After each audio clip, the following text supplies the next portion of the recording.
In a plain with nothing but bushes, Kim Suho, or rather, Lloyd Frontera, observes with his pets and his loyal servant a vast sea of money. Digging his shovel into the ground, Lloyd activates his ability, turning that vast plain into a cluster of future buildings. This is the story of a civil engineer who completely changed the medieval world. But before that, let's go back a few years. You have been randomly chosen by the Absolute Being as a candidate. From now on, you will be a character in the novel. Knights of Blood and Iron. This was the message Kim Suho received as soon as he opened his eyes. Instantly, he realizes he has ended up in the fantasy world of the novel he read the night before but is confused because he woke up on the ground. He gets up, freezing, his mouth paralyzed from sleeping on the road. The system mocks him, leaving him stressed and making Lloyd try to hit it. Regaining consciousness, he knows he has possessed someone from the novel. But the only person who sleeps on the street and lives in the rural area is the young Master Lloyd. His bodyguard, who was searching everywhere, finally finds him. He is none other than the protagonist of the novel, Javier Azrahan. The protagonist recognizes him immediately, as he looks exactly like the illustrations in the novel. In the novel, Javier's reputation as a swordsman spread throughout the continent, but initially, he is just an anonymous knight who works in the countryside. When the protagonist finds out he is the vagabond Lloyd, he becomes extremely irritated. Seeing this, Javier says he never called him a vagabond, but is glad he has self-awareness. Back at his family's mansion, Javier is warming the fireplace, asking if Lloyd really can't remember what happened. Apparently, he drank until he was completely drunk, destroyed the bar, managed to get back home on pure instinct, but ended up fainting on the way. The protagonist, freezing, observes the ground. Although it's warm, the environment is still very cold, as expected in a fantasy medieval world. Before leaving, Javier says he will report the bar incident to Lloyd's father and is questioned by the protagonist about his family's debts. He knows the whole story from the novel, having read it in one night in his apartment. He also knows Lloyd's family's fate. The Baron and Baroness were killed by scammers, and vagabond Lloyd died vomiting blood. The protagonist is furious at how Lloyd has been living until now. It's even worse than his past life in Korea. The next day, his mother asks if he really destroyed things at the bar last night, and asks him to apologize to the owner this time. The protagonist thinks the body owner should apologize since he didn't do anything, but still says he will apologize. His words truly scare them both. They never imagined he would apologize to anyone. In the city, a man working with Hay sees Lloyd and his guard walking through town, so scared of him that he hides behind the cart. In fact, this happens to everyone in town. Even children are instructed not to make eye contact with him. His mere presence disgusts the villagers, but this is something he already knows. He wonders why Javier is following him. Javier says the Lord asked him to prevent any accidents from happening again. In short, he's there to protect the villagers from Lloyd. The protagonist wonders if he should try to clean up his image first, but the more urgent matter is to make a lot of money to settle the family's debts so he can enjoy a good life. He checks the system for any hacks he can use, but only finds 2 useless abilities. Javier asks where Lloyd is going since they are already in front of the bar. The protagonist says he got distracted and didn't realize they had arrived, but Javier is still very suspicious of his actions and suspects he is lying.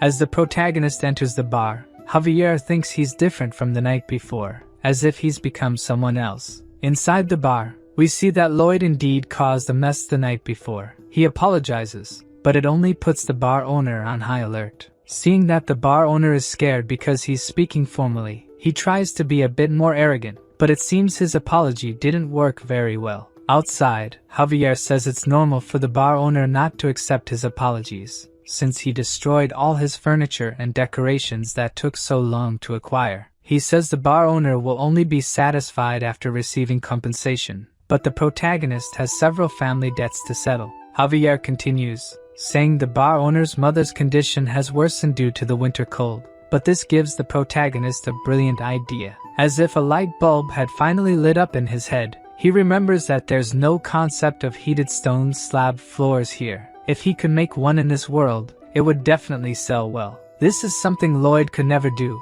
but with Kim Suho's knowledge, it would be possible. In Korea, he studied civil engineering and even managed to build a house while in the army. Excited about the new idea, he tells Javier he'll go back to the bar, but as he's returning, he receives a notification from the system saying his real journey has begun, and now he had RP points to earn from people. At first, he doesn't quite understand what it means and imagines it must be similar to XP. However, unlike XP, he doesn't gain it by killing monsters but by improving his relationship with characters, so he takes the opportunity to test how it works on Javier. His impression level with him is at -30, finding this number very low. He tries to compliment him by saying he's handsome, but this only makes the impression even more unfavorable, now at -31. He decides to set this aside for now to avoid irritating him and proceeds to the bar. At the bar, Lloyd is trying to make a contract with the owner. The contract states that he will build something to pay for the cost of all the items he broke. The owner obviously becomes wary and suspicious of his actions, even using a mental barrier ability against the protagonist. Since his reputation is completely destroyed, he can't simply try to transform into someone else to redeem himself. Instead, he uses his reputation as a vagabond to make the bar owner sign the contract. Now with the contract in hand, Lloyd says it was an excellent choice to negotiate with him, while his bodyguard looks at him with suspicion of his actions. Outside in the bar's yard, he's measuring the site with a shovel. Javier asks if he's trying to establish a new pattern of misconduct, since he threatened the bar owner to sign the contract. The protagonist says he's judging him based on what he did in the past, but now things are different. He will make them smile in the end. He starts digging and thinks that the reason for their smiles will be the foundation of his future money. He begins digging a hole and flattening it, hitting it several times to make it smooth. Then he constructs the house structure using wood from the mansion's warehouse. A week later, the foundation of the house is almost ready. He just has to use the red clay by the river to create the exterior. However, he's not an inexhaustible machine. His body is still physically weak. Javier is truly impressed that he is keeping his part of the contract with the bar owner. Even though he's exhausted, the protagonist says he has no time to rest and continues his work. He prepares to cut the wood but is stopped by Javier, who takes the axe from his hand and asks what needs to be done. He tosses the wooden planks into the air and quickly cuts them into perfect shapes. The protagonist is impressed, giving him a thumbs up. This is expected from someone about to become a sword master, and he compares it to modern equipment. He boldly asks Javier to help him dig, which obviously annoys him since instead of thanking him, he's asking him to work more. But the protagonist convinces him, saying that if they finish quickly, he'll be able to satisfy his curiosity about what he's doing. With no other choice but to help him finish faster, Javier starts working with the protagonist, and shortly after, they complete the house. He questions him about the symbol on the plaque, but the protagonist says it's his logo. Then he calls him to check what kind of problem he caused, lighting the fireplace and calling the bar owner and his mother. Both seem to love the warm room. The old woman says she feels like her joints are loosening, while the bar owner wonders how he did it. The protagonist thinks it's normal for people in this world to be surprised by this. It's the power of the Andal floor technique, a Korean method for heating rooms. Javier is impressed, seeing that he really managed to make the two smile. Even though he still doubts Lloyd's intentions, it's undeniable that because of him, two people are happy. Javier's impressions of the protagonist increased by 2 points, earning him 36 RP points. The protagonist even jokes a bit with his bodyguard, saying he was probably thinking, how could trash like this think of that? Even though he spent a bit to build this house, it doesn't matter, as this model house will be the showcase of his new money source. A few days later, people were lining up to experience the sauna. Those coming out all sweaty only made those who hadn't entered yet more curious about it. The protagonist takes this opportunity to try to sell his idea. He created 2 different plans, Type A, which is a separate construction, and Type B, which remodels the existing house floor, also offering a 10% discount if they buy both constructions. While the protagonist is using his cunning to sell the contracts, his father appears, asking what he's doing. The protagonist becomes apprehensive when he sees him, and already in the mansion, they are having dinner facing each other at the table. It's not like he's avoiding him, but it would be problematic if he forbade him from working on the constructions. His father decides to listen to what he has to say and asks what he is plotting this time. He tries to act as Lloyd would and says that the only thing he did was build a heated room for the bar owner, although his father already knows about the contract he made with him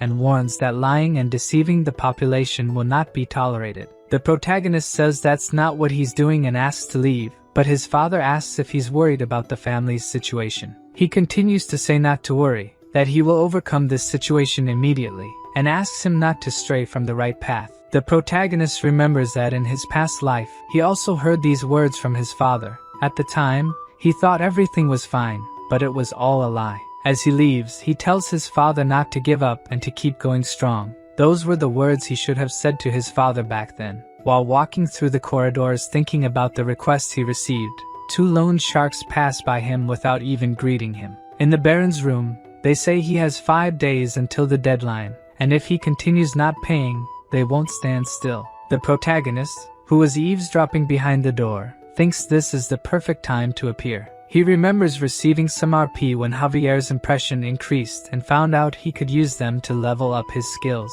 A sensor scans him completely, analyzing all the skills he possesses. The system says he's smarter than he seems, and the protagonist, angry, says it's obvious since he was a high-achieving scholarship student. The 2 skills he acquired based on his current knowledge were basic measurement and basic design. Even though he doesn't quite know what they mean, he buys both.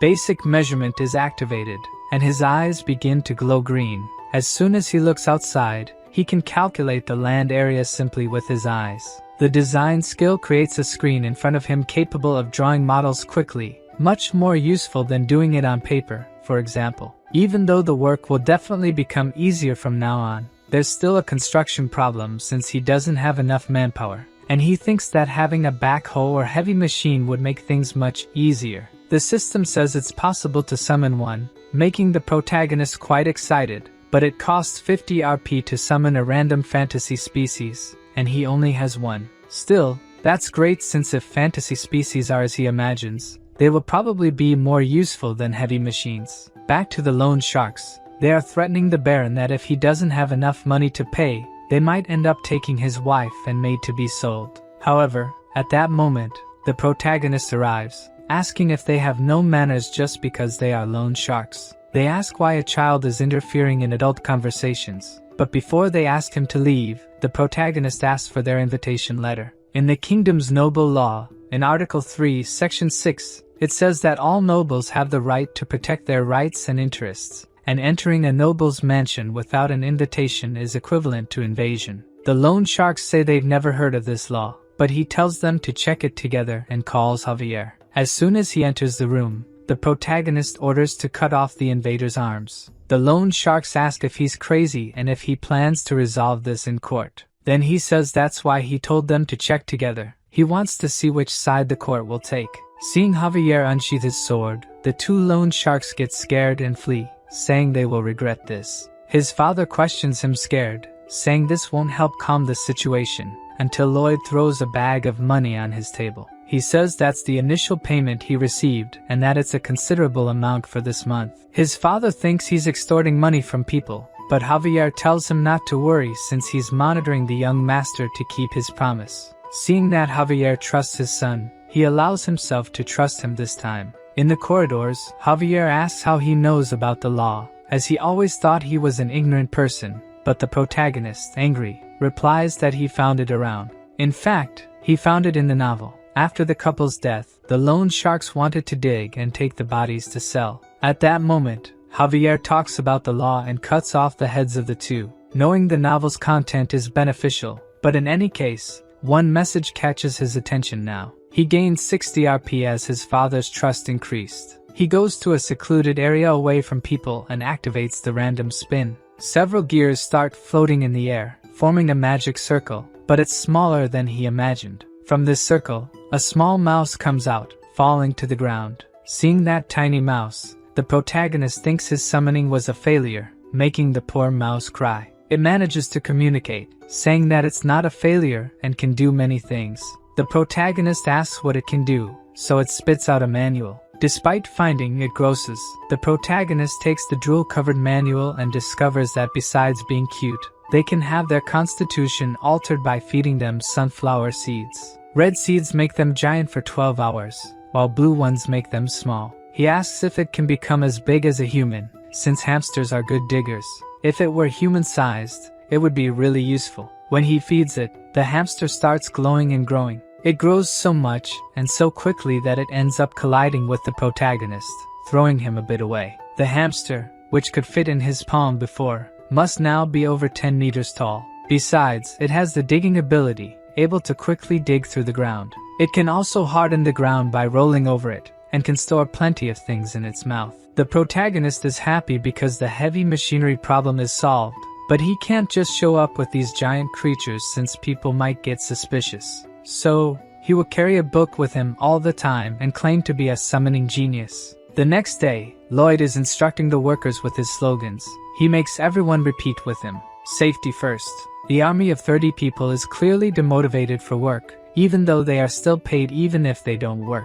The protagonist wonders why the Baron didn't fire them before, but this works better for him since there won't be additional labor costs. To try to motivate them, the protagonist gives a motivational speech, pointing at a handful of dirt, saying he spent the night digging it up, and they should take it to the constructions. In reality, it was Padong who did it in 30 minutes. But even with a speech, they are still not motivated at all. He even thinks it's a normal reaction since people don't like to work. Then he is interrupted by the senior knight Nauman, who asks what he just ordered his troops to do. This man appearing there was something he expected. There are 3 knights living on this property, Newman, Bayern, and Javier. In the beginning of the novel, Bayern and Javier remained loyal until the property collapsed. But this man in front of him was the first to betray the Baron. Lloyd asks what he's doing, and he says he can't believe he's giving his soldiers dirty work, and as the head of the knights, he can't accept that. The protagonist says he got approval from the Lord, but he insists on talking about the past and that the protagonist must be using the soldiers for personal purposes. Lloyd asks if he wants a beating,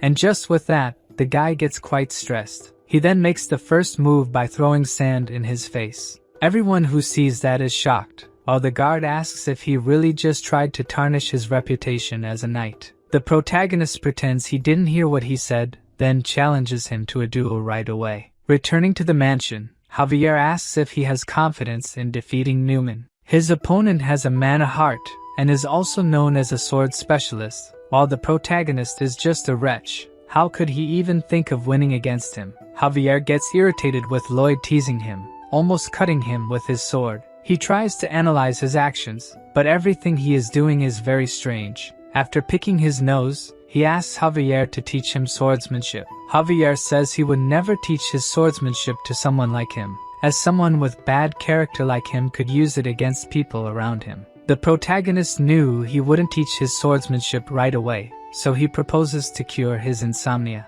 Javier wonders how he knows that, as if he's answering him in his head. The protagonist says he read it in the novel. In the novel, the ranking of the knights is divided into 4 levels. Javier's level is expert swordsman, and he will soon rise to the highest level, master swordsman. And the reason he can't sleep is that his nerves are superhuman. He agrees to the contract with Lloyd, but he will only teach swordsmanship if he can make him sleep, and says that he has already tried several ways to cure his insomnia, from cognitive behavioral therapy, herbal remedies, aromatic therapy. Even after saying all that, in a few minutes, he was already sleeping like a baby, hugging his pillow. The method the protagonist used to make him sleep is the same as teachers do in the classroom. He talked so much that at some point he just fell asleep. Now that he has fulfilled his part of the deal, all his sword techniques will be his. The next day, Javier, now refreshed from having a good night's sleep, tells the protagonist to start training with 50 laps. And surprisingly, he starts running without complaining. He completes 1 lap and says he hates doing it, but by the 2nd lap, he totally changes and says he surely didn't expect him to do it without complaining. By the 3rd lap, he unmasks his plan, saying he would say something like, "You don't have talent for this," and ignore the training. While he's being totally annoying to Javier, he gains a skill that asks him to hit himself, but he tells the system to discard it. It would be a lie to say he's not tired, but this is nothing compared to his past life. He had no family and woke up alone every day. At work, he carried bricks up to the 4th floor of a building every day, and at night, he unloaded trucks. All this just to survive, hoping that one day it would get better. Compared to that pain and despair, this is nothing. Seeing that determination and sincerity, Javier decides to teach him his sword technique. In the mansion, Newman talks to the Baron. He is disappointed that his son dared to insult someone who has protected his family for so long. He had hoped that he was becoming more rational, but it seems he was mistaken. He says it's his duty not to cancel the duel, but asks him not to hurt him so much since he's still the heir to the estate. Newman says he accepts his request, but his true intentions are entirely different. He plans to kill him in the fight, and if the Baron complains, he will kill him and his wife and make it look like suicide, all as he had planned. 1 month later, the long-awaited battle begins. The Baron and the Baroness, with their servants, watch anxiously. Newman asks if the protagonist is prepared. He, carrying only a shovel, says he should be prepared to take a beating. Everyone watching the fight from outside wonders if he's really going to fight with a shovel. Javier says he personally asked the blacksmith to forge it. His father is deeply disappointed, thinking he's playing around with a serious situation. But Javier, who has been following what he's been doing for the past month, doubts that he's just fooling around. Early in the morning, he did the basic training without complaining. Then he went to the construction area to teach the residents about Andal, and then practiced swordsmanship until falling asleep at night. Someone who dedicated himself so much for a month couldn't be just fooling around. Javier is sure he's taking the fight seriously. The Baron initiates the duel between them, and the protagonist starts the combat with a pretty mediocre stance. Newman, who was already pissed off with him, is the first to attack but has his first attack defended. Both his father and Javier are impressed that he managed to defend an attack, and it wasn't just luck, since he continues to defend all the subsequent attacks. Javier is impressed with the extraordinary efficiency of his movements. It's like a sword technique evolved over many years. In fact, it's called modern combat, bayonet charge, something every Korean man learns in the army. Even using the shovel as a weapon wasn't random, since in addition to being able to use the shovel to defend himself, he can also use it to attack. For this combat, the protagonist came 100% prepared, first preparing the shovel, second, the basic sword technique, and finally, a tool synchronization ability for excavation. He managed to buy this ability thanks to Javier and his parents. Then, Newman shows why he is a Baron's Knight. He starts accelerating the state of his own mana using his mana heart. He truly prepares to attack this time, advancing almost instantly towards the protagonist. Even Javier says it's impossible for an ordinary person to block an attack from someone who has a mana heart. That's if he were an ordinary person, of course. Even though he attacked with all his strength, aiming to kill, the protagonist manages to block the sword. Newman is confused, feeling as if his body had sunk. This was the fourth ability he prepared, Azrahan's core technique, the technique that made Javier the strongest man in the novel. He realizes that his attack's mana was absorbed, immediately pulling out his sword, but the protagonist takes advantage of this opening to land a blow on his face. The impact is so great that he sees one of his teeth flying, and then he is hit by another attack. Everyone around is shocked. Lloyd really managed to win. His father ends the duel, but this isn't enough to quench Lloyd's anger. He continues to beat him while he's on the ground. His father gets angry, telling him to stop trying to tarnish the knight's honor. As some of the soldiers try to stop him, saying that the duel is over, the other knight from the family remarks that he's out of control. Lloyd claims to have calmed down and asks the soldiers to release him, only to hit him again immediately afterward. Javier, who is observing more closely, notices that he's hitting only in places that would cause almost no wounds, and the calm expression on his face indicates that he already knew this would happen. 15 days before the duel, the protagonist came asking him to teach the mental technique Azrahan. This startles Javier, since this technique was created by him, and supposedly no one else should know it. He confirms if this technique can attract mana from the surroundings and convert it into one's own. Javier asks how he knows the technique, but the protagonist shamelessly lies, saying he talked about it in his sleep. Javier says he can't teach the technique because it's still incomplete, but the protagonist claims he can complete it. He explains that if he absorbs external mana and puts it in the mana heart, the mana heart will simply reject it and explode it out, as they don't mix. He should concentrate it separately, and then move it around the mana heart. Javier thinks this might really be possible and asks how he came up with it, but the protagonist continues to brazenly say he just imagined it would work. That day, Javier was able to complete the technique he had been worrying about for so long, and on the first try, he managed to create 3 circles. Lloyd says he doesn't want to create a mana heart, All he wants to learn is the absorption part. He just wants to absorb what he can touch. Since he had learned this ability, Javier thought he could defeat Newman, but he triumphantly won. His father again tells him to stop talking about his reputation as a knight, but he tells him to look under the tablecloth and then say if this man deserves to be called a knight. He finds several letters, and when he reads their contents, everything is there. From the property's situation to the Baron's likes and dislikes and instructions on how to forge fake documents. These letters contain everything he has shared so far. Newman wonders how he found them since he had hidden them inside the wall, but due to the novel, he already knew where they were and sent his hamster to fetch them. He sees that his father is completely shocked. In the novel, he was described as a kind man, but this protagonist doesn't know the words kind and friendly. He suggests a way to get rid of this man. He proposes throwing fierce rats on his head and then banishing him from the properties or reducing him to a normal knight and giving him a chance to think about his sins. People are confused about why he wants to throw rats at him, since a measly rat wouldn't be able to hurt Newman. Both his father and the people around think it's a sensible and generous suggestion, albeit understandably dangerous. His father agrees to the punishment and asks if Newman has any objections to it. He obviously doesn't, and thanks for their mercy. If you treat an evildoer well, will they really reflect on their sins and return the given mercy? Or will they become even more determined to manipulate and figure out how to take advantage of that kindness? The protagonist says it's great to see his final smile, gives a red sunflower seed for his pet to eat, and says there's no best method to ask for forgiveness.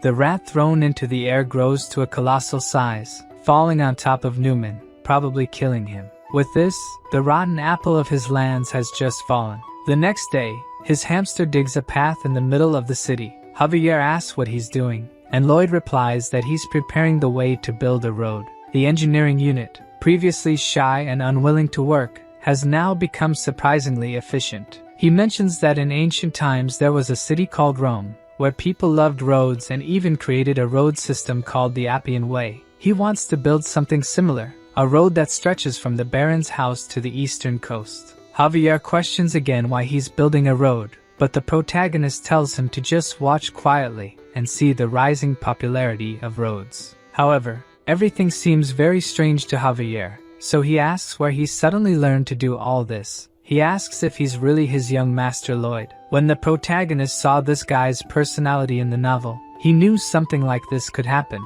He's the kind of person who would notice the change and immediately draw his sword. He starts using his Lloyd persona, claiming he studied without anyone knowing, and when questioned, since he only lived on alcohol, he says that Javier didn't watch him all day and couldn't know if he was studying or not. He asks how he explains the summoning, as it would be difficult for mages even with 20 years of experience. So the protagonist retorts by asking how he manages to use mana so well at 20 years old, and says that if he's a genius, why couldn't he be one too? Unable to refute his words, Javier just stays silent, so the protagonist seizes the moment to flee and get out of there as fast as possible. He goes to Knight Bayer and asks him to take care of everything while he's away. Javier says he'll accompany him, as it's his duty to watch over the young master, but the protagonist questions why he's stating something so obvious. Javier asks where they are going, and he replies that they are going to a distant place to collect unpaid debts.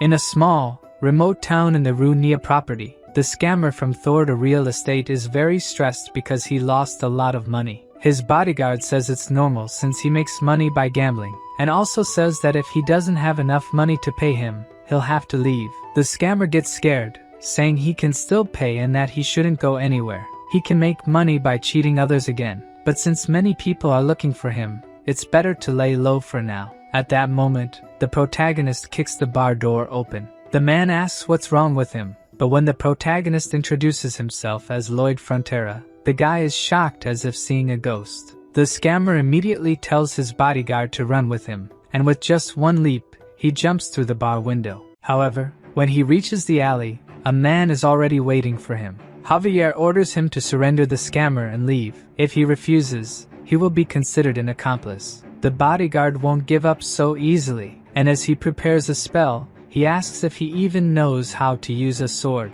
The protagonist, observing the fight through the broken window, says that when Javier lost the Baron, he sought revenge and then fought this bodyguard, the first evil black mage he encountered. He had to fight against gravity power. At least that's how it is in the novel. The black mage then uses his gravity magic, directing it towards Javier. He manages to defend using his sword, but the magic expands and creates a gravitational field around him. The black mage then activates the gravity, causing him to break the ground with his feet. When Javier fought this guy in the novel, he was just an expert swordsman, but now this Javier has 3 mana circles and easily manages to cut the gravity magic. Seeing that it will be impossible to confront him directly, the black mage flees, saying that wasn't part of the contract. Javier asks if he knows what happens if he strikes a noble, intending to cut his legs, so he will crawl to the tribunal. However, at the last second, the scammer is saved by Lloyd, who steps in the middle of the attack and prevents it from landing. He shouts at Javier, saying he will be punished with death if he goes to the tribunal. Javier is shocked. Lloyd just showed kindness to another person. They tie up and lock the swindler in the room. Seeing him quite apprehensive, the protagonist tells him not to be so afraid since he won't kill him. After all, if he did, the people he owes money to would cause a mess. The swindler asks if the protagonist will forgive him, and Lloyd replies that he won't take it to the tribunal, but he expects compensation in money. But since he doesn't have money to pay, the protagonist has another way to forgive him. All he has to do is sign this contract, and that's it. The swindler asks what kind of contract it is. It's just an ordinary worker's contract, and he will be paid, of course, but 80% of his salary will go to repayments due to the high debt, to be paid after 520 years. This shocks both the swindler and Javier. It was obvious that he wasn't there just to sympathize and forgive. The protagonist thinks he'd never be crazy enough to kill a guy who owes him. He'll suck every drop of money he can for the rest of his life. The swindler asks how he can make such an unfair contract, but when the protagonist threatens to take it to the tribunal, he ends up signing the contract right away. Back in the cart on the way to town, we see the swindler still tied up. Javier mentions that due to this guy's money, they won't have to worry about interest for a few months. However, the protagonist corrects him, saying he'll use all that money to invest in labor costs since the 30 soldiers aren't enough. A few days later, we see the protagonist recruiting employees. The line is so long that it extends for several meters. He asks Javier if these people really hate him. He's sure they do, but due to selling the Diendal for a lower price and being firm in punishing the traitor, people have started to see him as trustworthy and capable. The man in front of him asks where to sign the contract but thanks him first since his son used to get very cold in winter. But thanks to him, he doesn't have to worry about that this year. The protagonist even feels ashamed, as he's only satisfying his greed. The man continues, saying he has relatives from another town who would like to buy the Andals. The protagonist expected this to happen, since he didn't build the Andal for nothing. Now he'll raise the price under the pretext of travel expenses and make all the money from them. Up in the mountains, Lloyd tells Javier that one day this mountain will be entirely bare because the Andal consumes a lot of resources. The trees here won't last long. That's why he's canceling the construction of the Appian Way. At the end of the road, there's a reserve of bituminous coal. They'll extract and sell it for a high price. If the Andal gains a high level of approval, other countries won't be able to resist. Of course, the people in their town will get a discount, but just a little. Lloyd asks if he finds this unfair, but he says if he doesn't do it, he won't be able to pay off the family's debts. Javier agrees with this, but mining there is impossible as it already collapsed once. Still, he says he can do it because he knows modern-era excavation technology. He will use the shield method. Javier has no idea what this shield method means but says he'll continue to observe this completely different young master. However, even the protagonist who read the novel doesn't know everything. In this world, there are hidden dangers, and within the cave are thousands of creatures just waiting to emerge. Lloyd clasps his hands and performs magic, casting it upward and summoning a high-level apartment. A huge building appears from the sky, falling behind him. At least that's what he would like to do, but the only magic he uses is on his finger to design faster. Tired because this project is taking too long, he thinks he would like to summon 100 undead workers who don't need a salary. Due to the incident with Newman, he gains 639 reputation points due to favorable impressions from people. He upgraded his basic design skills and basic measurement skills to intermediate level, gaining new functions. Arriving at the mine entrance, he reflects on how he's supposed to dig there. He activates his intermediate measurement skill and can scan up to 5 meters. With this ability, he can find the safest path, but the problem is how to unearth the entrance quickly. Humans will take too long and get tired easily, and Padong is sick of the road project. He sees no other choice but to randomly draw a new species. He activates the mini portal again, which makes quite a noise, and a mini snake comes out of it. Seeing this cute snake, it seems apparently useless on the outside, but he remembers that was the case with Padong too, and asks if it grows big with sunflower seeds. He asks her to demonstrate her skills, and weeks later, he sees that she is much more useful than he imagined. She can eat the earth in front of the shield equipment, then she digests the food, and at that moment, Javier prepares for the attacks. She excretes steel, and Javier is in charge of cutting them, which are then used to build the terrain's support structure. Javier questions why he's cutting the poop of a giant snake, but the protagonist doesn't care and orders everyone to move forward, pushing the iron shield. Even though he installed oxygen tubes, he still feels a bit dizzy, but if it weren't for them, he would have probably passed out inside. Seeing that he's starting to get tired, Javier tells him that he also needs to rest with the other workers, but the protagonist says he's the site manager and needs to oversee the operation and act responsibly. In Korea, the people in charge of the work were the kind of people who didn't even show up on site. He hated those people and promises never to be like them. So, he uses his ability and detects luminous coal ahead. He cheers everyone up, saying they're almost there, and thanks the little snake because thanks to her, they were able to do this 10 times faster. While the protagonist explains that after they reach the coal, they'll have to dismantle the shields and expand the space, they start hearing a noise coming from the ground. Alarmed, the protagonist uses his ability and sees a small hole that wasn't there before, and this hole begins to grow larger until a giant ant emerges from it. Javier immediately cuts its antennae, and Lloyd uses his shovel to crush its head. The sudden appearance of this monster surprised him since it's something that didn't appear in the novel. But this is not the time to relax because an ant never walks alone. Thousands of ants begin to appear, and the protagonist evacuates everyone outside, while Javier manages to hold several of them, cutting them into pieces. If there's an ant colony, there can be from 200 to 1,000 monsters there. Javier is running out of breath. He won't be able to hold them all,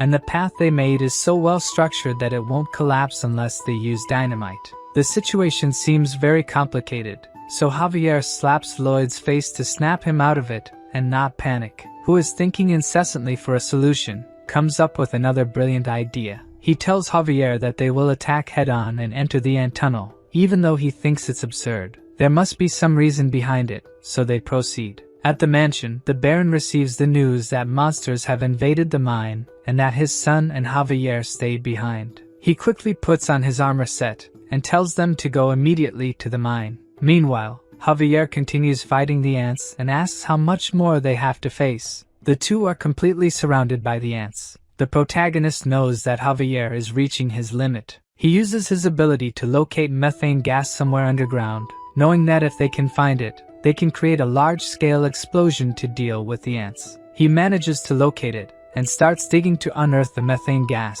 with Javier protecting him. Things seem to be going well, but they both hear a very loud scream. The Ant Queen has decided to show up, and just by seeing her size, Javier says he can't face her. However, in this situation, he has no choice but to push beyond his limits, managing to defend against and counterattack the Queen's assault. While Javier fights her, the protagonist continues digging until he finally uncovers the gas. He tells Javier to get out of there as fast as possible and run to the entrance, while he grabs a still-burning torch. They run through the tunnel filled with dead-end bodies, and when they finally put enough distance, he throws the flaming torch towards the gas outlet. The Ant Queen tries to attack them but is hit by the massive explosion caused by the gas. Not only her, but all the ants in the cave are caught in the blast. Outside, people hear the noise and a great tremor from deep inside the cave. The Baron worries about his son and tries to enter the cave but is stopped by his bodyguard. Inside, the two survive the explosion, but Javier and the snake have fainted. To make matters worse, the entrance is blocked. Realizing they will soon run out of oxygen, the protagonist uses his ability to see through the wall. He sees no other option but to start digging. Javier, who managed to keep some consciousness, sees him working to get them out, and as a result, he builds a stronger bond with him. Seeing that he has nothing more to lose, he asks the system to enhance his abilities. The system reanalyzes the abilities he possesses, combining all these skills to create the core technique Azrahan. When the ability is created, he feels immense power coursing through his body. Even though he doesn't have a mana core, he can feel the mana circulating around his core. His mana increase went up to 120%, and now he has plenty of RP to spend, so he keeps increasing it until his technique reaches level 10. When it reaches level 10, it evolves, and he starts feeling 2 mana circles circulating around his heart. Now his mana increase is at 200%, and he also gains 2 new abilities, one that prevents fatigue for 10 minutes, and another that triples his mana for 20 minutes. He activates his fatigue preventing ability, and begins digging tirelessly towards the exit. After digging deep into the excavation, he finally sees a hole indicating the way out, but he is still 5 meters away. He doesn't give up and keeps digging until he reaches 3 meters away,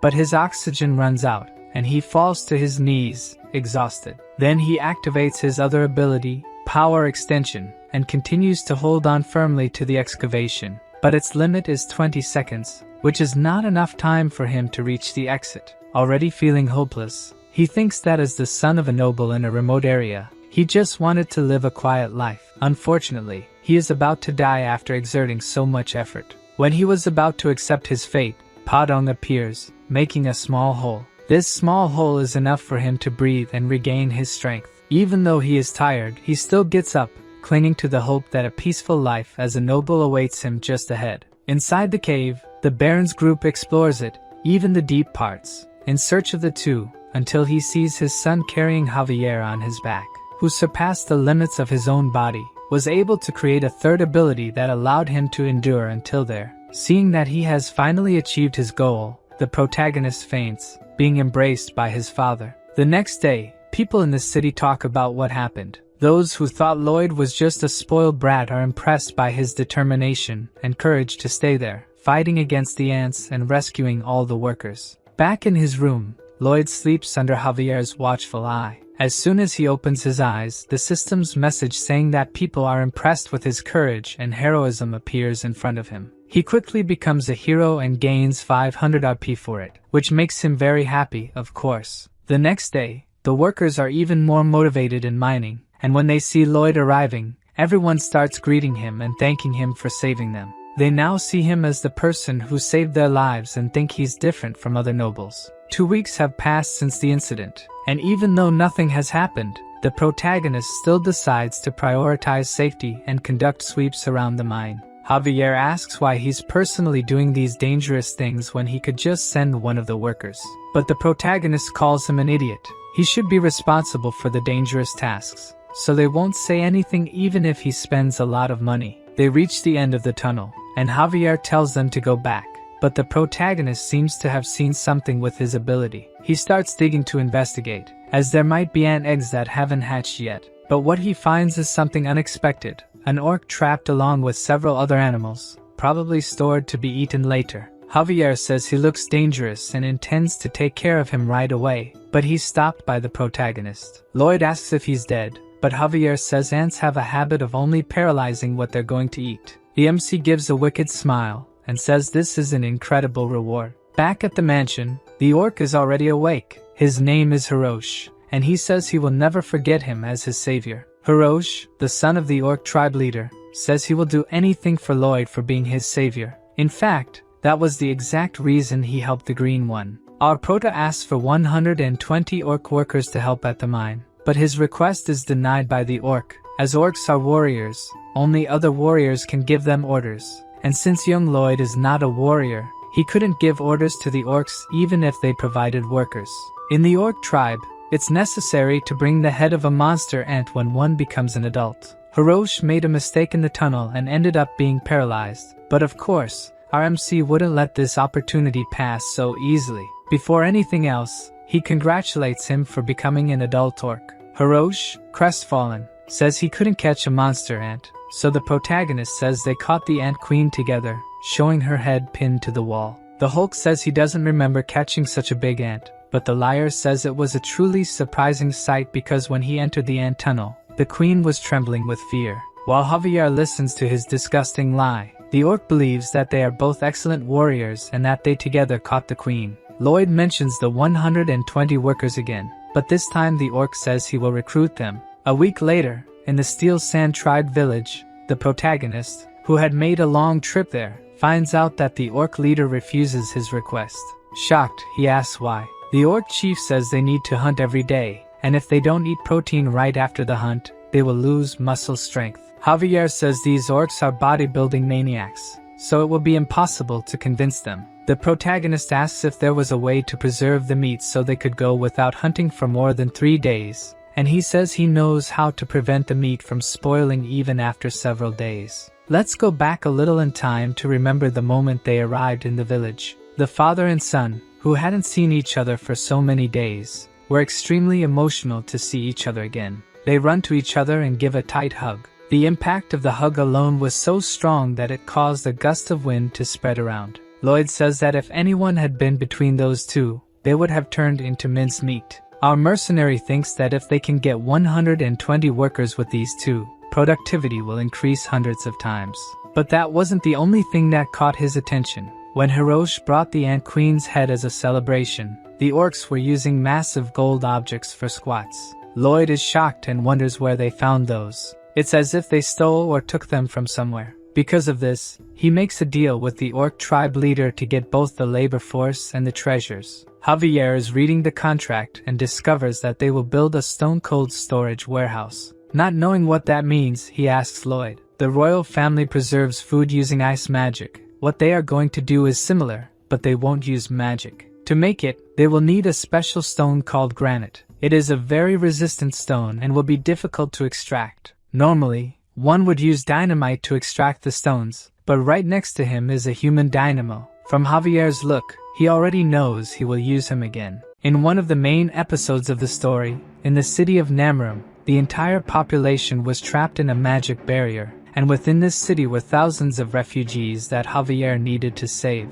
At this moment, Javier was a sword master with 4 cores spinning around his mana heart. At this moment of despair, he unintentionally created a skill. The explosion from the collision was so strong that, aside from destroying the magic barrier, it became one of his main techniques. Lloyd explains this technique that he could use. Javier again asks how he knows about this, but the protagonist says he just thought of it at some point. Even though the real reason he taught him this technique was to use him, it would still be a great strength boost if he could execute it. Protecting the mana heart with 1 core and moving the other 3, he releases an explosion into the rock.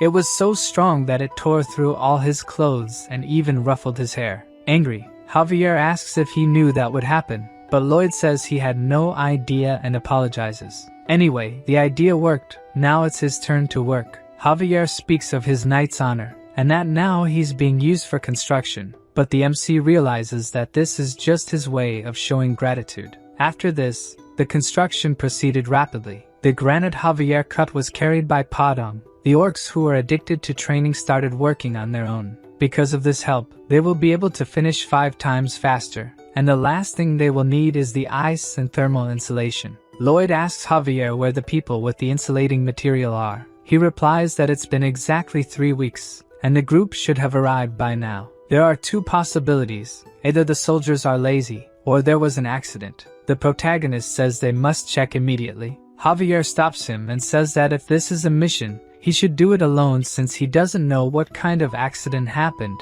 It could be dangerous. But Lloyd has explained this several times. He is in charge of construction and responsible for the workers' lives. Exploring further into the mountains, he ends up finding one of the gloves he had custom made to use when handling insulating materials. Javier warns that he senses a strange energy coming toward the canyon, an abnormal flow of mana but very faint. Thinking about it, he tries to remember if he saw something similar in any of the novel's episodes, but something leaves him completely terrified. He immediately says there's no time, and they need to walk quickly, as everyone might be dead. They venture further into the canyon, finding several clues from the missing group, until they reach Rupalan's dungeon. This was a place Javier had been looking for since the beginning of the novel, the hideout of a black mage named Rupalan. The protagonist is deeply irritated that someone dared to lay hands on his workers. Javier is the first to enter the cave, telling Lloyd to stay behind him.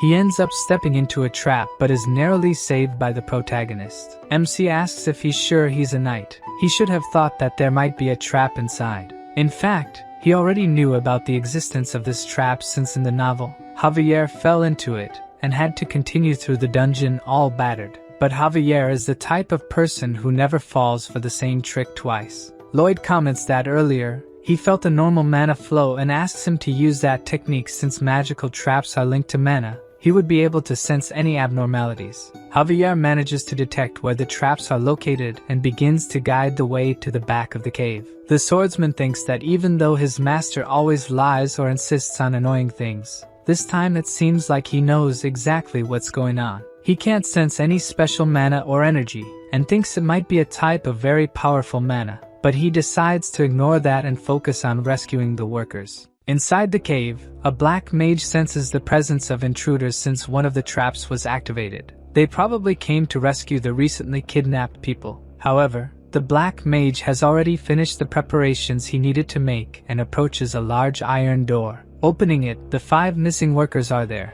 He grabs one of them by the hair and starts dragging him, throwing him into a magic circle of blood. This is the magic circle that connects to hell. Using a scythe bathed in blood for 100 days and a young human, he will execute his spell. Before he can hit him, the black mage hears a shout telling him to stop. At the entrance to the laboratory, he sees Lloyd and Javier ready to attack him. Surprised at how fast they got there since there were hundreds of traps in the cave, the mage automatically uses one of his spells. 2 iron doors close around them, trapping them in that small space. The protagonist already knows what's coming and holds his breath as a sleep-inducing gas starts to fill the area. Lloyd uses his ability that makes him tireless for 10 minutes and starts digging quickly into the ground to make a tunnel. He doesn't need to worry about Javier since he is already immune to all medications to treat his insomnia, so sleeping pills don't work on him. Seeing Lloyd digging a hole under the door, he looks like a giant mole. Javier will keep that memory to tease him later. When the MC finishes digging the hole, he calls Xavier to finish it, preparing a magical explosion to surprise the black mage. The big explosion works, and the black mage is totally shocked to see that. Observing the protagonist emerge from the hole in a monstrous way, he decides to summon a creature to fight. A 2-headed monster comes out of the circle. Even though it's one of his failures, this monster is still very strong. Seeing this giant creature in front of him, Lloyd tries to tell Javier its weak point, but using the explosive wave, he manages to make a cut that tears the monster in half. Even the MC is impressed, since he didn't know he could use the explosion as a propeller to cut. This is a technique that doesn't even exist in the novel. Seeing the swordsman easily deal with his monster, the black mage goes into despair as he can't defeat them. The protagonist approaches him and asks how he intends to compensate for delaying the construction by 2 weeks due to the soldier's abduction. The black mage kneels, begging for forgiveness. In his mind, all he thinks about is surviving, but the protagonist doesn't care about the apology and asks about the compensation. With no alternatives, the black mage offers all his magical items. Lloyd is quite pleased that all the items will be his, while Javier rescues the soldiers. The MC asks what he was going to do with the kidnapped soldiers. The black mage was studying the resurrection of the dead, trying to bring back his deceased wife and son. He worked as a mage in the Lord's mansion, but one day the Lord tried to take them away from him, so the black mage planned to escape with his family. Lloyd interrupts his story right in the middle. He is not interested in hearing it at all. The protagonist asks if the black mage really thinks that bringing back his wife and daughter after killing hundreds of people will be good. Due to his selfish goal, he ruined several other happy families. He can only be judged as a serial killer after doing that. Lloyd says he will come back later to take the magical tools. While turning his back, he asks him never to hurt anyone again. The black mage is amazed by his kindness and thanks him several times for sparing his life. In the novel, Javier also forgives the black mage and forces him out of the laboratory. Repellent kills hundreds and transforms into something strange, becoming a demonic villain who fights Javier several times. Even knowing that he was beyond saving, Lloyd still turned his back because he knew from the beginning what he would try to do. Quickly, Javier finishes off the black mage who was ready to attack, removing his head from his body. Before becoming Lloyd, in his past life, he met a man who simply mistreated him for no reason. The supervisor acted like this every day, and the MC always apologized. Thinking that kindness begets kindness, he lowered his head, but precisely because of this, he chose him as an easy prey to be mistreated. One day his anger finally consumed him, and he couldn't stay calm anymore. That day the protagonist gave the beating that bastard deserved. While hitting him, all he could think was that he was screwed. But the result was completely different. The man started to fear him and avoid him. On that day, he realized that there are certain moments when violence needs to be stopped with violence. Villains must receive punishment equal to their crimes. Returning to the orc village, the protagonist notices that his men are very tired. Seeing that he could faint at any moment, Lloyd instructs him to hand over his backpack. The worker hesitates to comply, but Lloyd explains that if he faints, someone will have to carry both him and his backpack. In reality, the young master takes backpacks from all the workers, ties them together, and declares that if anyone complains from now on, they won't receive bonuses. Javier isn't sure if he's doing this just for the backpacks or for the soldiers as well, but the truth doesn't matter to them, since all the soldiers see Lloyd as a trustworthy leader they can follow. The system sends messages asking if he doesn't find this rewarding, but for the protagonist, his only reward is money, nothing more. Arriving at the orc village, the stone-cold storage is already complete. Inside, the young orc notes that it is indeed a bit colder than outside, but not enough to prevent the meat from spoiling. Lloyd says it's still not complete as they lack ice to cool the area. Hiroshi asks how he's going to get ice since their living area is very hot. With a smile, Lloyd says he'll get it one way or another, which makes the orc doubt him, thinking he brought a swindler to the village. However, the young Hulk decides to trust him, since his savior shouldn't be a bad person. When the orc leaves, Javier asks how he's going to make ice, but that's something even the protagonist doesn't know. Javier questions him signing the contract without a plan, but Lloyd explains that to be successful, you have to make the impossible happen. At night, the protagonist sits on rocks pondering how to make ice. First, he made molds and asked his pets to fill them with water, but he doesn't know how to turn it into ice. In this world, there are ice mages, but he doesn't know exactly how their magic works. He knows that magic is a way to control mana freely, a technique based on changing the arrangement of mana in the atmosphere. There are various types of different mana. If he can gather just one type and concentrate it, then he might have what is considered magic. Lloyd asks his pets to fill the giant ice cubes. Even though he can't use mana freely, he can do something similar. Placing his hand in the water and using the Azrahan core technique, he will try to draw only the warm mana and leave the cold in the water. In the first attempt, he does the opposite and pulls only the cold energy. Javier thought he was just being reckless, but apparently, the young master is finding his way proudly. A few days later, he actually succeeds. The orc chief and his son are shivering in the cooling room. What causes all this cold is a huge block of ice made from several smaller ones.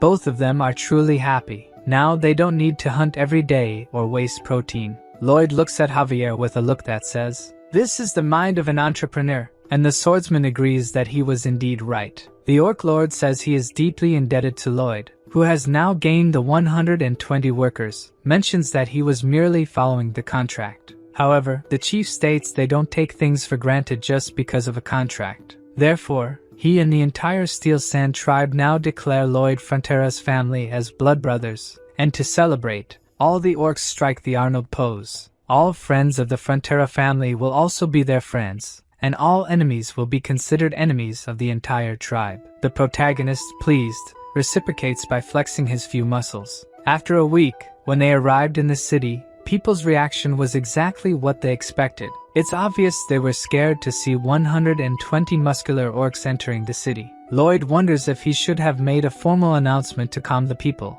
It seems even that wouldn't have worked since even his parents, who knew the orcs were coming, were scared. Besides the points the protagonist gained from the orc village, the story of how he saved the workers from the dark mage also spread, leaving him with a total of 911 points. The Baron said he would look for wealthy merchants to buy the orcs' equipment. Now all that's left is to figure out how to use the dark mage's tools. While looking through a book, Lloyd finds something so surprising that he immediately rushes to the mine. There, he searches for the defaulter everywhere and tells him he has great news. The clause in the contract stating he would work for 520 years was a joke, since it makes no sense for someone to live that long. But now he won't have to worry about it, as he found a spell that can turn someone's body into a ghost and control it. This means he will be able to work for the next 520 years. The protagonist asks why he's the only happy one there and tells him to smile. The defaulter forces a smile, while shedding tears of despair. His actions were so cruel that the system says the king of hell is enchanted by his personality. Returning to the mansion,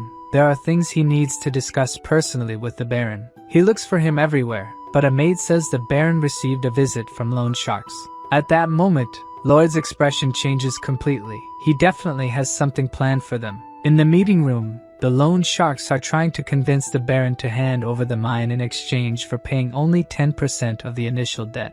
While he is silent, thinking about it, the protagonist knocks on the door asking to come in. This time, Lloyd arrives quite friendly to talk to them. They immediately show they have the contract, and that he won't be able to expel them from the house again. However, he continues with his act and humbly asks to make a suggestion. They refuse, but Lloyd keeps talking, leaving them quite irritated. Lloyd goes on and says that if he doesn't make suggestions, it will leave him a little irritated.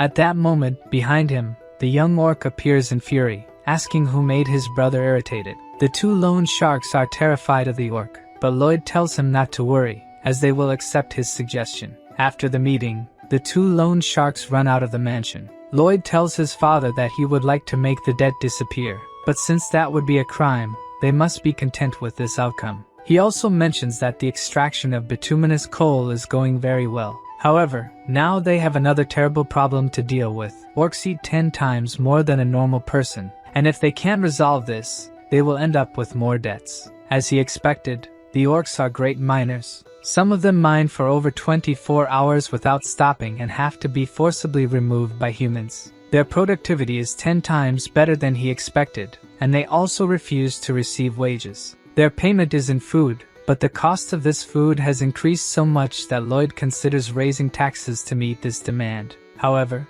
continuously raising taxes would be theft, making the population dissatisfied and work less. The simple solution to this problem is for the population to earn more money, and for that, they will use the wasteland in the north of the village, turning a swamp into a farm. Obviously, this won't be easy. Even with knowledge from another world, the protagonist still struggles to create a perfect drainage system. After 21 days of effort and hard work, even Javier asks the Baron if he should stop Lloyd, as he's not sleeping or resting properly. But the chief says that he used to hate his son, as he was worthless. But now seeing all his effort to achieve something, the only thing he can do is respect and not get in his way. When night fell, Lloyd finally managed to create a perfect drainage system. Now, tax money will flow like water. He lies on the ground extremely tired, but compared to the overtime and sleepless nights he used to endure, he can handle it. At this moment, a notification from the system appears in front of him,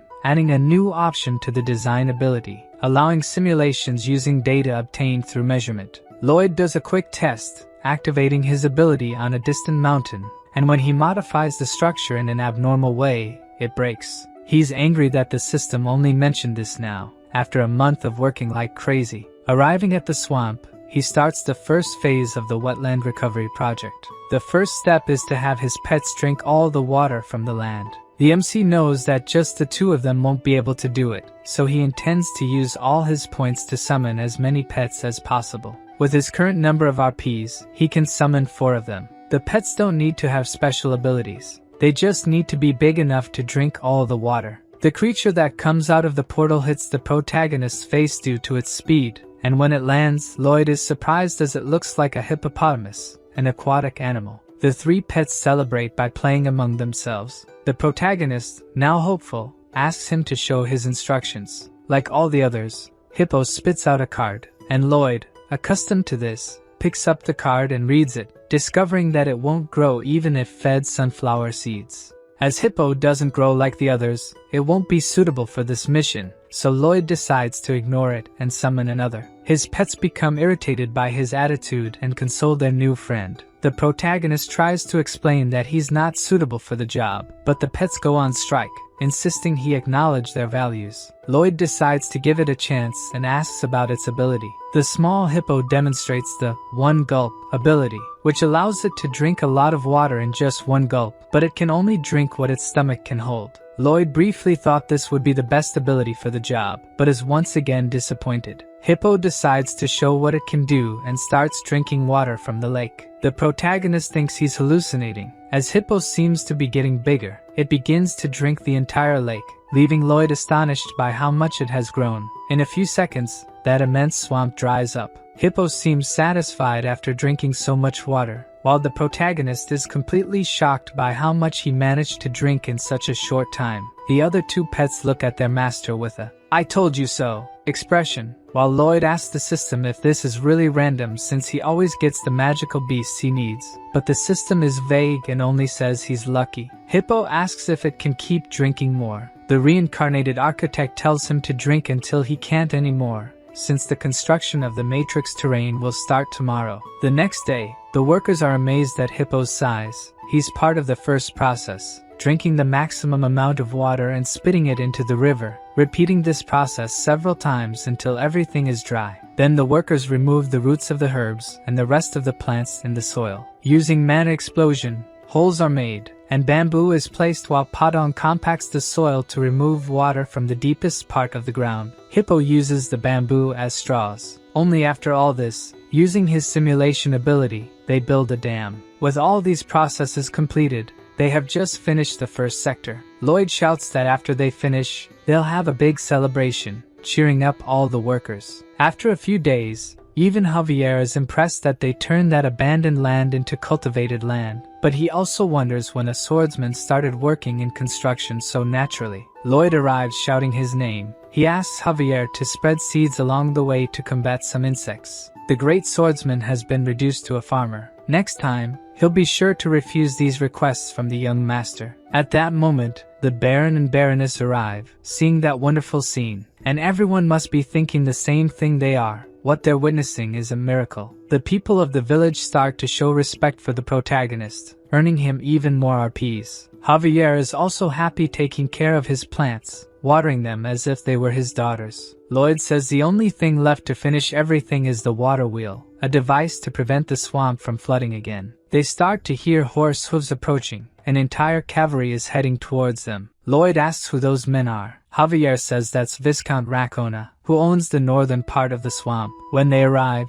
the protagonist identifies himself as responsible for the construction. One of the mounted subordinates says this is the Viscount's land, and they should leave immediately. The Mara's swamp is a place that hasn't been visited by anyone for hundreds of years. The northern part is land administered by Viscount Lacona, while the southern part is administered by the Frontera. However, they obviously claimed rights over the land out of nowhere, aiming to take this fertile land without any effort from the start. It makes sense for them to insist on handing over the land, since a part of the swamp is indeed their property. That much is clear until now. Lloyd asks the Viscount if he's really saying that his land was invaded. The man on horseback tries to speak but is interrupted by the protagonist, who says this conversation is among nobles. The man gets angry, while the farmers question the young master's actions. Lloyd introduces himself as the eldest son of the Frontera family. The Viscount comments that his behavior is indecent and asks to call Baron Frontera. The MC pretends not to have heard and scratches his ear. When questioned, he says the only thing he heard was the sound of a dung fly. The Viscount looks for the fly but is alerted by his guard that the young man is referring to him. Lloyd talks about the laws of the kingdom's lands, Law number 321, a special law about cultivating wasteland. If wasteland is abandoned for a long time,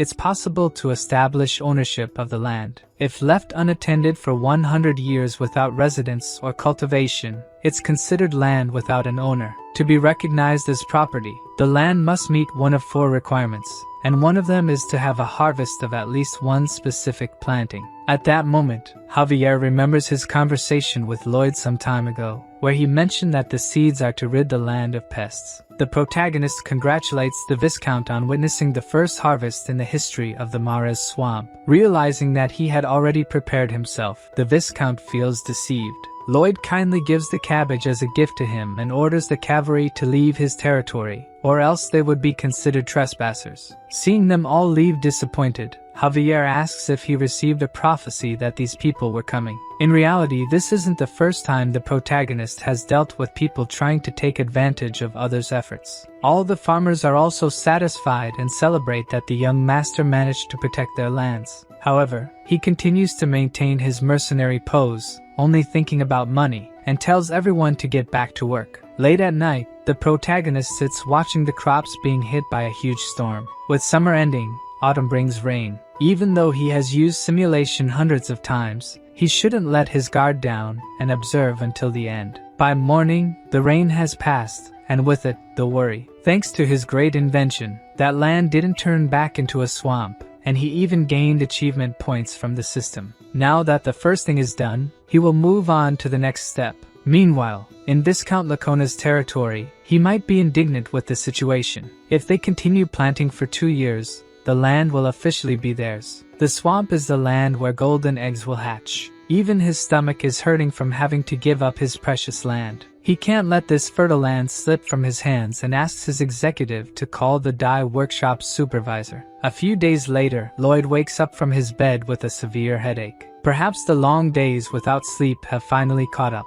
Even so, he can't just lie in bed, as there's much to do. The problem arises when even Javier wakes up strangely. He's also experiencing the same headache, making the protagonist realize that this isn't just a coincidence, but something intentionally done by someone. It wasn't just the two of them who were affected. The maid Emily, Mr. Alap, the boy in charge of the cows, and the cows themselves were all affected. In summary, this is affecting everyone in the village, humans and animals alike. The animals with better instincts refuse to drink water, leading the protagonist to believe that the water must be causing this. Lloyd's greatest weapon in this world is his knowledge, but after the incident with the ants, he realized that not everything is as it seems. Expecting the Viscount to take action, research was done on his territory, revealing that his main source of income is dye technology using the Ladona fruit. The problem is that this fruit can be toxic to humans. Due to his envy and greed, Racona, without a doubt, sabotaged the village's water. Inside the mansion, Baron Frontera is shocked by a proposal. The Viscount's subordinate demands half of the wetlands, promising they would stop dumping dye waste into the water. The protagonist's father calls it blackmail, but that's exactly what he planned to do. Even if taken to court, it will take at least 2 years for a verdict, and with all the legal fees and the cost of new clean water, it will be very expensive for him. At that moment, Lloyd enters the room, telling his father that their parasitic neighbors are tampering with the water. The door slams in the subordinate's face, who complains to the protagonist for insulting his master. With a look of anger, the protagonist remarks that he didn't know trash parasites could understand humans. Humiliated again, the knight cannot contain his anger, drawing his sword and challenging him to a duel. Shortly after, we see the same scene again, with Lloyd beating someone who has already surrendered. After the person cries and begs for mercy, Lloyd pretends to be satisfied, only to beat him again shortly afterward. The Baron warns his son that the duel is over, but his expressions show he's quite pleased with what he's doing. After being beaten, the subordinate returns to his master, who calls him trash for being beaten by the incompetent son of the Baron. However, upon reflection, the subordinate did a good job because the Frontera can only take the case to court, and they can use this public beating to delay the process by 3 or 4 years.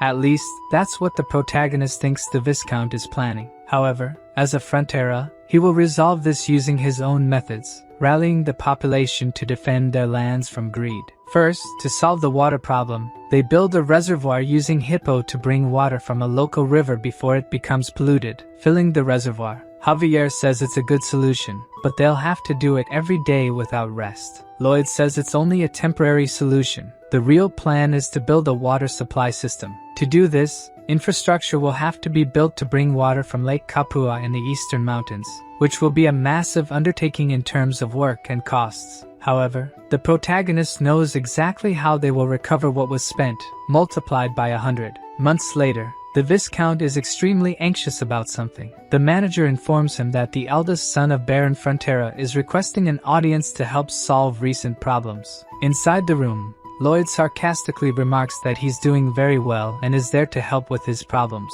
The Viscount tries to play dumb, saying he has no problems, but Lloyd insists he could save his dye workshop from bankruptcy. At that moment, the Viscount understands that the crisis he's facing is the fault of young Frontera. But before he says anything, Lloyd explains that due to the waste he dumped in the river, they had to bring water from Lake Kapua. Workers had to dig a long path of land, laying pipes for the water to pass through. In the middle of the route, they came across a huge valley, and their only alternative was to build a Roman-style aqueduct. For this, Javier had to blast a lot of limestone, as it's a material used in construction.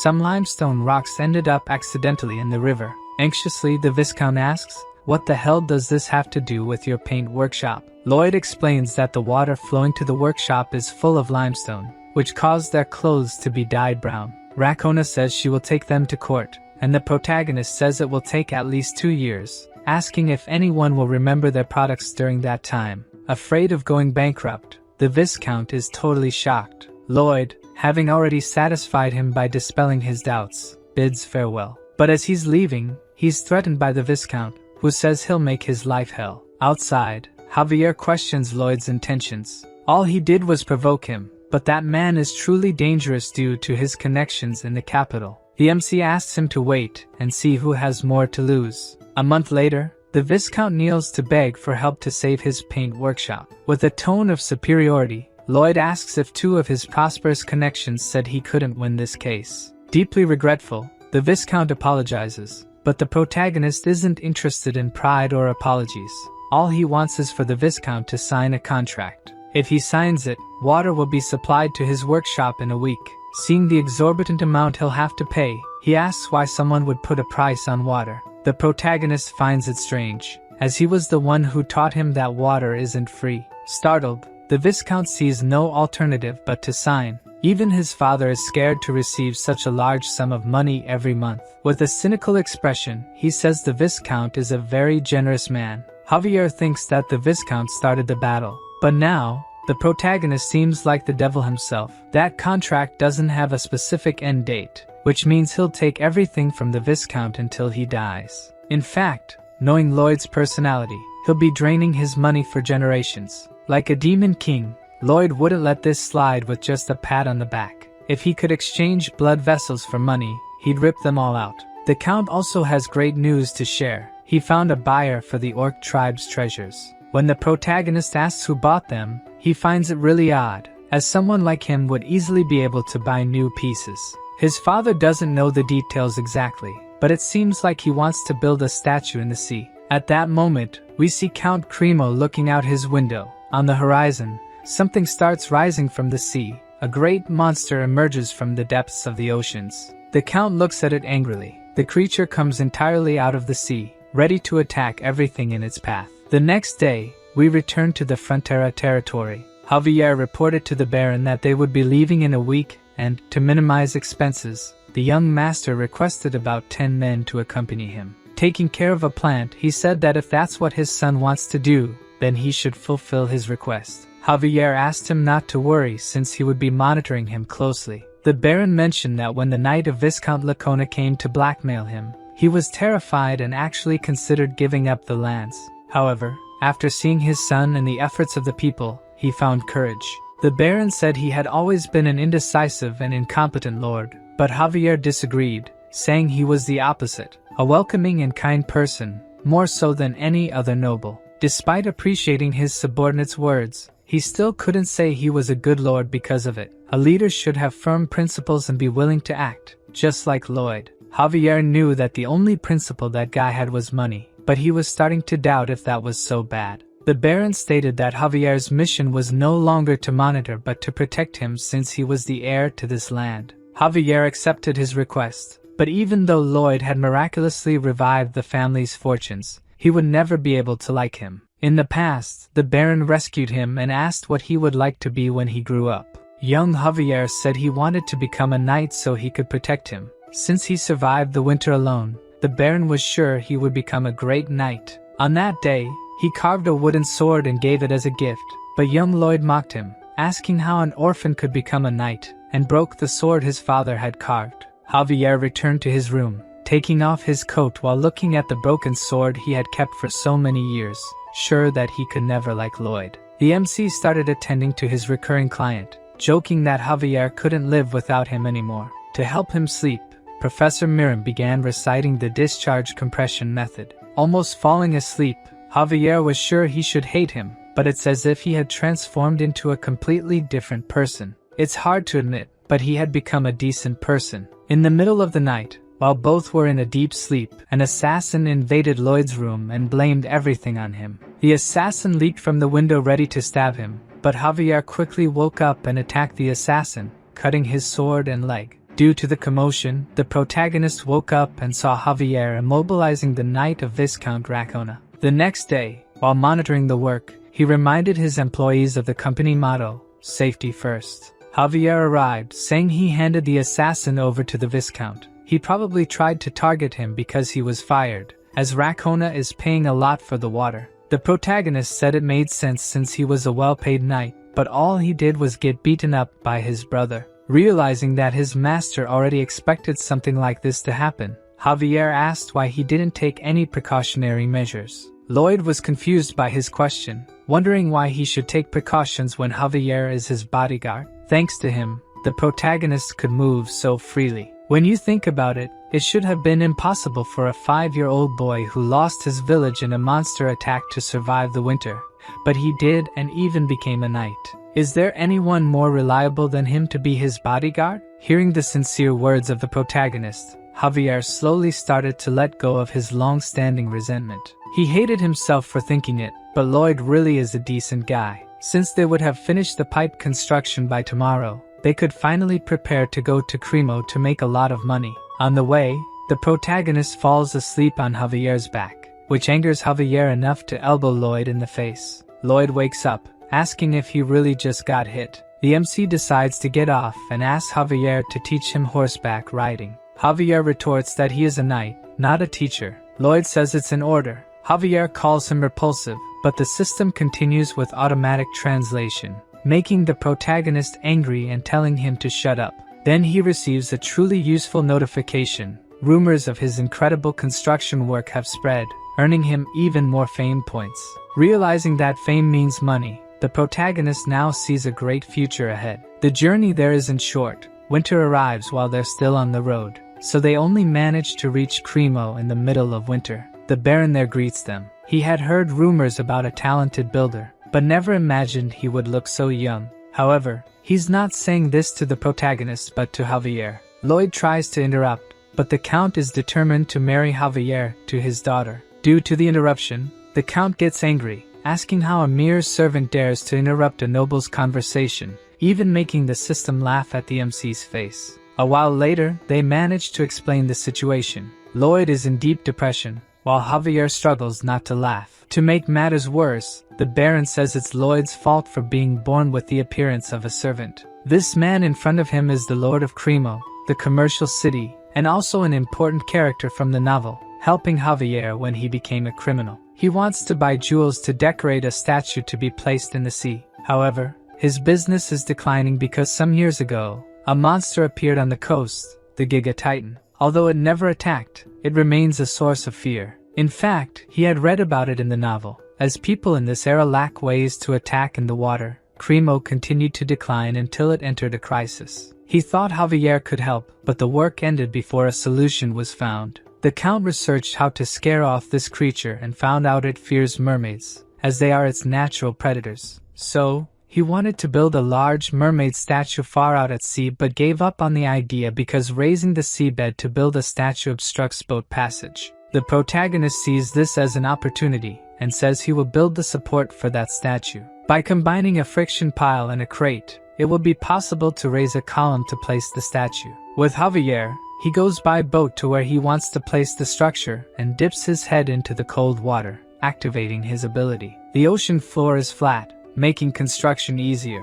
However, he can't bear to stay submerged for long as the water starts freezing his face. Javier seems happy watching Lloyd shiver from the cold and apologizes, saying it's the first time seeing someone suffer that makes him so happy. Also, Javier is curious about how Lloyd will build something from the ocean floor to the surface. To do this, he'll need to use magic. Lloyd says the only magic he'll need is cement magic, but the question is how he creates cement in this world. Back on the deck, Javier sarcastically tells him not to look where he's going and fall, to which Lloyd responds that his sarcasm is reaching master swordsman level, calling him a master of irony. Looking back, a young blonde lady asks if he's Master Lloyd, and seeing the love letter in his hand, the protagonist blushes. Lloyd, however, is disappointed when the letter is delivered to Javier. He kind of expected it, but seeing the swordsman tuck away the love letter, as if nothing happened, fills Lloyd with rage, asking how he could look at the love letter and act like it was nothing. At that moment, Javier becomes startled, realizing that the protagonist has never received a love letter. He doesn't know what to say to console him, and wishes for him to stay strong. Consumed by hatred and envy, the MC tries to tell himself that he isn't feeling this way while working on the Pillar project. The Count appears, saying he managed to gather most of the materials Javier had requested, except for volcanic ash. Ash is the main ingredient in Roman cement, and the advantages of making this cement are obvious since its structures have stood for over 2,000 years. To obtain ash, they would have to go to a volcano, but even the Count doesn't think they have that much time. The protagonist says he will find another way, giving up on making Roman cement and focusing on Portland cement. This was the cement that gave rise to modern cement. The MC knows roughly how to make it but not the specifics, so using his brain, he will experiment with all possible combinations and figure out how to make it. However, even after 129 samples, he still hasn't made a strong enough cement. Seeing his master exerting so much effort, his pets become sad, trying their best to get him out of the house a little. He shouts that he's busy but remembers a little dog he had in his past life. At that time, it was his only family. After its death, he regretted not playing more with it. Lloyd then hugs his pets and says they are more important than the research. While walking through the streets at night, Lloyd apologizes to them. Until now, he has only been giving orders as if they were machines, but if something happened to them, he would regret it deeply. Seeing his sincere feelings, the pet's relationship with the protagonist changes, and now they start to consider him part of the pack. Even the system congratulates him on one of their evolutions. The pets themselves ask for his sister Cobra to evolve. She starts to glow and float, gaining several new abilities. But the ability that catches Lloyd's attention the most is volcanic explosion. The next day, a huge explosion is seen from the mountains, and the people in the city are frightened by it. Even the Lord thinks it might be an enemy bombardment, but it turns out it was just the protagonist testing the new ability of his little snake. Using her ability, he analyzes that the ashes are indeed volcanic ashes. Excited, he tells Javier that this is an absolute gift, but due to the explosion, Javier isn't hearing anything. Thanks to Bangul, the cement problem is quickly resolved, wasting no time and moving on to the first step of the pillar construction. They built a massive diaper to collect the volcanic ashes, and when Bangul activates his ability, the diaper prevents the ashes from spreading. The entire population is impressed with Lloyd's ingenuity, especially the Baron, who will keep an eye on him and analyze his creations to make an impartial report to His Majesty the King. Once the ingredients for the cement are gathered,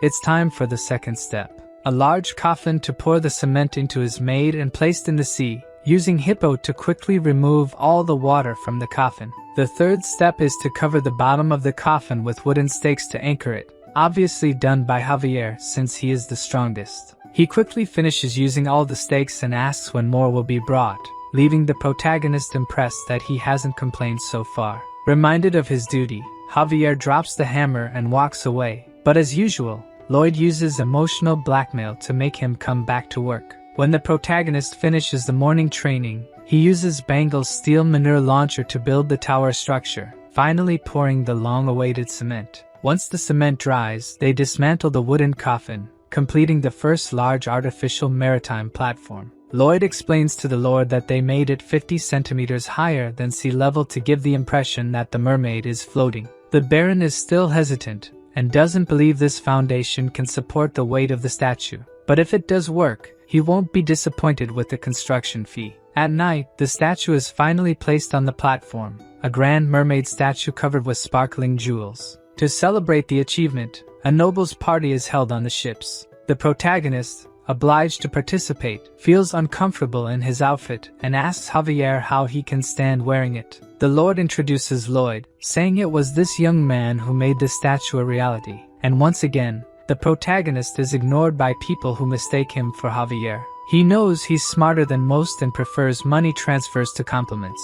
But the look of sadness on Javier's face annoys him greatly. To completely crush his self-esteem, the Lord appears, saying it's because of his face. While the party is going on, a little distant from the ships, at the bottom of the sea, the Giga Titan observes the statue. Seeing that mermaid, his natural enemy, all he can think about is attacking her. He quickly approaches the ships, where the protagonist chats with other nobles, and Javier captivates all the women present with just his presence. He goes to the edge of the ship and drinks his wine peacefully, but he feels a slight tremor in his glass, causing him to look towards the sea. At that moment, the protagonist approaches, asking what he's doing. Javier thinks something is coming towards them, something fast and about the size of 2 ships, making the protagonist realize exactly what it is. He approaches the Lord and speaks quietly so only he can hear, that the Giga Titan is approaching and they must evacuate everyone. The Count calls his knight and asks if he feels anything strange in the sea, but he says no. Since he has reached the level of Sword Master, the Count trusts his senses, but the protagonist knows that Javier's senses are even sharper since he is the main character. The Lord continues, saying that the Giga Titan has never attacked them in all these years. But Lloyd says that now he has a reason to attack and looks at the large mermaid statue. At that moment, the Lord realizes what is about to happen and orders the anchors to be raised and the boat to be moved away from the statue immediately. Realizing that this will take too long, the protagonist asks Javier to take care of the anchors. Without hesitation, he jumps into the cold water while the protagonist throws Padong at the statue. Under the sea, Javier prepares an attack on the chains, using his mana to heat the blade. He cuts them easily, while Padong breaks the ropes that are attached to the statue. When Javier finishes cutting all the chains, he realizes that the Giga Titan is speeding up. Even though the ships are already loose, it is too late. The Giga Titan appears, knocking everything in its path. The protagonist and the others on the boat are thrown into the sea, while Padong dodges the monster's attack. Javier uses a mana explosion to quickly get out of the water, saving Lloyd from falling into the sea, while the statue is hurled into the city, destroying everything and almost hitting some people. The people thrown into the sea are in despair. The protagonist knows there won't be time to save everyone, but has a brilliant idea. He uses Hippo to drink the seawater and pull people along. Meanwhile, the Giga Titan emerges from the sea and heads to land to destroy the entire city. Javier tells his master that they should try to stop it, but the protagonist is already fleeing to the other side. Lloyd says that trying to stop something that big is foolishness. He will only die trying to do that. Many things are happening at the same time. The Lord orders his subordinates to rescue the men at sea by throwing ladders from the ships that have not yet sunk.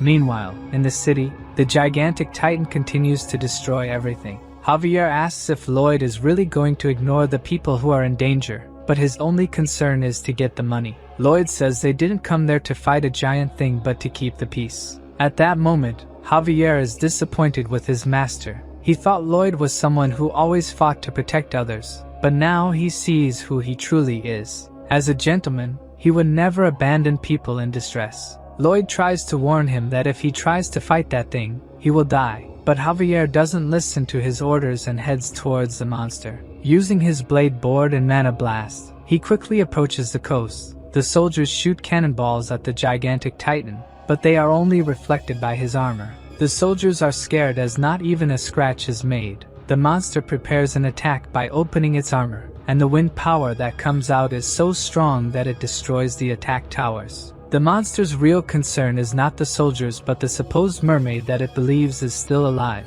Only its advance towards the statue destroys a large part of the city, causing fear and panic among the population.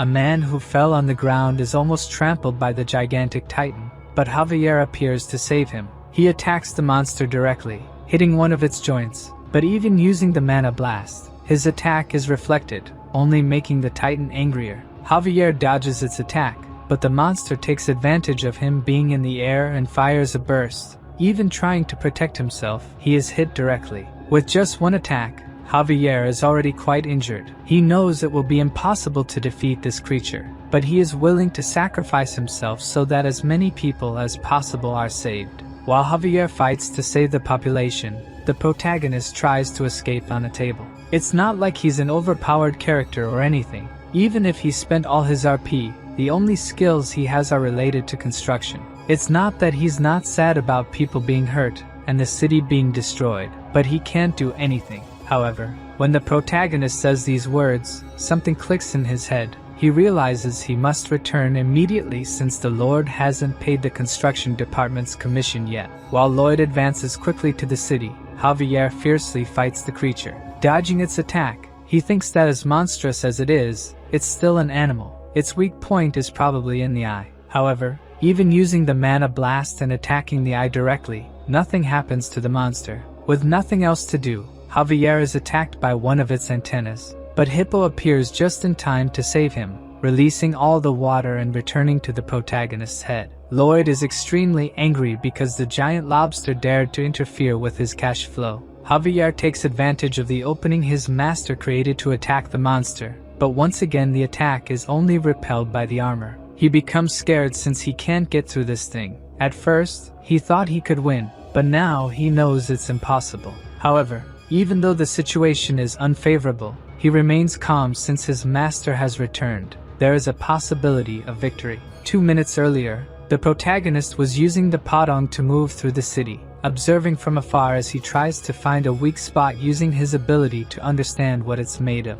Its armor is 1 meter thick, a mix of dentina and quintina, molecularly a triple honeycomb structure tightly intertwined. When Javier attacks, all the impact energy is transferred to his horn, releasing it into the air. Inside the creature, there is a sac for its hydraulic claw. If they can destroy the beak and hit that sac with the blessed mana, the creature will surely be killed. Javier asks what he should do, while Lloyd gestures to cut the horn with his hand, but the swordsman doesn't understand anything and asks if he's gone crazy. The protagonist then decides to shout, explaining that he should cut the horn, while Javier elegantly dodges the attack from the giant lobster, knowing that cutting the horn won't cause lethal damage, but his master wouldn't ask for it without a plan behind it.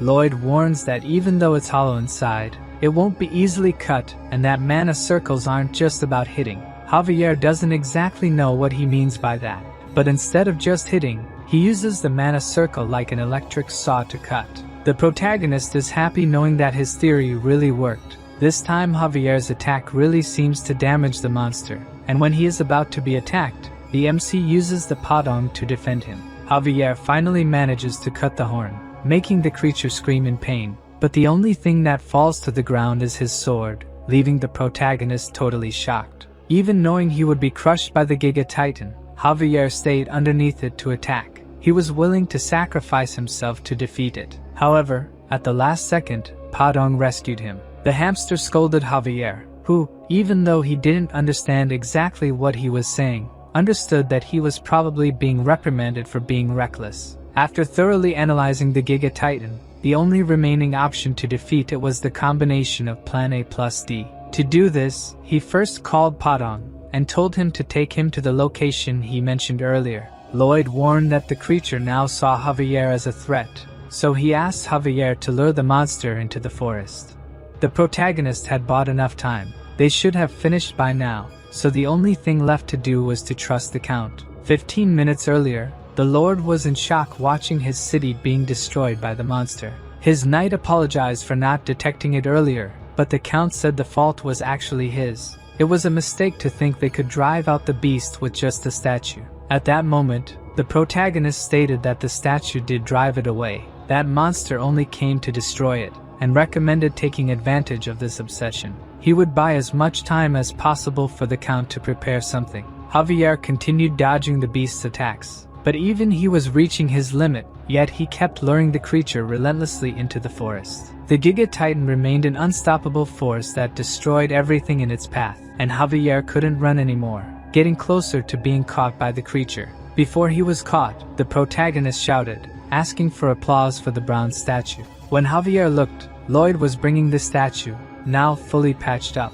Seeing its natural enemy, the Giga Titan flew into a rage, leaving Lloyd quite pleased with its reaction. Through the novel, He knew he could trust the Count to reassemble the statue. His plan was to use it to create an opening for Javier to attack. When they got close enough to the monster, Padong drifted the cart, and they began to lure the Titan towards them. Javier seized the opportunity to attack the creature's weak point, hitting it precisely with a mana blast. Even though the attack was powerful and created a huge explosion, all it did was create a crack in the armor. Javier was saddened by his weakness, but as he fell, he heard Lloyd say to leave the rest to him. As your master spoke with great confidence, he knows he can now relax. Before he hits the ground, Hippo appears to cushion his fall. Lloyd shouts that he will protect this city no matter what. Padong is also at his limit, and he can't ask for more from him. At his signal, Padong throws the protagonist towards the Giga Titan. Earlier, when he was still heading to save the city,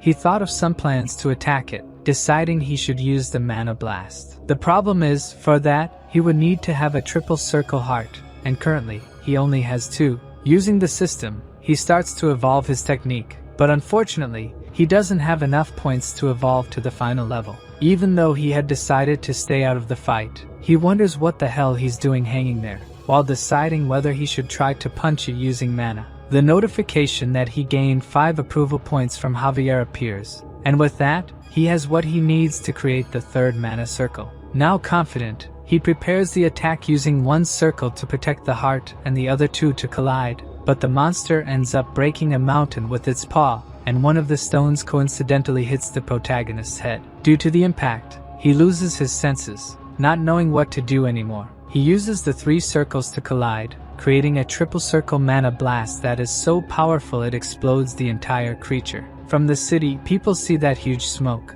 The creature is now completely dead. Lloyd's pets try to wake Javier up. Slowly, he gets up and sees the Giga Titan on the ground, impressed that he actually succeeded. However, Padong is not happy at all and tries to get Javier's attention. He follows the 3 desperate pets, finding Lloyd a little further ahead, with a bleeding head and lifeless eyes. He gets close and listens to his heart. However, Lloyd has no heartbeat. A carrier pigeon flies to the Frontera household, where the Count retrieves the letter and is completely startled by its contents. He immediately mounts his horse and sets off towards Cremo. In the letter he read, the Lord of Cremo mentions that his eldest son, Lloyd, admirably completed all the construction work they needed, but after the party, the city faced great danger, and at that moment Lloyd and his guards sacrificed themselves to save countless lives, leaving Lloyd in an unusual coma state. The Baron hurries to Cremo, worried about his son, yet recalling all the moments he shared with the new Lloyd, who never called him father, only Baron. For a moment, Frontera doubts if that young man is truly his son, but before he can dwell on it, a monster appears on the road. The knight dismounts and instructs the Count to continue while he faces the creature. He defends against the beast's first attack, apologizes to the Count, and promises to meet again in Cremo. The knight and the monster attack simultaneously, but the wolf is too strong, breaking the sword in half and biting the swordsman's shoulder. Undeterred, the knight continues to fight, even as he's overpowered. Just when he thinks he'll die, the Baron and Baroness appear, aiding him in defeating the wolf. The knight feels ashamed for not handling the creature alone, but the Baron reminds him that he's a vassal, and it's his duty to protect his people. Suddenly, the Baroness notices something alarming, a pack of wolves approaching. The knight, despite his injuries, stands his ground against the wolves, while the Baron and Baroness lose hope. Then Javier arrives, swiftly dispatching the wolves and offering to escort them, asking if anyone is hurt. The Baron's knight knew Javier was skilled, but wonders what made him so powerful since arriving in Cremo. The Baroness asks if Lloyd is alright, but Javier can't say for sure if he's alive or not. He explains that after the giant was defeated, Lloyd had no heartbeat. Worried that he would lose his new home, Javier was suddenly relieved when Lloyd's pulse returned. Although he's sure Lloyd's heart has stopped, he still has a pulse and is breathing. Touching Lloyd's chest, Javier feels the triple circle heart spinning at an incredible speed due to the magnetic fields they're generating. He can't determine the condition of his heart, only that these fields are keeping him alive. Returning to the present, people are trying to rebuild the city. Javier explains that the young master is at the Count's mansion, under a doctor's care, but his condition hasn't improved. The Count reflects on their battle against such a monstrous creature, but Javier insists he was just a sword Lloyd was using. it was his own strength that defeated the monster. Hearing this, not even the protagonist's parents believe he has this power until they hear that other nobles are heading to the Count's mansion to pay respects to Lloyd, acknowledging that without him, everyone would have frozen to death. Lloyd didn't just save the people from the sea, he also helped a soldier trapped in rubble, preventing a massive fire from destroying the city. Indeed, the entire city recognizes that they were saved thanks to Lloyd Frontera, and everyone outside the Baron's house pays homage to him. A man tries to start an argument, blaming Lloyd for the incident because of a statue he made, but he's beaten by the crowd, who are quite agitated. In the room, the protagonist finally wakes up, his head hurting, and some system notifications are in front of him. He remembers using the triple mana blast like an idiot, and wonders if he's really alive. The system confirms he is, prompting the protagonist to ask how, since his heart should have exploded. At that moment, Javier enters the room and is shocked by the scene. Lloyd is happy to see him, immediately asking how much they will be paid for the construction. For a moment, Javier is disappointed that these were his first words, but he's happy soon after because Lloyd seems healthy. The Baron and Baroness rush into the room, embracing their son who has just awakened. Whether he is the true Lloyd or not doesn't matter now. They are just grateful he's alive. In the royal capital of Magenta, a servant reports to the king about the letter from the Count of Cremo.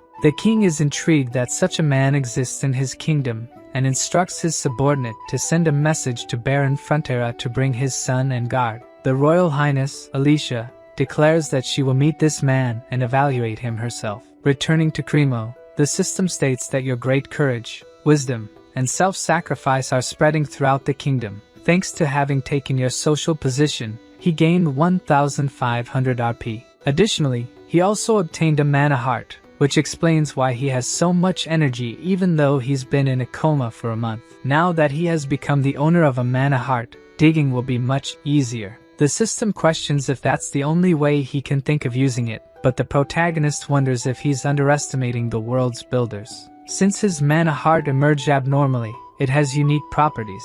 He gained the ability of neutralized shock, which literally means he can use the triple core explosion whenever he wants. Now the work in the mine will be much faster. The protagonist explains that the mana heart needs to be protected from the impacts caused by blessed mana. It acts practically like an ammunition depot, which is why he must protect the mana heart using one of the circles. But at that moment, he didn't have a mana heart, so he was able to survive the shock caused by the explosion. Who would have thought that neglecting mana heart training would end up being beneficial? At that moment, the Lord enters the carriage, saying they must leave immediately. As he watches the Lord go to sit down, the protagonist gives a look as if planning something. The carriage continues through the city streets, and looking out the window, Lloyd wonders how much it will cost to repair the buildings and streets. The Lord says it's hard to say, but it will probably take a month of the city's budget production. Upon hearing this, the protagonist plays his card and says that if the Giga Titan had not been defeated,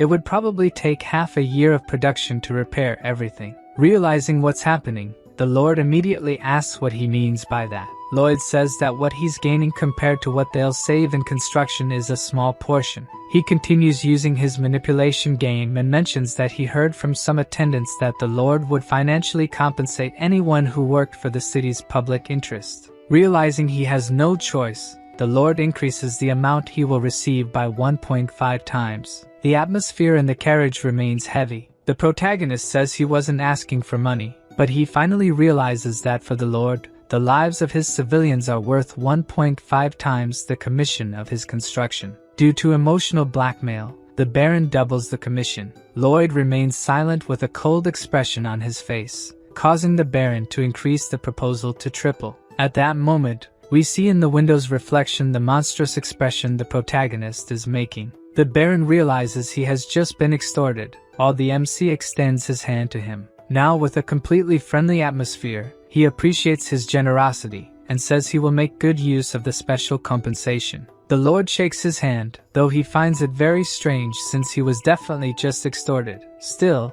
he can't bring himself to hate him. The Count's carriage passes through the crowd, who are shouting incessantly that Master Lloyd has arrived.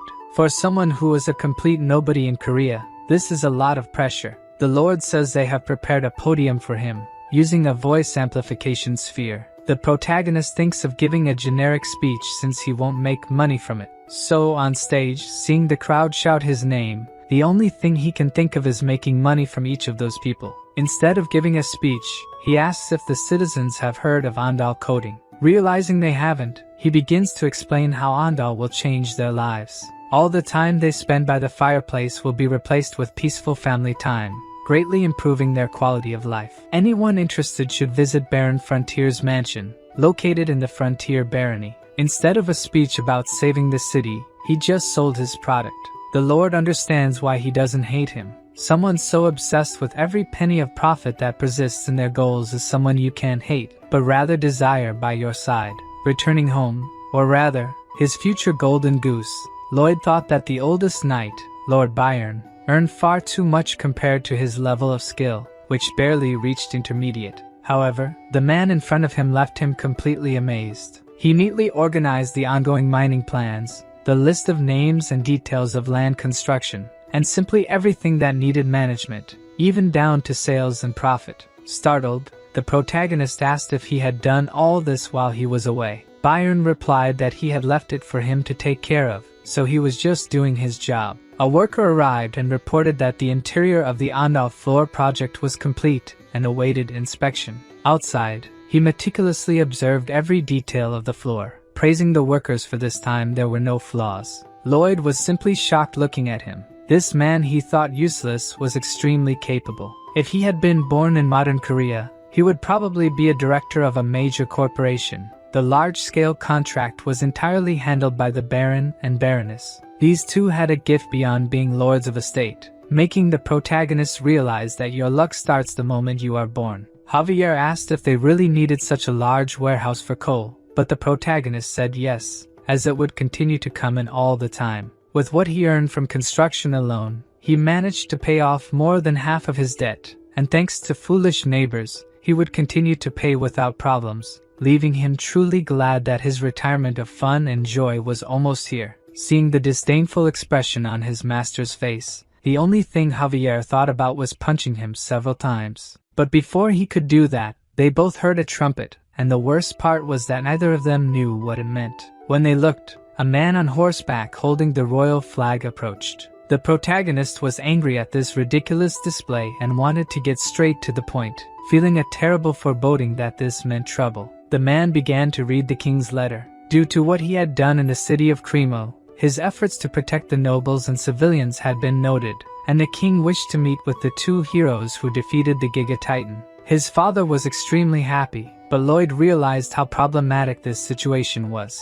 If there was one thing he had learned in the army, it was never to stand out too much. Once, a superior found out he was a civil engineer and asked him to build a sauna. He studied like mad to create one, but that was also his worst mistake because it turned out too perfect, and then the superiors started making many requests of him. Upon hearing that they had to visit the Majesty, he knew he shouldn't have built that platform in the ocean. Inside the royal carriage, he felt completely hopeless. Javier said he looked like he was going to be executed, which was unexpected since his master would probably have said something like, "How much can I extract from Majesty?" This made him see a bit of color in the world again since he had read the novel and knew some things that would happen. If he could use all that to his advantage, he would surely get the most money possible from the Majesty. Arriving at the palace, Lloyd and Javier knelt before her. When they looked up, Lloyd almost had a heart attack because of her beauty. When the protagonist introduced himself,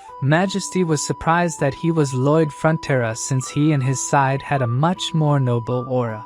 She also sensed a different mana flow coming from Javier, and he seemed worthy of being her fighting partner, as expected of one of the kingdom's two martial masters. She immediately discerned that Javier was special. It seemed awkward flattery wouldn't work on her. The queen appreciates the courage and altruism he demonstrated. However, she doesn't judge a man based on what others say, but rather on what she sees. As the protagonist already expected, she wants to test his abilities. The opportunity Lloyd was hoping for has arisen. If he does well, he'll secure a contract with the Majesty. So the queen asks which construction he thinks is most urgent in the royal capital. Even though the protagonist has just arrived, he obviously knows, having read the novel. The queen thinks that if he is truly capable, he will perceive it the moment he enters the royal palace. The most important construction at this moment is repairing this ruined palace. At least that's what she would like to hear, but Lloyd says that the most important construction now is a bridge over the Magenta River. The Queen looks at him with a displeased look. The protagonist knows this is not the answer she expected, but given his personality, the test won't end here. Queen Magenta is the one with great authority and absolute power, a tolerant, fair, impartial woman who listens to everyone regardless of their class or rank. She asks why the bridge is necessary. The protagonist says other men might think differently and say that repairing the royal palace is most important. He knows a dragon with a bad temper took down 2 towers of the palace, which is why the roof is so heavy. However, this weight is pressing on the ground and its pillars, causing it to slowly collapse. Even after all this, the protagonist says that the repair can be postponed and that building the bridge is more urgent. The Queen realizes he knew what she was thinking and still gave a different answer, while the protagonist knows that she knows he gave a different answer. The Queen, like a lion ablaze, shows her power, while Lloyd is like a puppy chasing after a construction contract. He says the current Magenta River Bridge has been rebuilt 20 times and regularly collapses due to not withstanding the rising waters in spring, asking for Majesty's trust to build a new bridge that will never collapse, clearly referring to a modern suspension bridge. Seeing that the man in front of her just criticized her decision,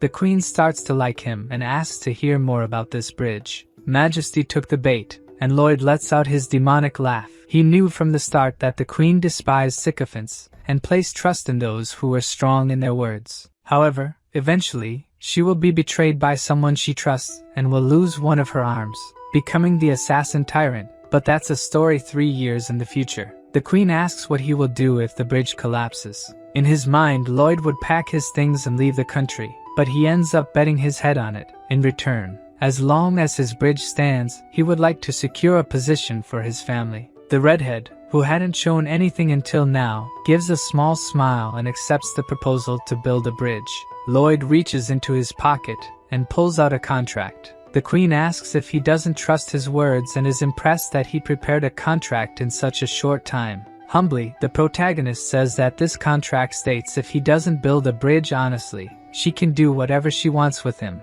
thinking of it as a loyalty contract from a humble man to Her Majesty. The Queen ends up signing the contract and finds it strange that she was led to do so, but she doesn't mind. As a gesture of gratitude, the protagonist raises his but while holding the contract. Walking through the palace following the butler, Lloyd twirls and shows off the contract he managed to get from the Queen. Javier asks him to be a bit more careful, since she could have taken his head if she wanted. The man next to the Queen says that he is quite intelligent. She really thinks he's more cunning than she imagined. When Kyler asks if she wasn't displeased since he knew from the start that he could defeat her, the Queen says no, as he seemed pathetic and adorable. A few days later, Lloyd prepares to leave with a large bag on his back.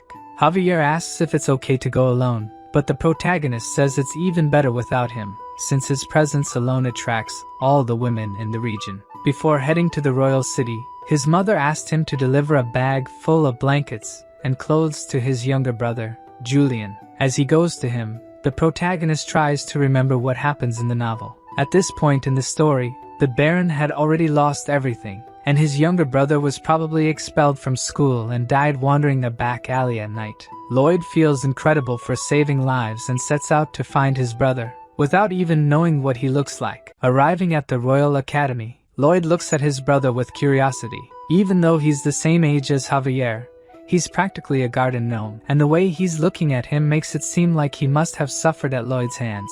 The protagonist decides not to be too nice and acts as if he's turned the page. Maybe then Javier wouldn't suspect so much, throwing the bag full of clothes at him, saying their mother sent it. Julian finds it very strange that Lloyd didn't insult him. Moreover, he wonders if he really came there just because their mother asked. The system warns that his brother suspects his identity because he's being too kind. To try to act a little more like Lloyd, the protagonist leaves cursing at him, but Julian finds his human behavior even stranger since he left without beating him up. Before leaving, Lloyd reminds him that their mother asked him to have lunch with Javier, even though he finds it a drag. He asks if there's any fancy restaurant around. Julian questions why he's asking, and Lloyd says he'll take him to lunch since their mother asked. At the restaurant, His brother is extremely suspicious. He orders a basic set, but the protagonist tells him to choose something more expensive since he doesn't frequent these kinds of places often.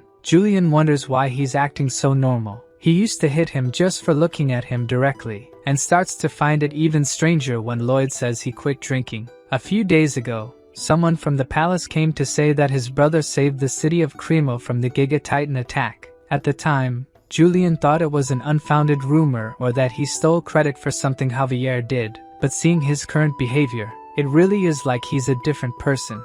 Suddenly, Julian gets a slap on the head. The man asks what a nobody like him is doing there. Even as he tries to explain, the man keeps punching him, saying a poor baron should eat where he can't be seen. The protagonist looks around, and 2 students are laughing at the situation. There are even teachers and staff there, but they're just ignoring what's happening. They call it an academy, but all they really value is family status.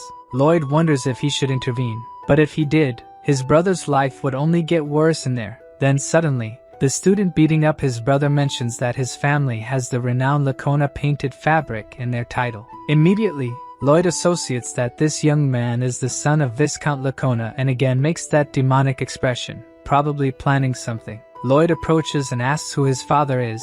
The blonde says it's the merciful and wise Viscount Lacona and tells him to move, getting slapped immediately afterward, losing 2 teeth. Lacona's son flies and lands at the end of the restaurant. That's the anti-horse slap, but the system says that's not an official skill. Another student yells at Lloyd, asking how he dares to touch a member of the elite union, but he also receives a slap that knocks out a tooth. Another student who is considered the best second-year fighter appears, but is neutralized with just 1 slap. Extras keep appearing. The twin brothers get beaten up at the same time, and the guy who introduced them also gets beaten up. Even the 2 who were just laughing at the situation against Julian get beaten up. Lacona Jr. appears behind the protagonist, punching him in the face, but immediately realizes that was the worst decision of his life as Lloyd looks at him as if he's going to kill him. He beats Lacona Jr., but before killing him, he's stopped by his brother. Julian is worried that he will be even more intimidated at school after this, but the MC says with a smile on his face that if they die, they will never bother him again. Julian is completely shocked at how he can say something like that with such a bright smile. Lloyd continues beating and thinks he's seen many guys like this in high school. The best remedy for dealing with them is the fear of death. Suddenly, soldiers appear, commanding him to stop immediately. An old man says this is the Sacred Academy, and asks what he's doing. The protagonist, still holding the Viscount's son like a demon, leaves his brother scared, thinking he will try to hit the guards too. But to his surprise, his attitude changes completely, and he calmly introduces himself as the son of Baron Arcos Frontera. He apologizes for the commotion, but says he was only defending Her Majesty's honor. The old man says this is ridiculous and asks who would dare tarnish Her Majesty's name. Lloyd says Lacona's son was intimidating his brother, and even points to a teacher who witnessed the situation. But since there was no intention to punish him, he had to intervene. The reason he didn't do anything is obvious.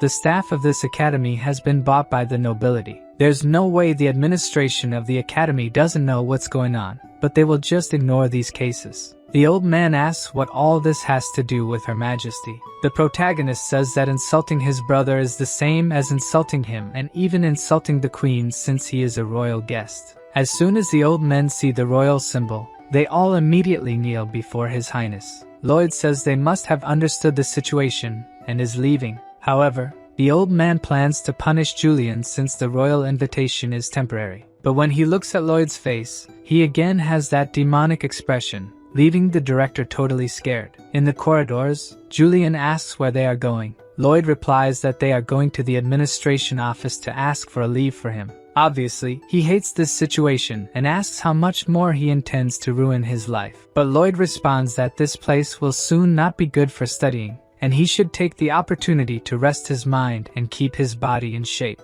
At the palace, Javier explains to Julian that if Lloyd has a plan for him, then he should trust it. He also explains that the plan to defeat the Giga Titan was entirely made by the young master. Furthermore, he managed to open water channels, develop quarries, and become friends with wild orcs. The brother he knew became another person. Lloyd listens to the whole conversation behind the door and is happy that Javier trusts him so much. Soon after, his illusions are shattered as they begin hurling insults at him. Julian asks if he really thinks someone can change so suddenly. Javier is sure they can't and has convinced himself that Lloyd is an imposter disguising as the young master. The protagonist is worried because he could be discovered at any second. Julian asks if they could have used black magic to do this. Javier responds that it's a possibility. He has even seen the theory in a book. Because of this, he investigated if there was any abnormal mana flow in Lloyd's body. The protagonist wonders when he did that, leaving him extremely worried about being discovered. Fortunately for him, Javier doesn't feel anything unusual in his body. Javier tells him to forget about it, saying it's just an exaggerated theory. The MC knows that Javier is probably sensing his presence behind the door. It's a way of saying he suspects his identity. Julian mentions it's the first time he's heard about the family debt. He thought only he was having difficulty with studies, but Lloyd managed to get their family out of that situation, so he deserves some credit at least.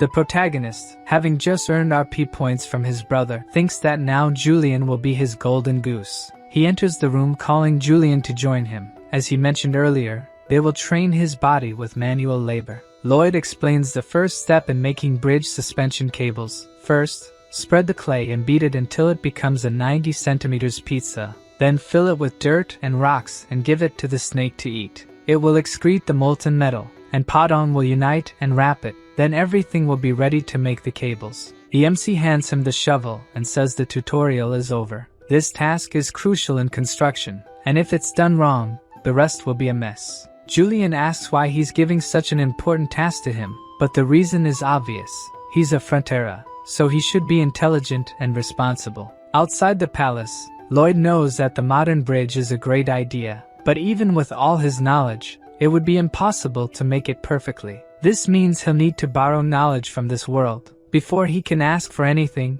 the master craftsman denies his request. Lloyd already knew this old man was stubborn and would only work on projects that caught his attention, so he had prepared to visit him, innocently showing the project of building a new bridge. As soon as the dwarf sees his project, he immediately tells him to wait. If he builds something like that without the exact rigidity, it will break. The MC says when the bridge collapses, everyone on it will die, and as he's decapitated, he'll scream that the culprit was the great Cortigus, who didn't help make the trusses.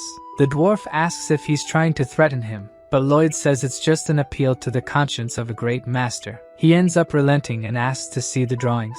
Upon closer observation, he is fully aware that he is the only person in the kingdom capable of doing this. The protagonist continues with a killer look and says that's why he asked for his help. The dwarf says this has caught his attention and decides to help with the project. With Julian working on the cables and the royal workshop working on the trusses, the only thing left to work on is the suspension of the towers. Lloyd and Javier use a mana explosion on the ground but are suddenly stopped by nobles who accuse him of stealing the Majesty's treasure. The protagonist is obviously confused, but it seems this was planned for a long time, as they personally went to ask for a trial from the Queen. In the meeting room, the Queen orders each side to state their arguments, and the first to speak is the guild. Victor says that the Magina Bridge was built by the guild's previous leader and has stood for over 30 years. He explains that in its structure, wedge-shaped columns were made to slow down the strong water current, making it practically impossible to fall. Lloyd knows that it will eventually fall, as this is information from the novel, but he cannot reveal future events to others. Boldly, he asks the guild leader how much they were paid to say that. His scandalized reaction makes the protagonist absolutely certain that he is being paid, and he recalls that in Korea, when a politician and a businessman meet, either the politician takes money from the businessman, or the businessman bribes the politician. In this case, it's the latter option. They strip away all negotiating rights and monopolize the budget.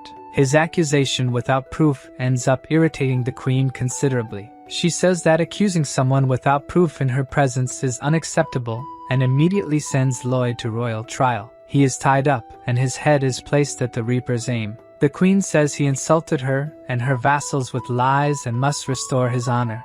Seeing that scene, Javier prepares to enter combat as needed. The Queen asks for their final words, and Lloyd says they must exterminate the entire bloodline of the guilty party. Javier becomes even more worried about the situation. The Queen asks her two vassals if they agree, and they fully respond that it is the right thing to do. In that situation, Javier is ready to attack, but before he does anything, the queen says they must prove the innocence of her vassals and immediately orders 4 mages to circulate the guild leader. As if he knew this would happen, Lloyd has a smile on his face. The Majesty orders the confession spell to make them tell the truth. David becomes completely desperate, asking her to wait a bit. Seeing the 2 hit by the spell, Lloyd starts laughing like a psychopath, and the next day, the 2 men are crucified in the public square. The protagonist made only those 2 pay for the crimes since their families did nothing wrong, thinking of himself as a good and altruistic man for doing so. As a reward for telling the truth, the queen hands over all the kingdom's workers for the bridge construction.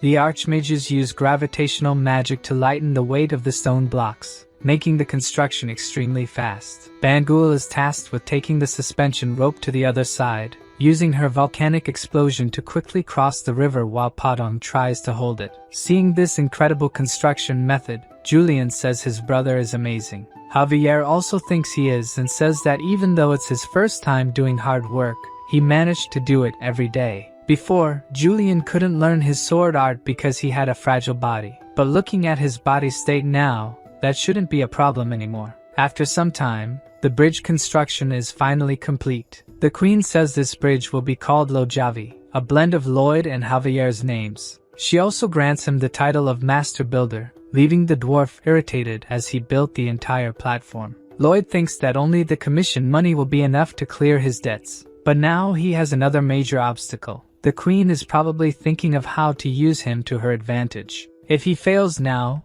it will break his entire plan of becoming a wealthy and lazy lord, so he will put the plan of escaping work and helping Julian in the academy into action. Returning to the castle, the queen fulfills her part of the agreement and grants a noble title and properties to Lloyd. The castle's nobles were not pleased with this at all. The queen thinks it's natural, since he has sunk other nobles. The protagonist says he would like to ask for something a bit bigger and mentions that if she considers his request reasonable, she may even withdraw the offer of the title and property. This piques the queen's curiosity about what he will propose.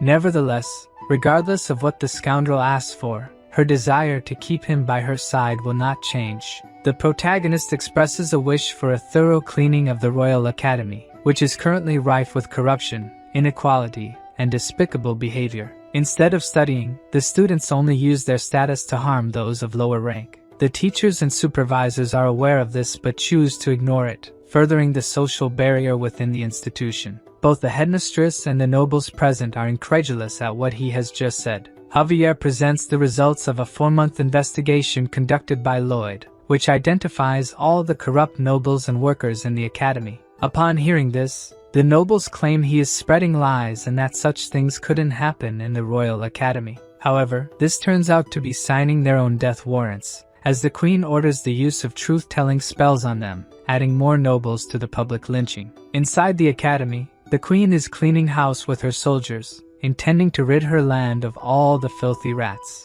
Lloyd watches from afar, a satisfied smile on his face. Javier asks if his smile is because the nobles are being condemned, but in reality, it's because his plan to get rid of the queen and enjoy a lazy life has worked. Suddenly, the royal bodyguard appears with a message. He can go home whenever he wants, but must attend the banquet tomorrow night.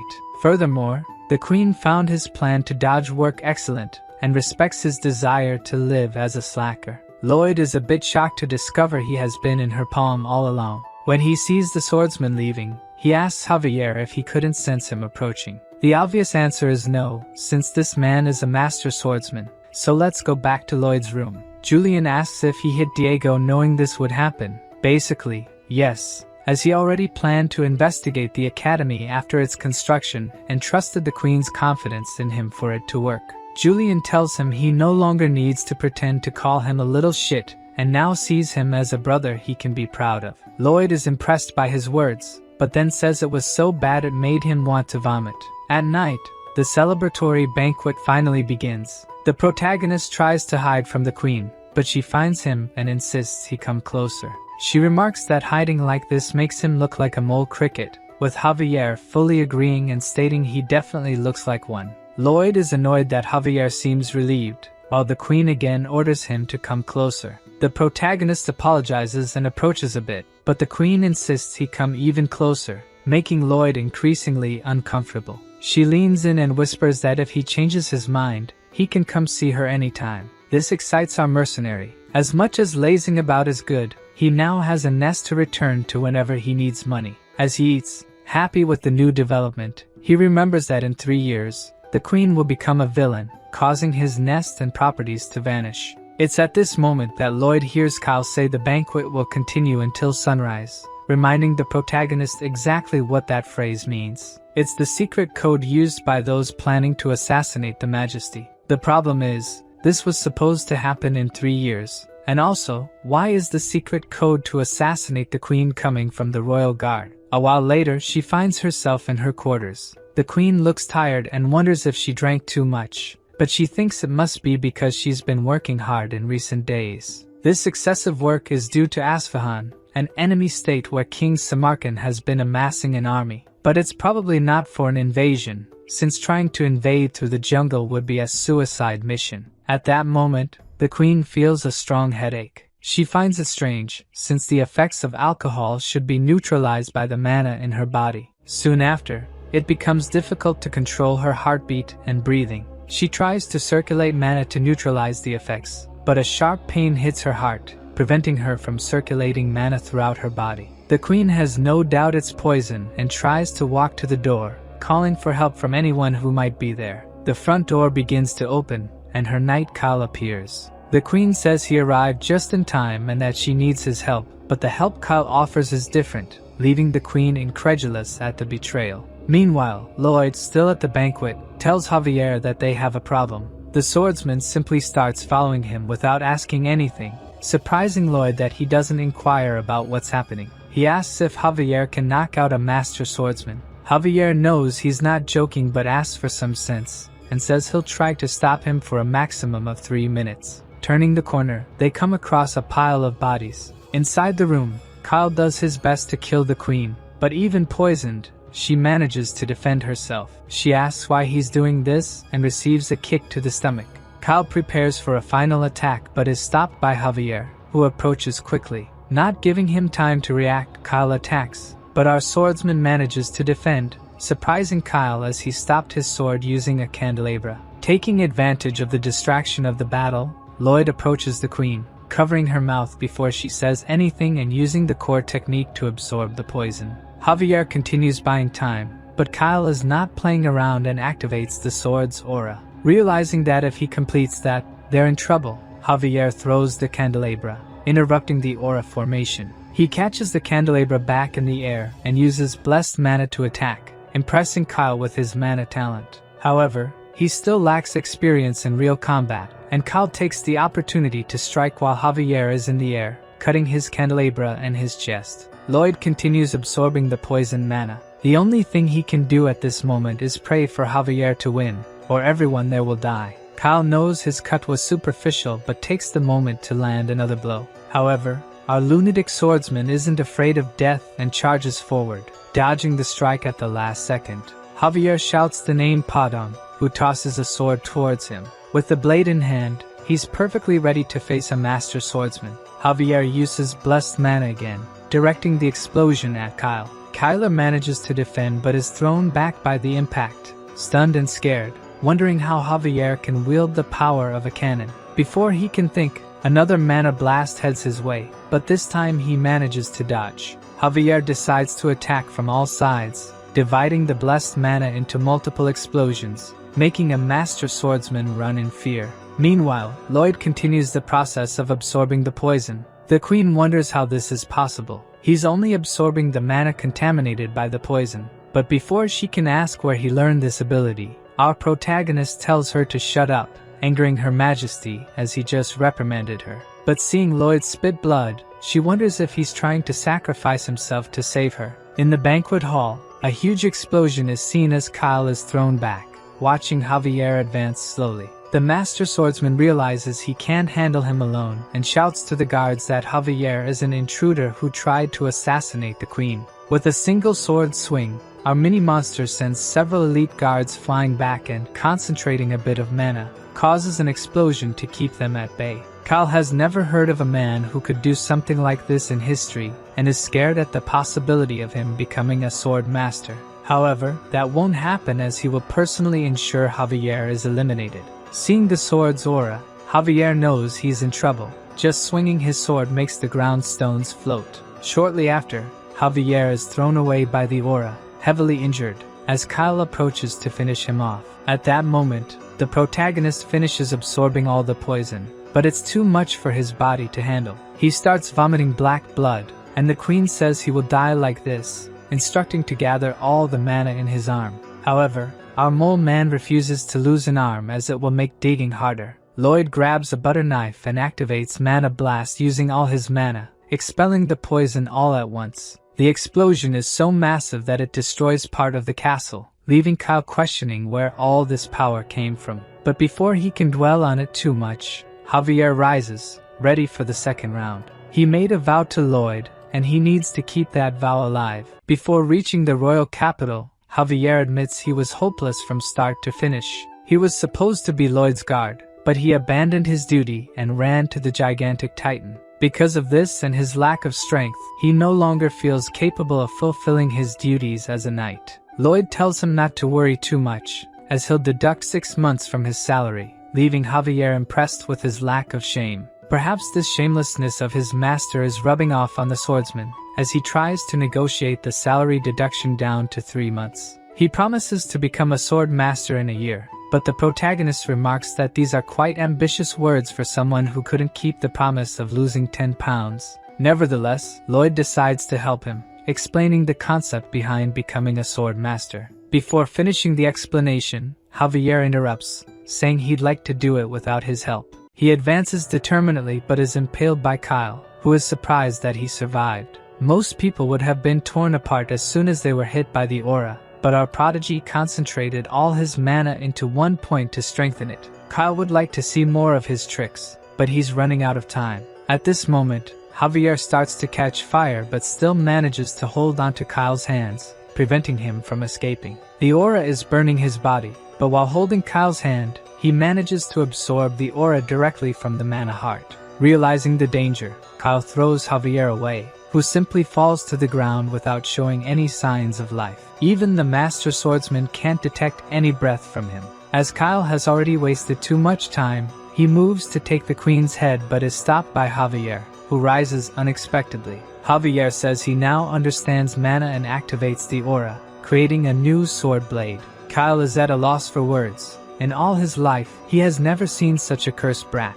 Javier further increases the aura of the sword, making it giant and attacking immediately. The swordsman tries to defend, but the power of his aura is completely overwhelmed, and his arm is severed. He screams in pain as the other guards approach. Javier orders everyone to retreat, warning that they cannot face the sword master. In the room, the queen is worried about Lloyd, who shows no sign of life. The protagonist slowly wakes up and discovers that he is now immune to poison and can absorb mana from the environment. He is quite happy since these seem to be great, but due to his creepy face, the queen reflexively punches him. He is confused about being hit out of nowhere, and even the queen cannot explain why she did it. She just says that when she saw his face, she felt like hitting him. Putting that aside, she asks if he is okay and can stand up, but that massive surge of mana left the protagonist incapacitated. As the only option, he uses his new ability to absorb the mana from the environment, even drawing mana from the queen who is nearby. She is frightened by this ridiculous absorption power, and tries to get the MC's attention, but he does not seem to hear anything. The queen simply accepts it, saying he can take all the mana he needs and go help his knight. After a few minutes, he finally manages to restore all his energy. Lloyd feels his body much lighter, probably now fully restored, but before celebrating, he remembers he needs to help Javier. When he turns towards the queen, he sees she is completely out of mana. Magenta says she will ask for details later. The priority now is to stop Kyle. The protagonist puts her on his back and heads towards Javier. The queen knows he is strong, yet it is not enough to face a sword master, or so she thought. As soon as they turn the corner, they see Javier facing the guards. At that moment, the protagonist notices the sword aura and Kyle on the ground, groaning in pain. The queen orders the guards to lower their weapons and explains that these were the two heroes who protected her from her guards' betrayal. All the guards line up as the queen states that everyone who attended the banquet must be investigated. Lloyd asks if he really became the sword master. Javier casually says yes, as his master keeps putting himself in dangerous situations. This is his way of fulfilling his duty. Due to all his incredible achievements, the system activates a new function called the praise system. Whenever he does something fantastic, he earns a title, and this title comes with an ability, but he did not expect the boost from the ability to be so great. The system also gives CP, but Lloyd has to beg the system to tell him how to use it, discovering that this CP is used to see a final spoiler. Returning to the room, Lloyd complains of exhaustion, having been unable to sleep the previous night due to the investigation. Julian asks if they found the culprit behind the plan, but Lloyd explains that they used some barrier that prevents the truth spell. Because of this, he will have to stay a little longer in the royal capital since the novel had no information about the murder, besides these events being supposed to happen in 3 years.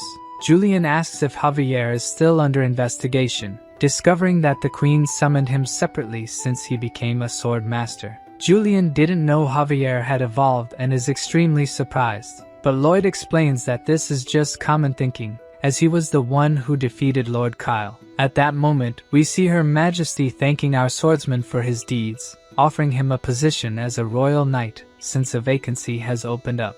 Julian is worried that Javier might leave them, but Lloyd warns that he really doesn't know the swordsman from the Frontera's family. Javier explains that he is a knight of Baron Frontera and wishes to continue by Lloyd's side. The queen states that this is not a request but an order. Refusing an order from the queen is equivalent to treason. Our honorable knight only asks for permission to send a farewell letter to his baron, making the queen realize that he would rather die than serve her. Understanding that she won't be able to have Javier by her side, she allows him to remain a knight of the Fronteras. Javier thanks her for her mercy and heads towards the exit. He meets Julian, who asks if he will leave the family, but Javier asks him not to worry because he will continue to be their knight. The queen realizes she truly isn't lucky with people from the Frontera's property. Finally, night falls, and Lloyd is lying on the grass, checking the abilities that titles offer. Many of his great achievements have earned him titles, and his most recent one was gaining the queen's trust. All these titles grant CP, character points, but they are only counted in the system once a month on the full moon. Seeing the moon shining in the night sky, the CP is finally accumulated,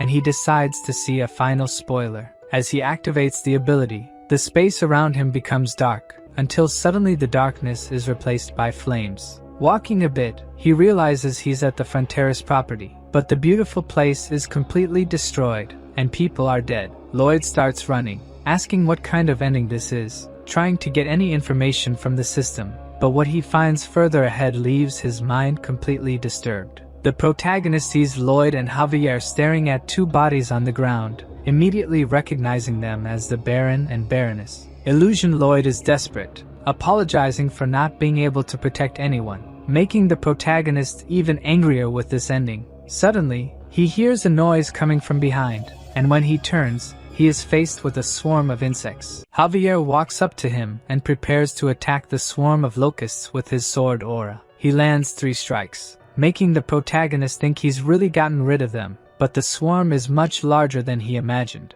At that moment, Lloyd wakes up on the lawn, utterly speechless. He asks if what he saw was real, and realizing that it's all really going to happen, he heads straight for the queen. In the spoiler, he said that if he had arrived a little earlier, he could have avoided this. But Lloyd doesn't know how early he needs to arrive, so he decides to go as fast as possible. He goes to the queen's office and tells her that all regions will be reduced to dust. This is the work of the enemy nation. They are trying to set up a domino effect with monsters, driving the monsters out of the jungle and making them migrate to the west region. In the book, this was supposed to happen in 3.5 years, but now is not the time to think about the future. The queen was already aware of Asfahan's movements and thinks this is really possible, but the bigger question is how the protagonist knows about their movements. At that moment, Lloyd thinks he screwed up but manages to quickly come up with a lie. He says that due to his blood bond with the orcs, he got information about Asfahan,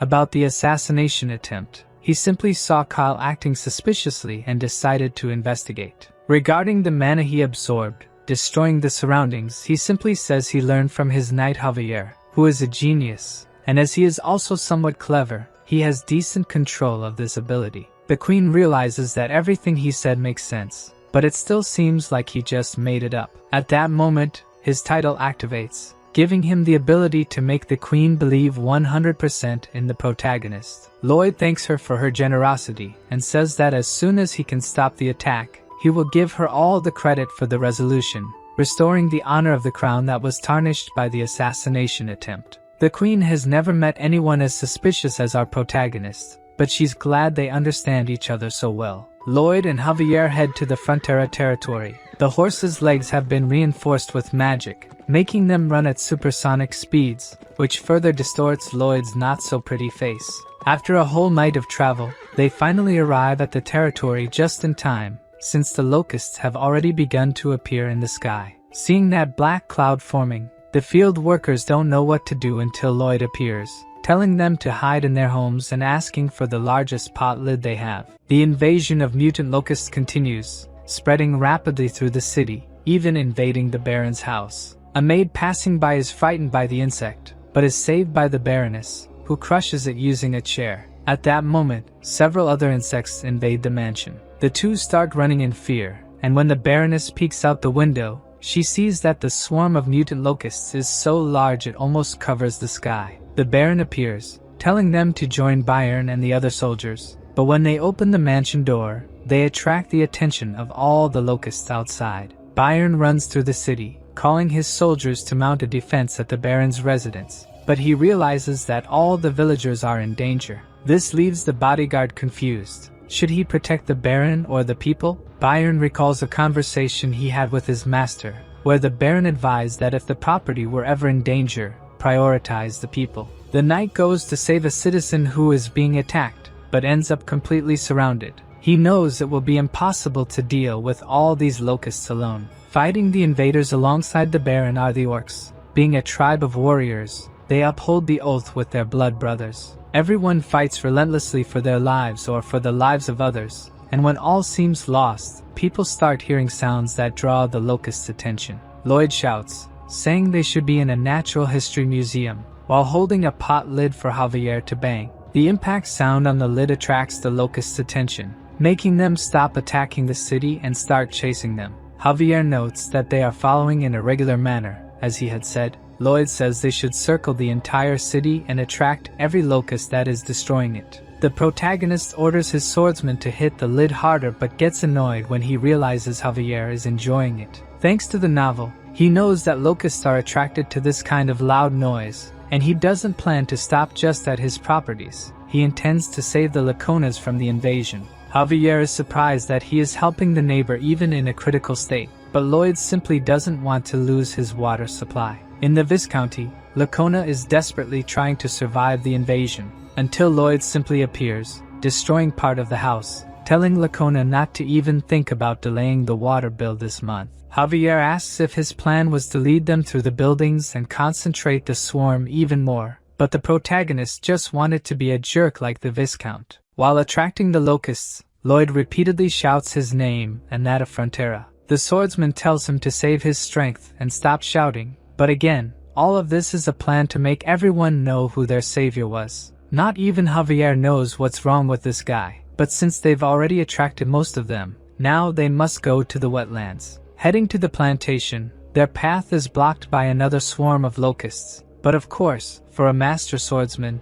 this swarm is nothing. Javier simply passes through, cutting down all that stand in his way. Moving forward, Lloyd realizes that the horses can't run anymore, so he has a brilliant idea. He jumps on Javier's back and uses him as his horse. Even pissed off with this, Javier goes along with the idea and starts running, but they're not faster than the horde and almost get caught. Lloyd shouts, calling Bangul and Hamon, who emerge from the water at the same time. Hamon uses his volcanic fart to explode a large number of monsters, but it's still not enough to eliminate them all. So, Hippo uses the accumulated water as a pesticide to kill even more insects. Round 3 belongs to the protagonist and Javier. who use mana explosion and aura at the same time to eliminate the rest of the locusts. Javier says they managed to take care of the majority, but there are still at least 1,000 left. Lloyd tells him not to worry, as the cavalry is arriving. 300 orc warriors approach with 500 soldiers of the white cavalry. The rest they can leave to them since they'll have something else to worry about. The monster domino effect never ends with just one wave.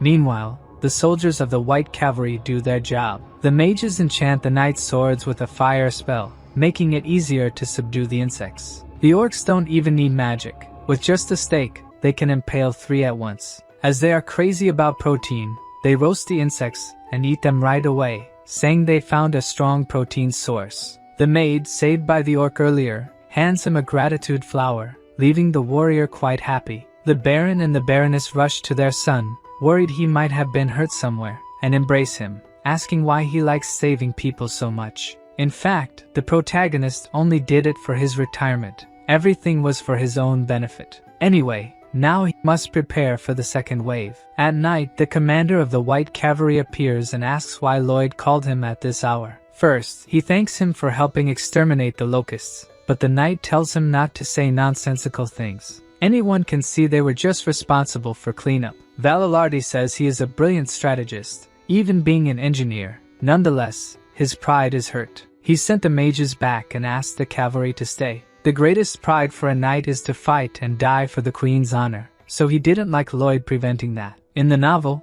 this knight fought against Javier, defending the honor of the queen who had become evil. At that moment, Javier wasn't yet a master swordsman, so he barely managed to win. However, what increased respect for this character the most was that, on his deathbed, the only thing he wished for was for someone to stop the queen's evil actions. With unwavering loyalty and a natural warrior, this knight is needed in times of crisis like this. Lloyd knows he won't get far if he keeps going in circles, so he proposes a duel. If he wins, the white cavalry will have to obey him. If he loses, they can return to the queen right away. Valalardi says he can never fight a civilian without the queen's orders, but the protagonist reminds him that he is the one commanding them now, and that's an order. The knight asks if he has a weapon. Of course, Lloyd shows his shovel. But this time the knight doesn't underestimate him. He knows that shovel protected Frontera's property. Even reaching the 3rd mana circle, Lloyd's chances of winning this duel are 0. But as always, he has a strategy to win.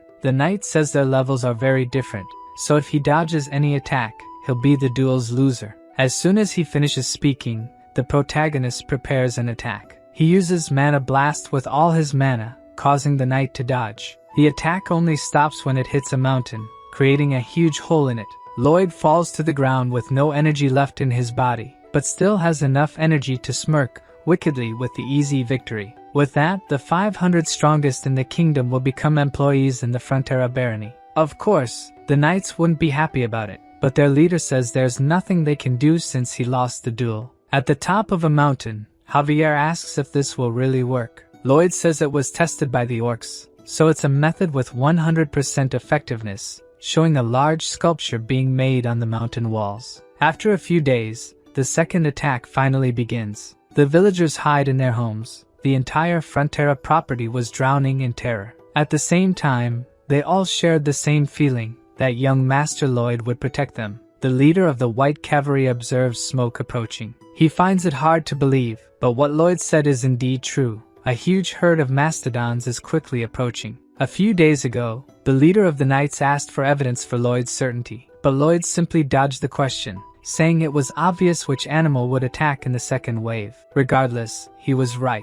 Without a doubt, it's time to fight. The cavalry's plan is to slow down the herd, then encircle them and attack from the outside in. They will likely have some casualties on their side, but if they use this method, victory is guaranteed. One of the soldiers says that after the battle, he will propose to his beloved, but the leader of the knights thinks that maybe what returns to his beloved won't be a ring, but rather news of his death. As they advance, he says there's nothing to fear, as that is the fate of a knight.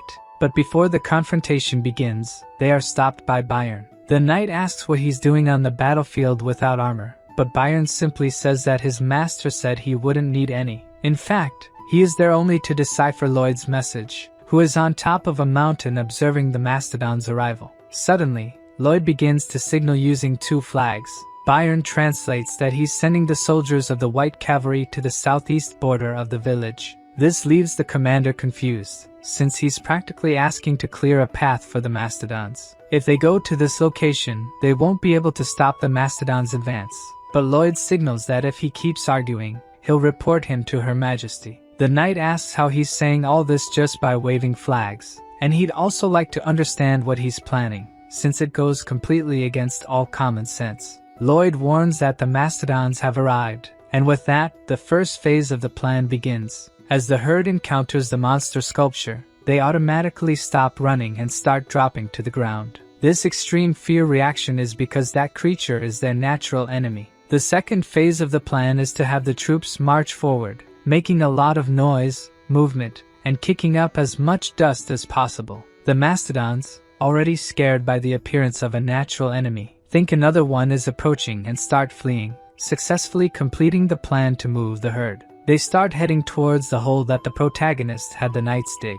They all fall into the trap, and at that moment, Hippo appears pouring water on all of them, leading that gigantic herd away. Lloyd throws down the 2 flags he was holding and is pleased with his flawless performance. The knight is impressed that they managed to win without even fighting. Lloyd says that there is plenty of food down there, so there's no reason for them to return to a place with their natural enemy. Normally, after a battle, at least 5 men don't return home. They are tasked with delivering this news to their families, and even though they tell themselves that dying in battle is honorable, they know there is no honor or bravery in death. Deep down in their hearts, they all know that the only thing left behind are hellish days for those who remain. However, now, their soldiers celebrate a complete victory. They hope to be invited to their comrade's wedding, while their leader is happy that they had no casualties. Lloyd says that they will probably still have to deal with dozens of hordes like this one, but executing a large-scale plan every time something like this happens will cost too much. Lloyd would like his swordsman to try to guess what he's thinking now. Javier has spent a lot of time with him, so he will probably try to end the invasion using the least amount of resources possible. The captain of the White Cavalry appears, saying that the knights will help with his plan. What he saw today was a true victory, making him understand that he has been an incompetent leader until now. As a sign of respect, he kneels and asks for permission to learn from his wisdom, joined by all the other knights. This is perfect for our protagonist, who was already thinking of pleading for them to stay a little longer. Everyone heads to the meeting room. Lloyd reminds them that his father was firmly against the construction of the canal in Lake Kapua, saying that a legendary beast lurks in its depths. This time, the plan is precisely to awaken this legendary beast. Obviously, the Baron and the Baroness are against this idea, but the commander and Javier are in favor. The Baron questions how a bodyguard can accept this, but the truth is he knows he won't win this argument even if he tries, so, by democratic process, the construction in Lake Kapua will begin. All the new workers march towards the mountain. Javier asks if he will try to control King Storma in some way, but Lloyd is not a wizard or anything like that, so the only thing he managed to do was study his habits. The only things he found out are that he's a beast as big as a mountain and that if his habitat is damaged, he will let out a roar before starting repairs. The protagonist's evil plan is to destroy a part of the lake every day so that his cries scare off the monsters coming from the eastern mountains. Javier thinks his master is a demon since he will torment a beast that was quiet, but questions what would happen if the plan went wrong and King Storm attacked. Lloyd says he would have to give his all to defeat him, and that he would be the one shouting day and night to scare off the monsters. Finally, Lloyd arrives at the lake. He uses his ability to analyze the terrain and figure out where to break to avoid causing a flood, but since only he can see the ability, to others, it looks like a lunatic waving his hands in the air. Meanwhile, at the bottom of the lake, the monster senses the presence of humans. Last time, he let it slide, but if they interrupt his rest again, he will kill them all. A few days later, while Lloyd walks through the village, he ends up seeing a very intriguing scene. As soon as Byron realizes he's being watched, he stands up and asks if he can take care of the mastodon pups that have been separated from their mother. Lloyd finds this dangerous, as they tend to become fiercer as they grow, but Byron says that won't be the case since they are adorable. Realizing that the manager is a true animal lover, the protagonist simply gives up and tells him to do as he pleases. Anyway, the Lord will do a good job using them, and if successful, perhaps these animals could become a great asset. Because of the domino effect, the orcs also have to return to their village. It's a shame to lose such an important ally, but Lloyd understands and sends 5 men along with the tribe. Finally, all the preparations are complete. Today is the day they will awaken an ancient beast. Lloyd gives a motivational speech to the White Knights, who this time are quite excited to work, even praying for the blessing of the Grand Shovel. Seeing all those knights marching with shovels in their hands, Javier truly laments for the White Knights. Through simulation, they modified the land so that when they broke the dam, it wouldn't cause a flood. Using Javier's destructive power, he destroys part of the mountain with his mana blast, causing a great tremor. Lloyd tells everyone to duck because the thing is coming. The lake, which was calm, starts bubbling, and King Storma finally emerges from the depths. Everyone is impressed by his colossal size, but what truly emerges from the lake is a giant beaver. Lloyd is clearly disappointed, as he expected a scary mythological creature. However, somehow, he manages to understand everything King Storma is shouting, probably because he's like his other summons. Anyway, that doesn't matter since he's a beaver. His attention is focused on repairing the dam, but what Lloyd didn't count on is that he can smell the metal and knows exactly where they are hiding. Storma realized they were purposefully damaging his dam, and is going to eliminate them right away. At that moment, the protagonist knows he screwed up. He didn't expect this creature to be so intelligent. The commander asks what they should do now, but Lloyd is totally desperate, not knowing what to do. King Storma puts his hand in the lake and raises a large amount of water, drowning all the workers who were trying to flee. Javier is the only one who manages to escape the flood and attack the creature using mana blast. But not even the power of Sword Master is enough to even harm this creature. Seeing that they have no choice but to kill him, Javier activates the sword's aura. But before he can do anything, he is stopped by Lloyd, who says he has come up with a plan. So, instead of attacking, Javier just keeps dodging his attacks like a fly. Taking advantage of the gap, Lloyd swims towards King Storma, but is almost detected by his keen senses. The swordsman keeps attacking to get his attention, but even using the sword's aura, none of his attacks are effective. The situation isn't good, since mediocre attacks won't be able to get this thing's attention. In desperation, Javier uses all his strength to shout in King Storma's language, managing to catch his attention, but he gets confused for being called mommy since he's a male. Javier starts shouting various things in his language, not knowing what he's saying, leaving King Storma sad because he's saying mean things. While the two are arguing in a completely strange language, Lloyd takes the opportunity to climb onto the beaver's head. Even trying to get him off, he can't because his arms are too short. The protagonist jumps and throws something into his mouth, making King Storma shrink. He gets confused as to why the world seems so big, and is captured by Lloyd shortly after. Of course, King Storma won't let himself be caught so easily, hitting Lloyd in the face with his tail and using the opportunity to escape. The protagonist uses his Pokemon to catch him, but Storma took boxing lessons and punches Padong. Our guinea pig won't let it go and punches back.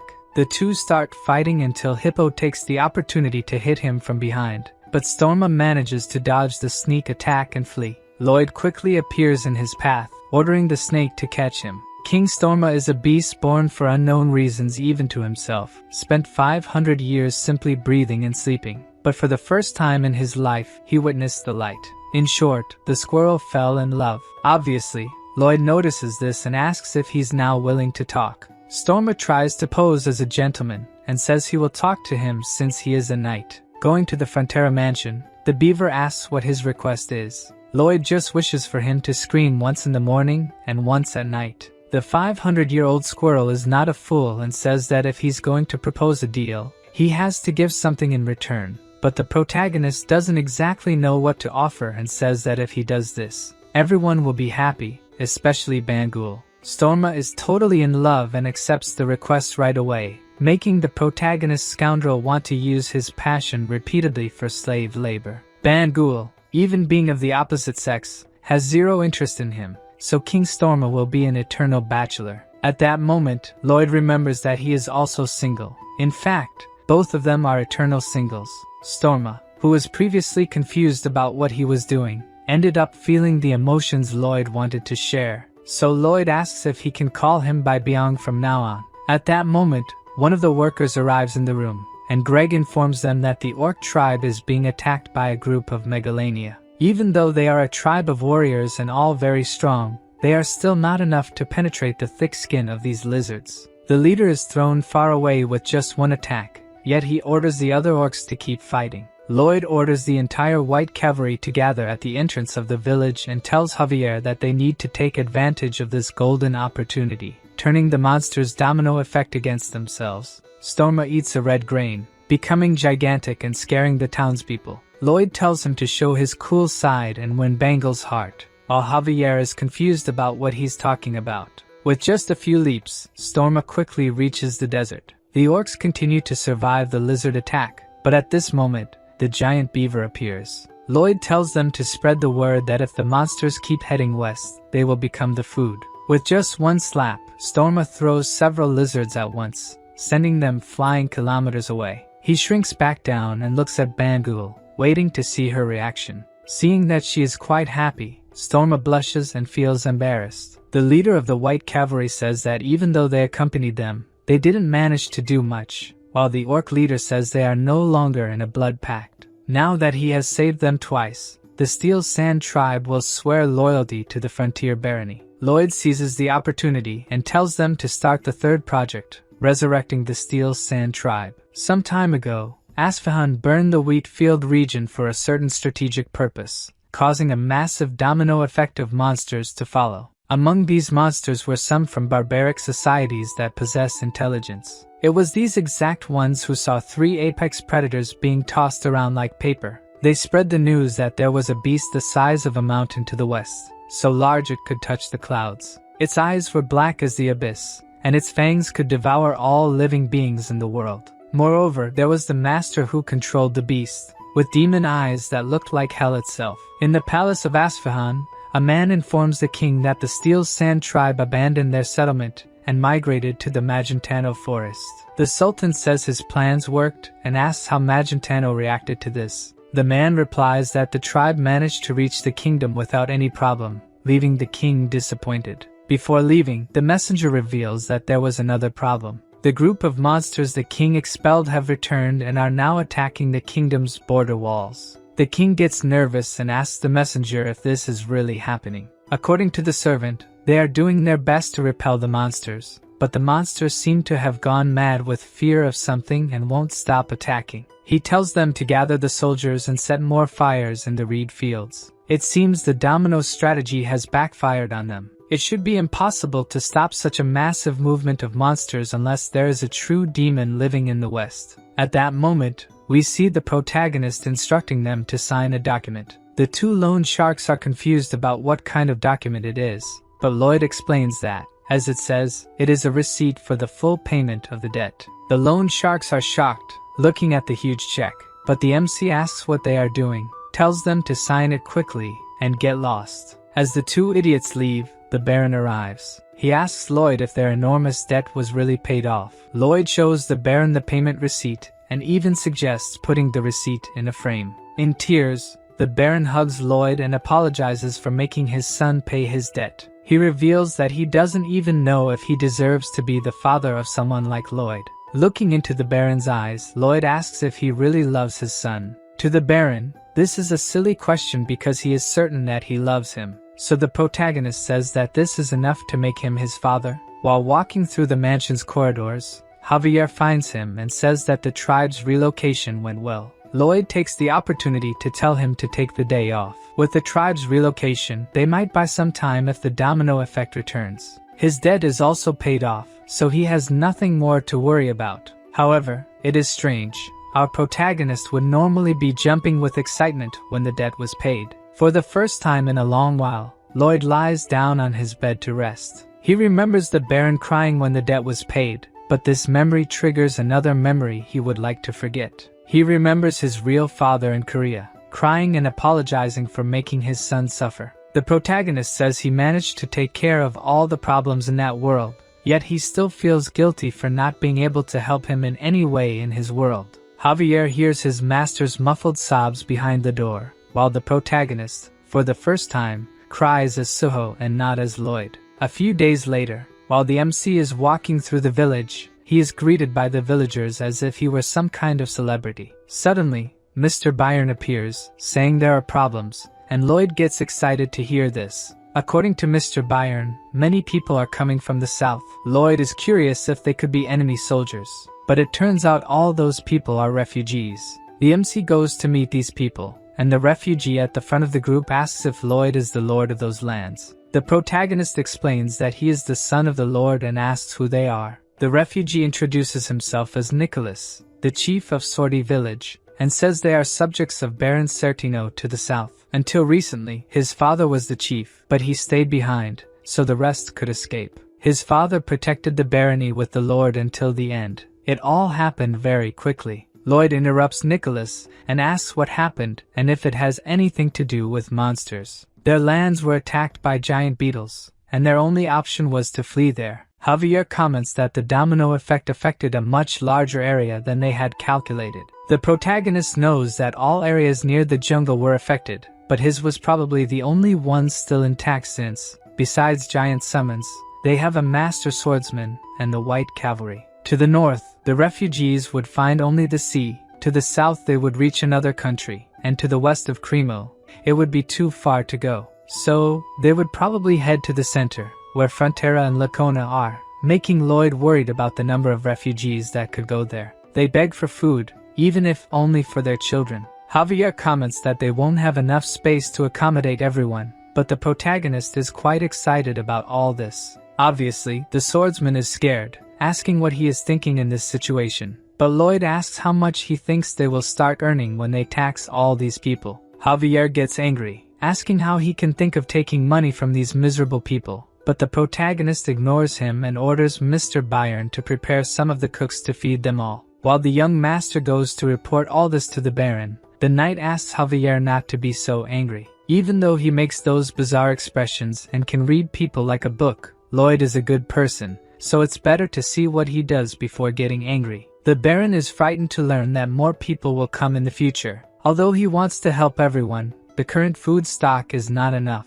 Lloyd is confused and asks what he is talking about, since they should have enough to feed everyone for now. Initially, they were stored to be used as fertilizer, but there are several warehouses with tons of them. Obviously, the Baron says that giving locusts to people is a bit bizarre, but when he notices, his wife is already eating one of them. She says they taste like shrimp and there shouldn't be a problem since the orc warriors eat them too. The problem is that the smell of the insects is quite bad, and she asks to be in charge of the kitchen. Soon after, tents start being set up for the refugees. While they are still finishing the first set of tents, more refugees arrive in droves. The protagonist tells them to hurry, or everyone will freeze to death in the winter. While the workers set up the heating system, the Baroness explains how to prepare nutritious meals using locusts. The other cooks say the smell is very strong, but the Baroness shows the legendary recipe book, leaving everyone astonished, since this book is the obsession of all aspiring cooks. Looking at the construction of the tents,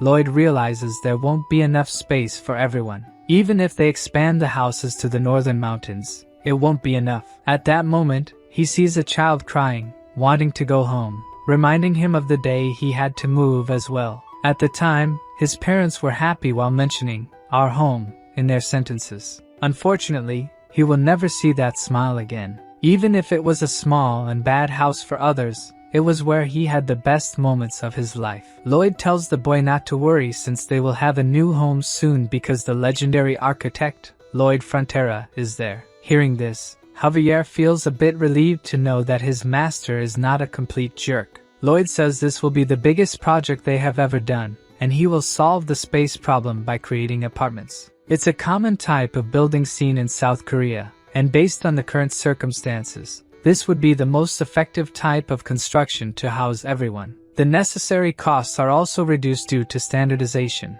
and having units in all directions optimizes insulation. On top of a mountain, Lloyd analyzes the surrounding area using his ability. The construction of the apartments will bring significant changes to his lands, and these changes will bring rivers of money. This will be his last job. After that, he will enjoy a lazy life for the rest of his days, finally achieving humanity's ultimate dream of becoming a wealthy, unemployed person. He won't even need to manage the state. He will just dump all the work on Mr. Byron. Lloyd begins the meeting about the construction of the Hive apartments. Javier immediately objects, as he suspects there are many hidden motives behind this. Mr. Byron also looks uneasy, saying he dreamed of a demon slaver working him to death. Lloyd tells everyone to look at the documents. This is a tulu, an ancient building design found in Fujian in the east. Each generation has a room and a hall, and in the middle, there is a dining plaza with shared facilities. The protagonist's idea is to build them in square shapes,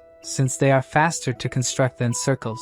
Another essential aspect of the construction is that it will become an impenetrable barrier, protecting the Frontera estate. Then the questions about the construction begin. Javier questions the necessary income to do this, but the protagonist ignores his question. However, when the Baron asks about the necessary funds, Lloyd responds extremely politely. After the questions, Lloyd jokes with Javier, who got angry during the meeting, but for a moment, he decides to be serious. Even our legendary engineer is scared. He doesn't know if he is really capable of doing such a project, but he can't show weakness to others and must always appear fully confident in what he is doing. The only person he can be truthful with is his bodyguard and friend. Javier gets upset, asking if he is just an emotional trash bin, and from the look on our protagonist's face, that's exactly what he's saying. The two then go to the Viscounty of Lacona. Diego, who was expelled from the Royal Academy, walks sadly through the corridors until he comes across the guy who beat him up. The young man, still missing 2 teeth, screams in fear when he sees Lloyd, but the protagonist tells him not to be so afraid since he is there to help him return to the academy, though that will depend on his father's actions. The Viscount is shocked, asking if he really wants to increase the price of water. Besides expelling his son from school and profiting from selling water, this bastard wants to earn even more. But of course, the Viscount won't just hand everything over to him. Perhaps because he is still young, he doesn't know how business works, but this contract has a fixed price, and he doesn't have the right to increase the price of water. Of course, our swindler had thought of this and takes a magnifying glass out of his overalls, showing tiny hidden letters that say the water price is subject to change. The Viscount gets angry, calling him every name possible, but Lloyd says this is a fair trade and that he too will profit immensely. Since 17 states were destroyed because of the domino effect, before the refugees went to the Frontera estate, they had to pass through the Viscounty of Lacona. As a fair exchange, he won't tell the queen that a Viscount ignored his needy population. Basically, he is threatening him, saying he will spare him, but of course, our good-hearted protagonist really cares about his neighbor and will send a letter to Her Majesty requesting his son's return to the academy. With this tempting offer, the Viscount asks how much he will have to give, but Lloyd says that speaking like that makes it sound like he's a gangster extorting someone, and he only hopes that he gives enough to ensure there are no cracks in their strong friendship. The poor Viscount just wanted him to give a number. Javier is really scared of his master's actions, thinking that he really is a disgusting person. The MC tells him not to feel pressured, as he will be grateful no matter the amount decided. The Viscount starts with 20%, but Lloyd's expression makes him change his mind instantly. Fearful, he raises the offer to 30%, but Lloyd's face only worsens. Completely desperate and unsure of what to do, the Viscount looks at Javier, who signals with his hand, indicating 5, increasing the offer to 50%. Even so, Lloyd is not at all satisfied with this amount, leaving the Viscount confused, asking if he wasn't supposed to increase by 50%. Javier shakes his head, indicating that he meant 5 times. This drives the Viscount crazy, as 5 times the initial value is utterly ridiculous. But the protagonist says he doesn't want 5 times, just 4 is enough, making the Viscount immediately agree to this amount. However, after analyzing the contract a bit more, he realizes he has just been thoroughly extorted. Outside, Javier feels bad, saying he feels like he has become a blackmailer. Lloyd tells him he shouldn't feel like a blackmailer, as he already is one. The swordsman says his duty is to protect him and that he won't help with his frauds, but the MC says if he doesn't obey, he'll stop singing him lullabies. Javier says he has become a master swordsman and can now control his senses perfectly, no longer needing his lullabies to sleep.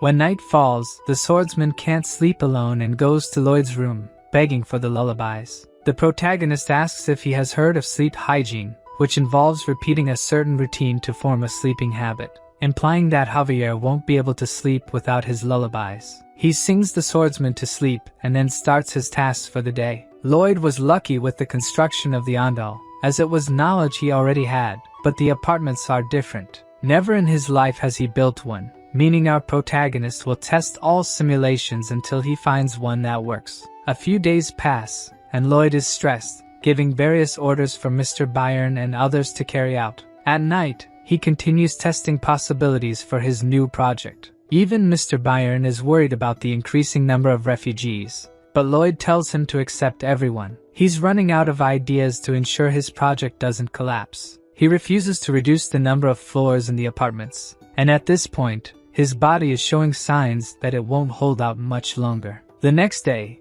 Mr. Byron explains that the 4 months they have to build the apartments will not be enough. Although Lloyd insists it will work, it is clear he is exhausted. Suddenly, Lloyd's efforts take their toll, and he collapses on the sidewalk from overwork, leaving everyone around him worried. In the royal capital, the kingdom's knights prepare to shoot with crossbows. The target of all their shots is the queen, who is undergoing simple combat training. All shoot in her direction, creating a rain of arrows, but the queen, also a master swordswoman, manages to deflect them all. Despite this impressive feat, she doesn't seem satisfied with her progress, all because of that humiliating situation she went through. An old man appears, saying that the messenger from the Frontera barony seeks an audience. This messenger is Javier, who reads the letter sent by his master. The queen is obviously suspicious, as anything from that sly fox is dangerous.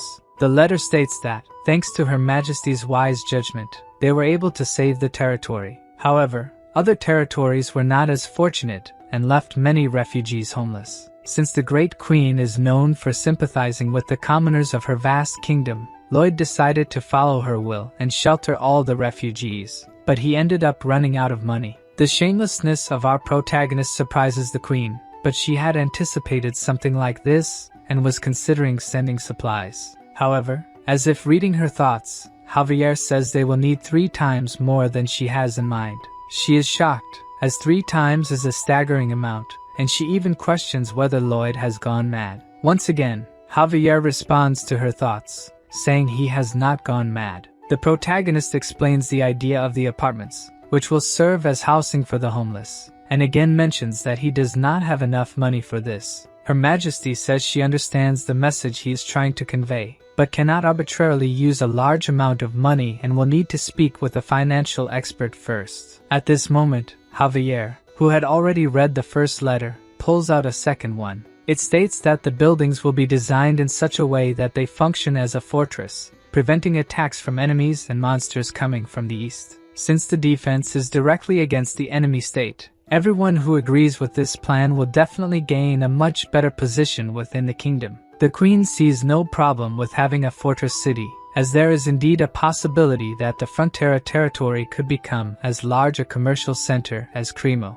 The queen decides to provide the money, but Javier comments that he would love for her to send the dwarf Corgidus as well. Meanwhile, our protagonist is unable to work, and Greg is in charge of commanding while Lloyd is absent. So you asked me, who is Greg? In the beginning, he was just another lazy soldier, but he was always around, even participating in extremely dangerous missions and difficult and meticulous tasks. He is someone who gained responsibility, did his best, and finally was reborn as a true man. This is the kind of person Officer Greg is. When he leaves the tent, he ends up meeting Emily and asks why she didn't take a break like the others. Greg tries to take the sheets she is holding, but fails, yet the two seem to be having a lot of fun while doing this. At that moment, an orc who is in love with Emily sees this scene. The warrior is completely disappointed by this, while being teased by the other orcs, who say that a human would never like an ugly and muscular guy like him. The orc gives up on his love,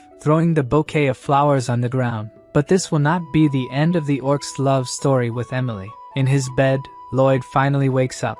Due to days of relentless work, he is quite exhausted, and to make his situation worse, payday is approaching. Byron comments that they can delay the payment a bit, but something like that is inadmissible to our protagonist. All those people worked so hard waiting for payday. He could never do something as terrible as delaying it. Lloyd says he would rather die than commit such cruelty, leaving Byron very worried and looking for a doctor. At this moment, our great swordsman returns with the money, making Lloyd resurrect from death like a greedy phoenix. After several days of hard work, the Honey Pot Apartment Complex 101 is 70% complete. They managed to create a large plane to build the buildings. The protagonist uses his ability to create holograms of the apartments, running various tests to see if they are truly stable. The first test is a landslide, then he creates a typhoon, and for the final test, Lloyd summons a meteor, leaving the system confused and asking what he is really testing there. The truth is that Lloyd did this purely for fun,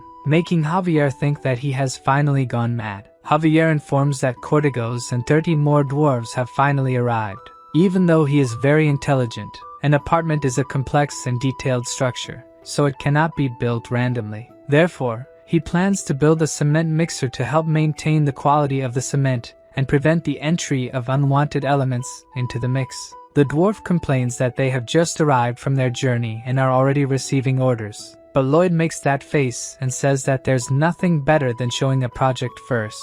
With the dwarves in charge of the construction, he and Javier need to use mana explosion to soften the ground, leaving Padong in charge of turning the cement mixer. The orcs are also involved, twisting several metal bars with their bare hands. Lloyd pours the cement into the molds, explaining to Mr. Byron how to avoid leaving air pockets in any corners. Everyone does their job, and in a short time, the first apartment is almost complete. From this point, Lloyd asks Mr. Byron to take over the project. Now that everyone is accustomed to the work, Lloyd needs to worry about other problems. The heating system works via a steam boiler. All that hot steam rises through pipes connected to the radiators in each apartment. However, there is a problem. The higher it goes, the more heat loss occurs in the system, leaving the top floor without heating. The protagonist spent the entire night studying how to solve this problem, but the only idea he had was to use a material found only in this world.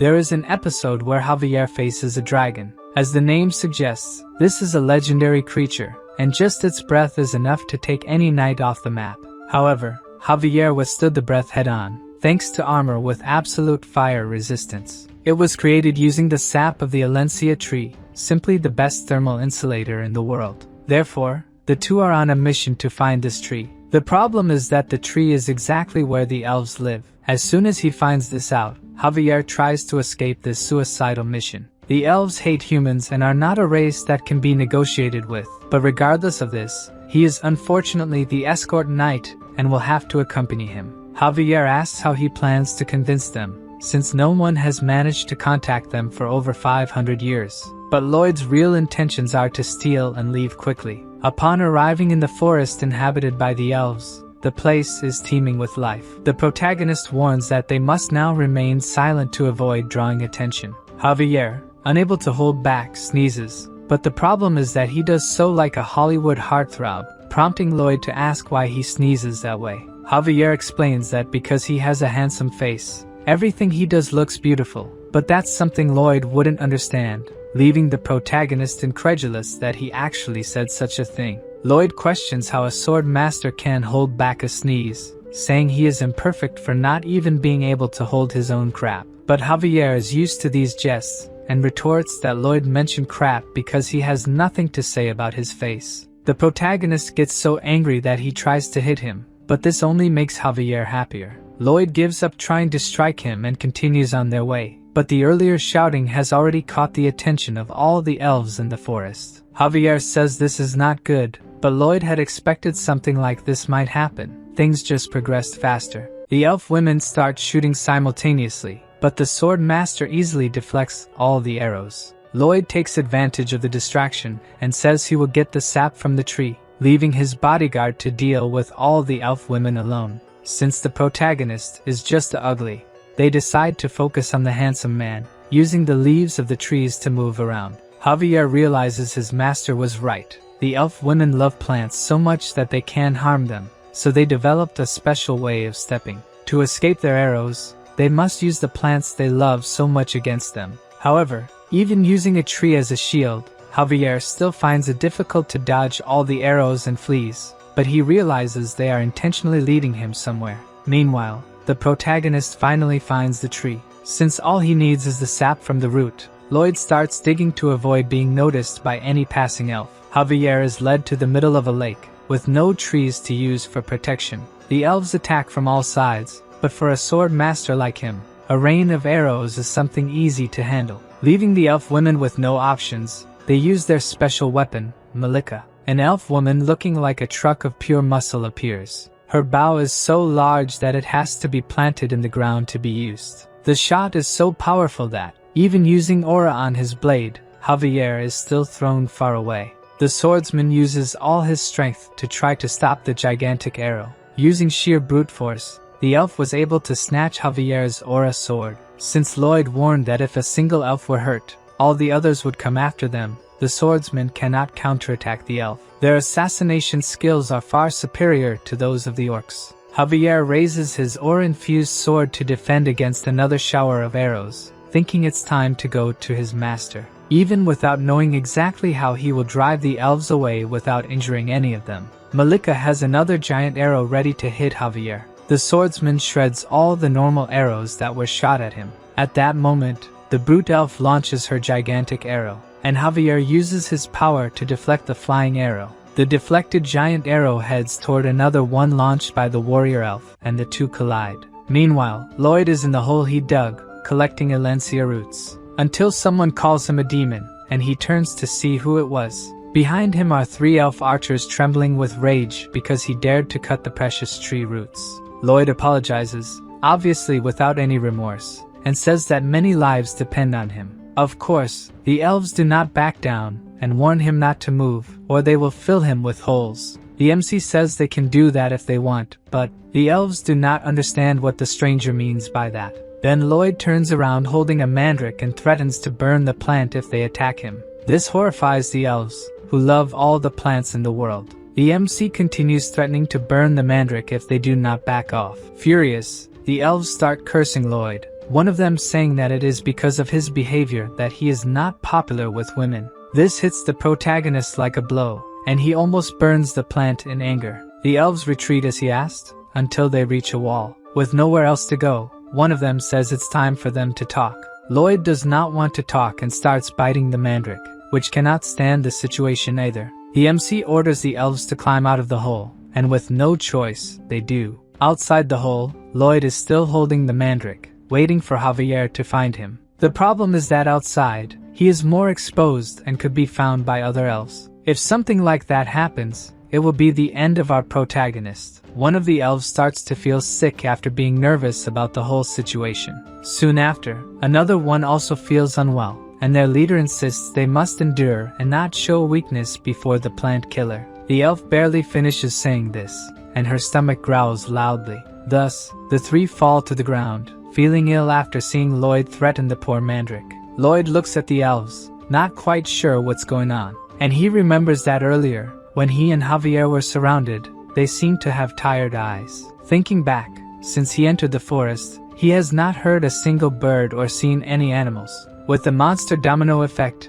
they all move to the end of the mountain range, leaving the forest completely empty. Since the elves refuse to harm any plants, it means they only eat meat. In other words, these elves are starving since all this began. Back to Javier, the swordsman is exhausted from the battle, and on the elves' side, the same is happening. Both sides are exhausted. Javier finds it strange that they tired so quickly, given their skills. But thanks to this, he might be able to force his way through them. Even tired, the elf archer fires one more giant arrow at Javier. The warrior does not back down from the arrow, hoping his master is safe. Javier manages to get past the elf archer's encirclement. Their leader yells at her companions not to let him escape, but her subordinates are sprawled on the tree branches, too hungry to pursue. Except for Malika, who, even sharing her meat with her companions, still has the strength to chase Javier. She does not give up and continues shooting her huge arrows at the swordsman. Javier tries to hide from the arrows, staying behind a tree. But Malika appears, coming towards him carrying the arrow like a spear. Javier narrowly manages to dodge the elf's attack. While dodging successive attacks, he thinks only that he should be protecting his master. The other elves also launch arrows with their last strength to help their companion. Focused on escaping and getting to Lloyd, Javier manages to support himself on leaves, just as the elves do to evade them. Seeing this, the elves think he is a monster. This was a skill they took a century to learn. Using the skill, the swordsman manages to distance himself a bit from the arrows. But Malika is preparing a new attack, using 2 arrows at once. Javier's last jump propels him above the trees, and he can see the Alencia tree, where his master went. From above, Javier shouts for his master, hoping to be heard. On the ground, Lloyd is with the other elves having a kind of barbecue and turns when he hears Javier's voice. The swordsman finally found his master, and he is in a very different situation than he imagined. Lloyd asks what happened to him. By his appearance, it is as if he has been in a war. The MC turns to the elves, teaching them the ideal point to savor pork. He turns again to Javier and invites the swordsman to eat with them. Lloyd introduces Javier to the elves calmly, saying he is his servant, while Javier has not yet accepted the situation. Javier is also introduced to Muira, the tribe leader of the elves, but he has no reaction, as he has been fighting the elves until now. Muira takes the opportunity to ask Lloyd if there is room for one more person, and he agrees. Then she calls Malika, who is hiding behind a tree, to join them. Malika sits down, squeezing Javier, and Miura reveals that her companion is starving. Lloyd, pretending to be a good guy, says she can eat as much as she wants, although they did not bring much food. For the elves with their bows pointed at them, just the smell of meat has to be enough to satisfy their hunger. Looking closer, the poor elves are weak and salivating at the smell of the food. Taking advantage of the conversation, the MC says that the male elves doing the housework while they do the rest of the work must be starving. Hearing this, they burst into tears, remembering their poor husbands. Lloyd continues, asking how the younger elves and the elderly will survive without anything to eat. Miura says they will be the first to not withstand it, and will return to the great Mother Nature. Even Lloyd is crying, not out of sadness for their lives, obviously, and he proposes a deal to the elves. Miura, even though she is moved, tells Lloyd that elves do not make deals with humans. But to him, this is nonsense because they made a deal to save the mandrake, and they also accepted eating the meat he brought. The elf leader silently reflects on the deals she made without even realizing it. Lloyd reveals what he has to offer to the elves. First, the chance of survival. The leader does not understand what he means by that. Then, the MC explains that he is offering unlimited pork and charcoal to cook the meat.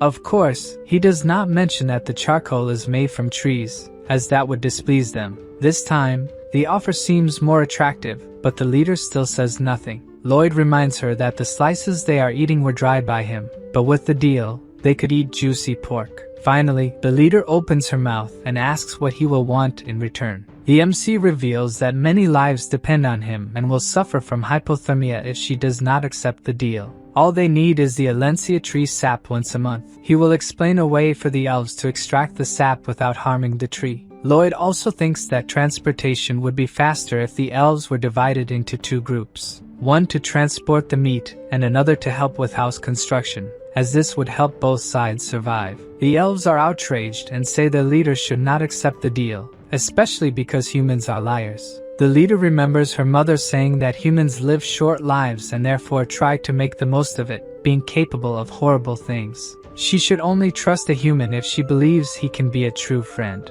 A silence falls over everyone around the campfire as the leader ponders what to do. Finally, she refuses the deal, saying she would only make a deal with humans who are friends. The MC realizes that even though they are starving, it will be difficult to make a deal with these elves. Lloyd wonders what it means to be a friend. In his original world, he was always alone, dirty, ugly, and poor. When he joined the Traditional Architecture Research Club to learn something, they laughed at him behind his back. People said he was too poor and always ruined the atmosphere of places. He learned to accept these insults and tried to learn, aiming to use that knowledge to escape poverty. Until one day, someone told him not to take what people said into consideration, because he had better results than others and was also better at duties. This person was eating Korean barbecue with him, and said the MC could eat as much as he wanted, since all he could afford to eat was canned tuna. Hearing something like that made the protagonist freeze. The other guy looked down at him, smiling, as if he was doing a good deed by feeding a stray dog. This made him cry because that good deed of feeding a dog was very delicious. Lloyd did not mind that the guy thought he was superior and continued asking for more portions of meat. Thus, that guy became his best friend. Precisely because he has that kind of friend, he thinks nothing good comes from friendship. Lloyd takes out more meat from his backpack to offer to the elves. Their leader looks hypnotized by the meat, as if it had something special. After they savor a little more of this delicious feast, Miura accepts the deal with Lloyd in exchange for more meat, without even consulting the elders. After 500 years without contact with humans, the Everglow elves signed a contract with the Frontera barony. On the way back to the barony, Javier is annoyed, thinking that if everything was resolved just with stakes, he was not necessary on this trip. The people of the barony look at the passing elves, admiring Master Lloyd's ability to make deals with other races. The elf leader notices that everywhere there are things made of plants, which seems cruel to her. Lloyd, who is ahead of her, says that there are also tribes that abhor eating animals. There are many races and religions with different values. He says he believes in a world where people cooperate for mutual benefit, committing to some values. She understands what he means, but in her heart, accepting these differences is still difficult. The MC tells her he knows it will take time for her to accept these things, and she can think about it while eating a steak. The leader salivates just hearing those words, as if she would understand everything better by eating. The construction of the Honey Pot Apartments 101 and 102 continued while Lloyd was away. One of his concerns before leaving was whether they would be ready before the temperature drops below freezing. If the water in the concrete freezes when the temperature drops below zero, it will only thaw at the end of winter or when it gets warmer. If these water droplets become impurities inside the concrete, it will be a disaster. However, this will not be a concern for him. The elves, using their skills to jump from place to place at incredible speed, it will make the construction progress much faster, and after the day's work, they will eat meat. On the first snowfall of the year, the Honey Pot Apartments 101 and 102 are ready. Now, they will start finishing things to accommodate everyone until the next autumn.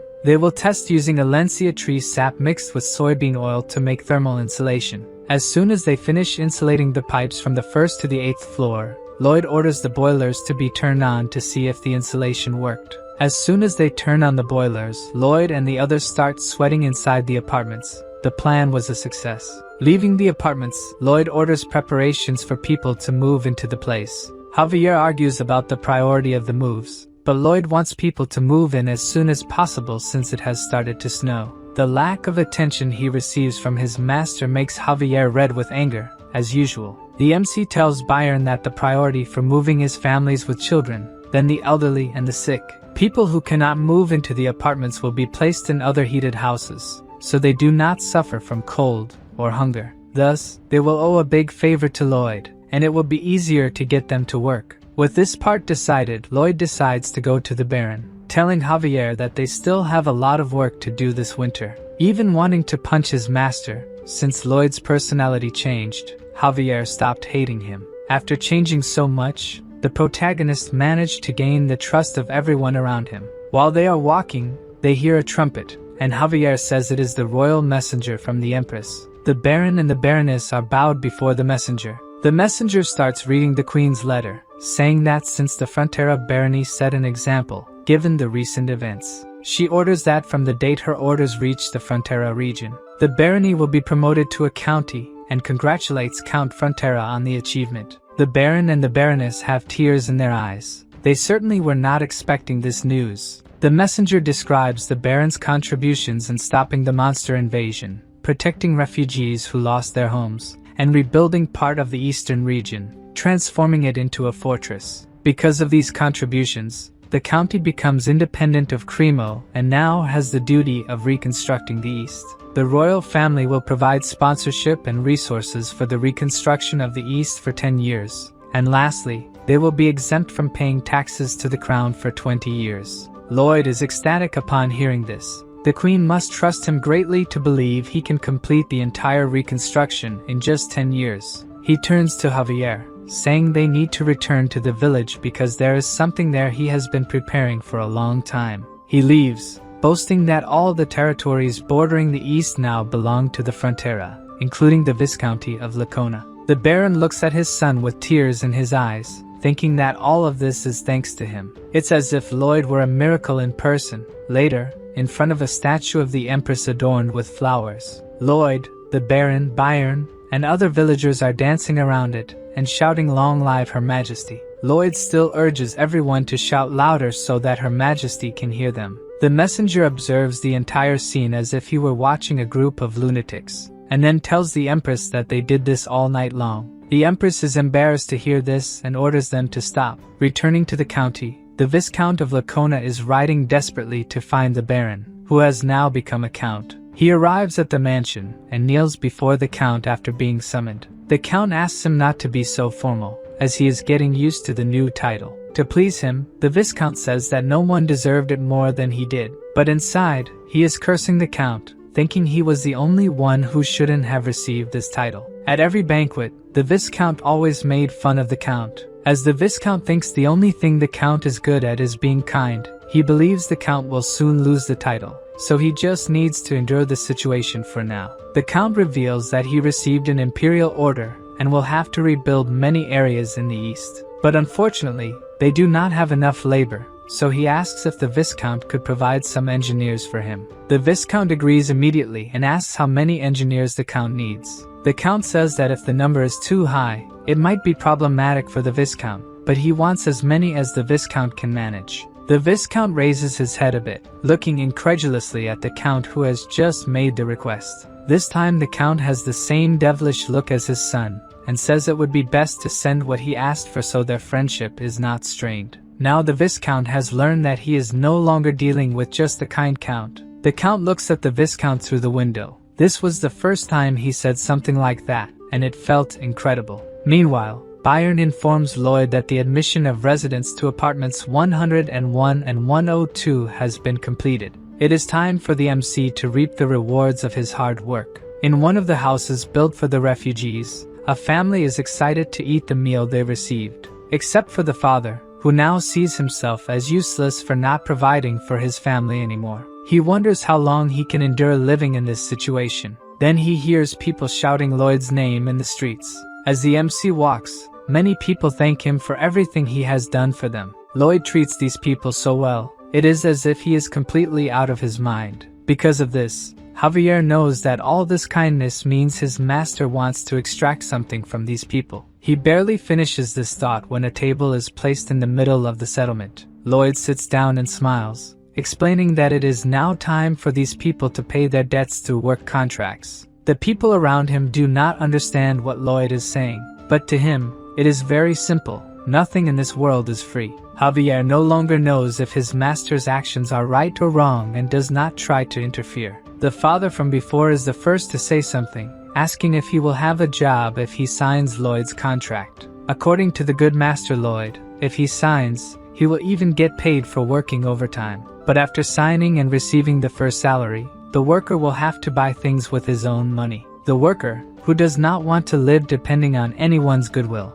asks the MC to read the contract for him. Lloyd tries to explain that the contract will exploit him to the maximum but is interrupted. A young woman is also interested in the job, and of course, the contract also accepts women. Quickly, a line of workers forms in front of Lloyd's table. He is already thinking of a new project to provide food and land. He plans to cut parts of the eastern mountains and use Gabions to build farms. The problem is that Bangul has not recovered from the work on the apartments. Making her work so hard makes Bibian even angrier at Lloyd, and he kicks the master. After thinking for a few days, the only option Lloyd could come up with was that he needed to summon another pet. Even though he was constantly mocked by the system, Lloyd acknowledged that he always received the ideal pets for what he needed. Padong and Hamon, who were with him, waited eagerly to have another friend. With nothing to lose, the MC asked the system to summon a creature capable of helping him build his dam. The system opened a summoning circle,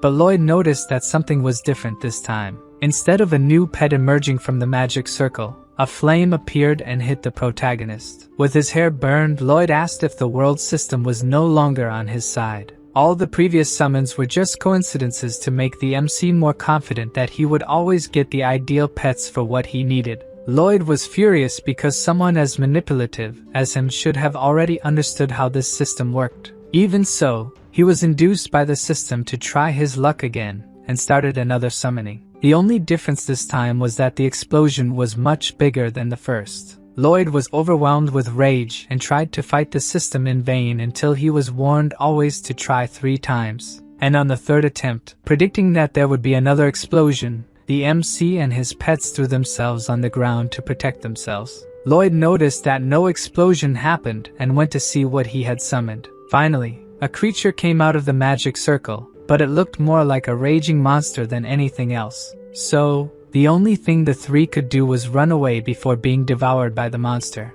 Lloyd went desperately to Javier, who was sleeping peacefully, to get rid of the creature. The swordsman killed it with just one blow and could go back to sleep.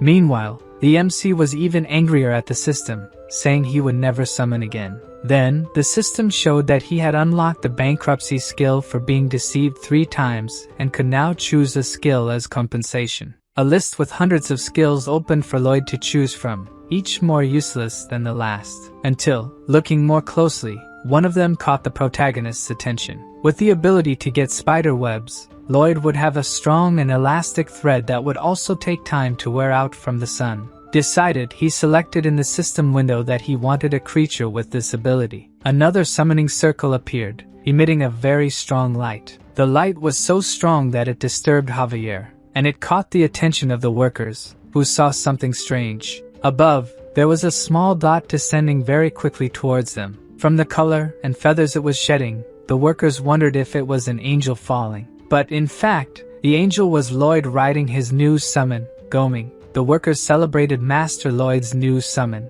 Lloyd continued his ride. He thought it would be a spider due to the type of ability, but it was more beneficial that a bird appeared. To the workers, it was as if Master Lloyd was blessing them from above. With Goming, he intended to promote himself as a prodigious summoner and increase his followers. Goming's main ability was to get spider webs, but it could also spread webs, create a nest, and bombard with poop. Additionally, it released spider webs behind its backpack. From Lloyd's tests, the webs were very resistant and could only stretch a little. He asked Goming to go to a nearby plane to make a net with the web-spreading ability. But Goming didn't like his master's idea and went elsewhere. The bird stopped abruptly in front of a snowy mound, causing his master, who didn't expect this, to fly face first into the ground. Lloyd got up, furious with Goming, asking what the bird was doing. Goming sat on the ground, chewing a branch, and told Lloyd he was lazy. Now, Master Lloyd would have to figure out a way to make his new pet work for him.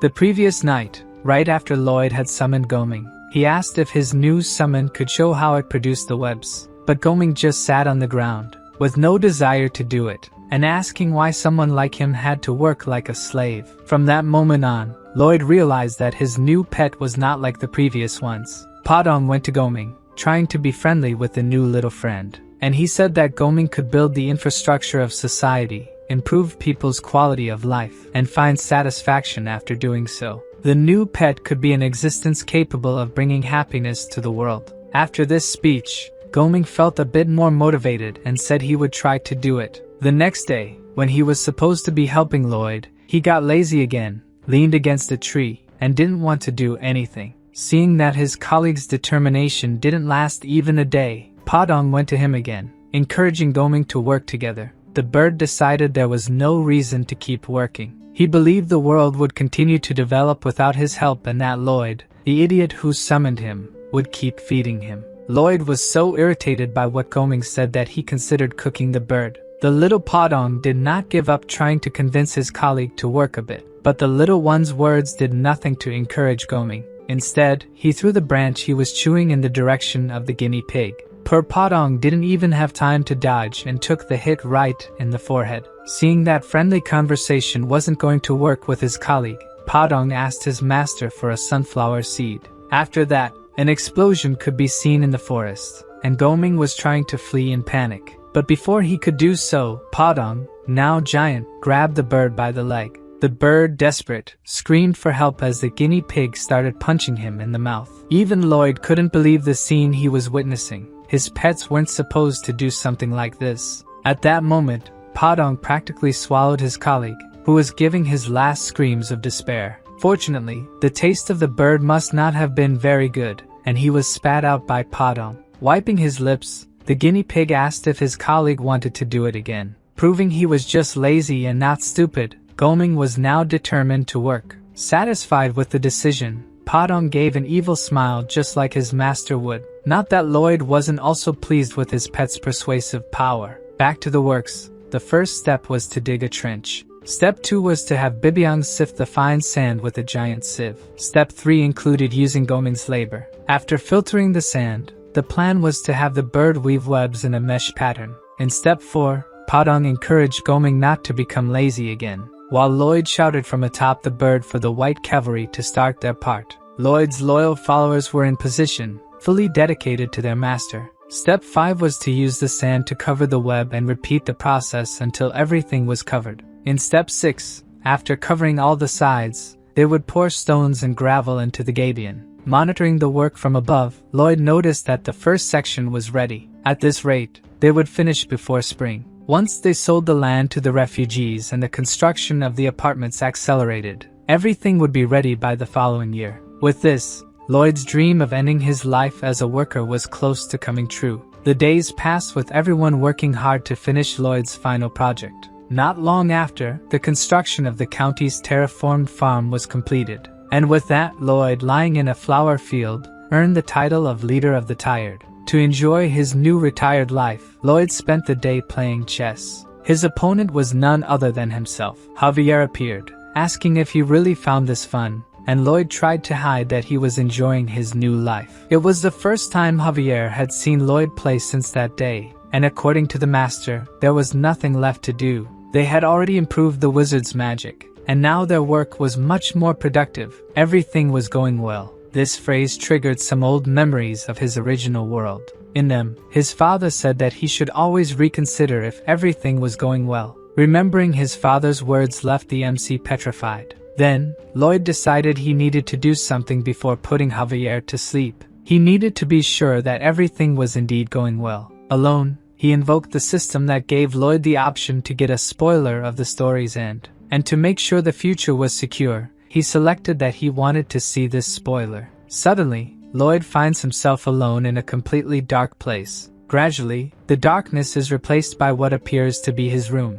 When Lloyd turns around, he sees himself lying in bed with Javier standing next to him. It seems Javier is giving some kind of massage to Lloyd, but he soon realizes this massage isn't normal. Javier is using magic, and from what Lloyd can tell, if Javier continues doing that, it will kill his future self. Worried, he approaches Javier, asking him to stop before his other self's heart explodes. But as he gets closer to the swordsman, he notices that Javier is in tears, desperate, in a way Lloyd has never seen. The Lloyd of this future is very weak, with a cadaverous face. Seeing himself, Lloyd wonders what happened. What could have led him to end up like this? Meanwhile, the other Lloyd asks Javier to stop his efforts, as both know it's useless. But Javier doesn't stop. He remains determined to do everything he can to keep his master alive. Lloyd, with great difficulty, says that he is actually not the Baron's son. But Javier interrupts him, saying that he is the hero who protected their home and saved countless lives. This is how he will pass on his master's story. Without the strength to do anything more,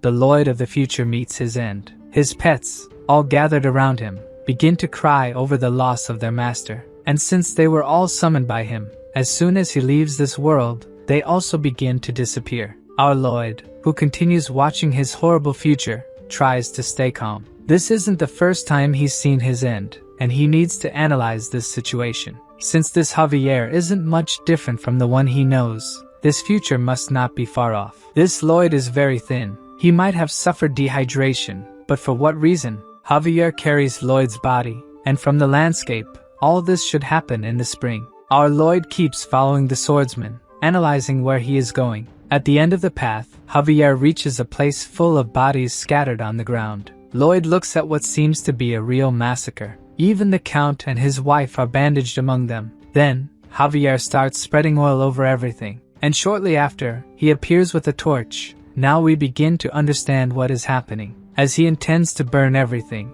it's likely some kind of contagious disease has spread and infected all those people. Lloyd concludes it must have been some epidemic that caused all this. But when he thinks about what disease could do such a thing, he has no idea. He doesn't even know if it's possible for a disease. He wasn't a doctor in the other world. Suddenly, Javier starts talking to Lloyd, something that should be impossible. He says that his master asked that when he was cremated, Javier should say these words. With a lost look, Javier says his master's last words, "Remember Vienna." The swordsman's words shock the MC even more, who discovered this terrible future. Then, Lloyd returns to the present. The spoiler of the end is over, but the last words spoken by Javier linger in his mind. Perhaps it was a coded message. And it must really be that because that Lloyd already knew how the end would be. So this might be a message for himself, something related to epidemics. Suddenly, Lloyd stops walking in circles. Things are starting to fall into place in his mind.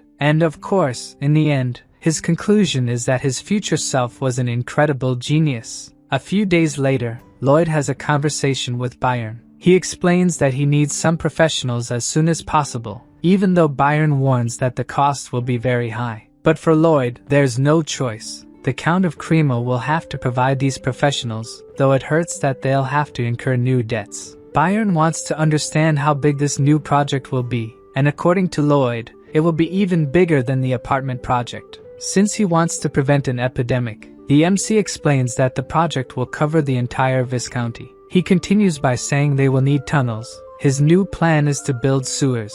The tip Lloyd gave before he died was about Vienna, where the population grew significantly during the Industrial Revolution without the city having sewers. Thus, people's waste was simply dumped into the river, where it would normally dissolve and decompose naturally. But the brutal winter caused a terrible disaster. With the river frozen, the waste didn't dissolve and remained solid, polluting all the water. And in this way, cholera emerged in that place. Looking down at the Viscounty, Lloyd reflects that the same will happen to them if the river freezes. Just when he thought he could enjoy his life as a rich retiree, he has to go back to work. Anyway, no matter what comes, be it diseases or demons, he will achieve his dream of retirement. Even so, knowing that he is in debt once again dampens the MC's spirits. In addition to worrying about paying the employees, Lloyd also needs to think about the cost of accommodations and other things. The poison of so-called indebtedness consumes the protagonist's thoughts. Meanwhile,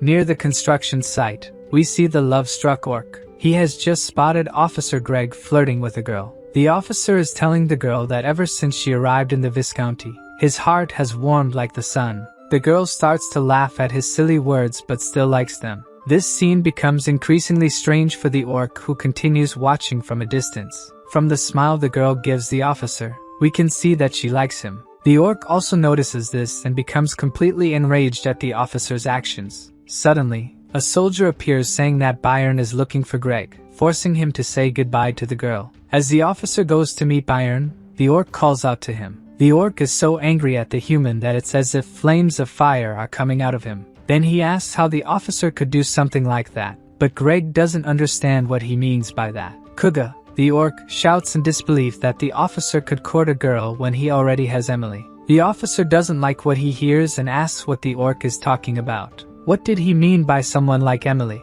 Kuga can no longer contain his anger and tries to punch the human in front of him. The problem is that Greg dodges and punches the orc, sending him to the ground. It takes a few seconds for him to understand that he has just been punched by a human. According to the officer, the orc's weak punch wouldn't have enough power to hurt him, especially now that he can use mana. After a lot of training, the Viscounty soldiers learn to use mana, but they use the power to build Lloyd's projects. Recovering from the blow, Kuga gets up, ready to counterattack the human. Officer Greg is also in an attack position, equipped with his mana. Thus, the two charge at each other to resolve their dispute. But before Greg could attack, Byron appears saying that he is too slow. Neither of them saw Byron arrive, such is his skill. The knight is not at all pleased that the soldier took so long to come to him, and thinks the subordinate was just lazing around. As they walk, he explains that the officer will be sent on a work trip because he trusts him despite his mistakes. Byron continues to reprimand the soldier, who is focused only on staring at the orc. Kuga, in turn, stares back, not admitting defeat. From their faces, this doesn't seem to be the end of their conflict.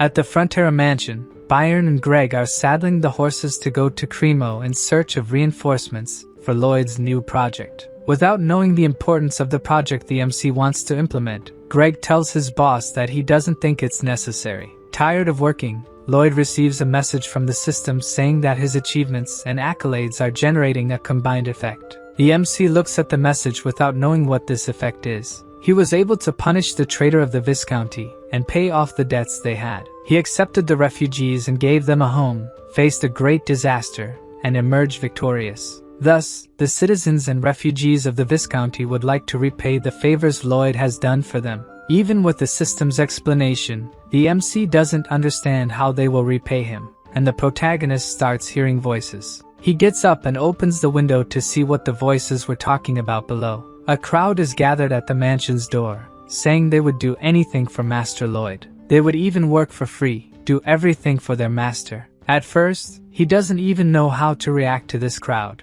Then, the MC gives the best possible response, shouting for all of them to shut up. This proves they would really do anything for him, as the crowd immediately falls silent. He reminds the crowd that he never gave them anything for free, so they better not even dream of working for free. To avoid this, he will make a contract immediately. After hearing these words from the MC, the crowd becomes even more devoted to him. Inside the mansion, away from the others' eyes, Lloyd wipes his tears. Elsewhere, a carrier pigeon is arriving with a message. It came from spies the Sultan sent to the west, to the village taken over by the domino of monsters. In the village, they found a strange bird capable of opening the skies, a beast so powerful that it destroyed the land. Another with the ability to swallow an entire sea. They also found a snake that devours mountains. And finally, a monster whose roar echoes in the skies. The workers of this place can defeat orcs with just their hands, and the old men are faster than the wind.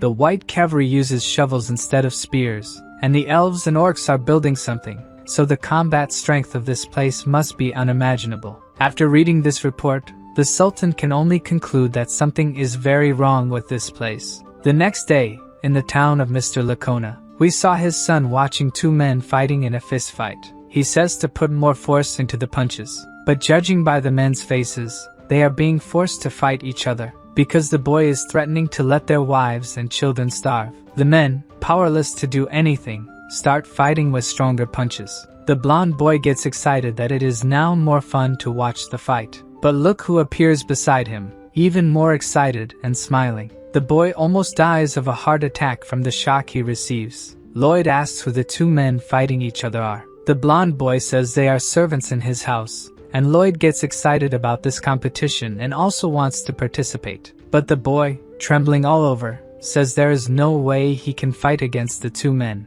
But Lloyd says he is asking to compete with the blonde boy, not the men. The boy freezes like a ghost, and Lloyd says his opponent will be Javier, who already materializes his aura sword and says that if it is an order, he must comply. Mr. Lacona's son kneels in apology and says Javier is a master swordsman. It wouldn't be fair. Lloyd agrees and then says the blonde boy will fight him instead. But this was what Lloyd really wanted, and the boy, scared to death, doesn't have time to breathe and already takes a very light punch from Lloyd. Per blonde boy loses 3 more teeth. Lloyd is writing a letter of recommendation for the boy to return to the academy he was expelled from, and Lloyd will add everything that happened today to the letter. The protagonist's pigeon and rat deliver the message, while Lloyd looks at the men who were fighting, and tells them to seek out Mr. Byron and that from today, they are residents of the Frontera. The men let some tears escape out of so much happiness. Meanwhile, Mr. Lacona wakes up scared from a dream that Lloyd was in,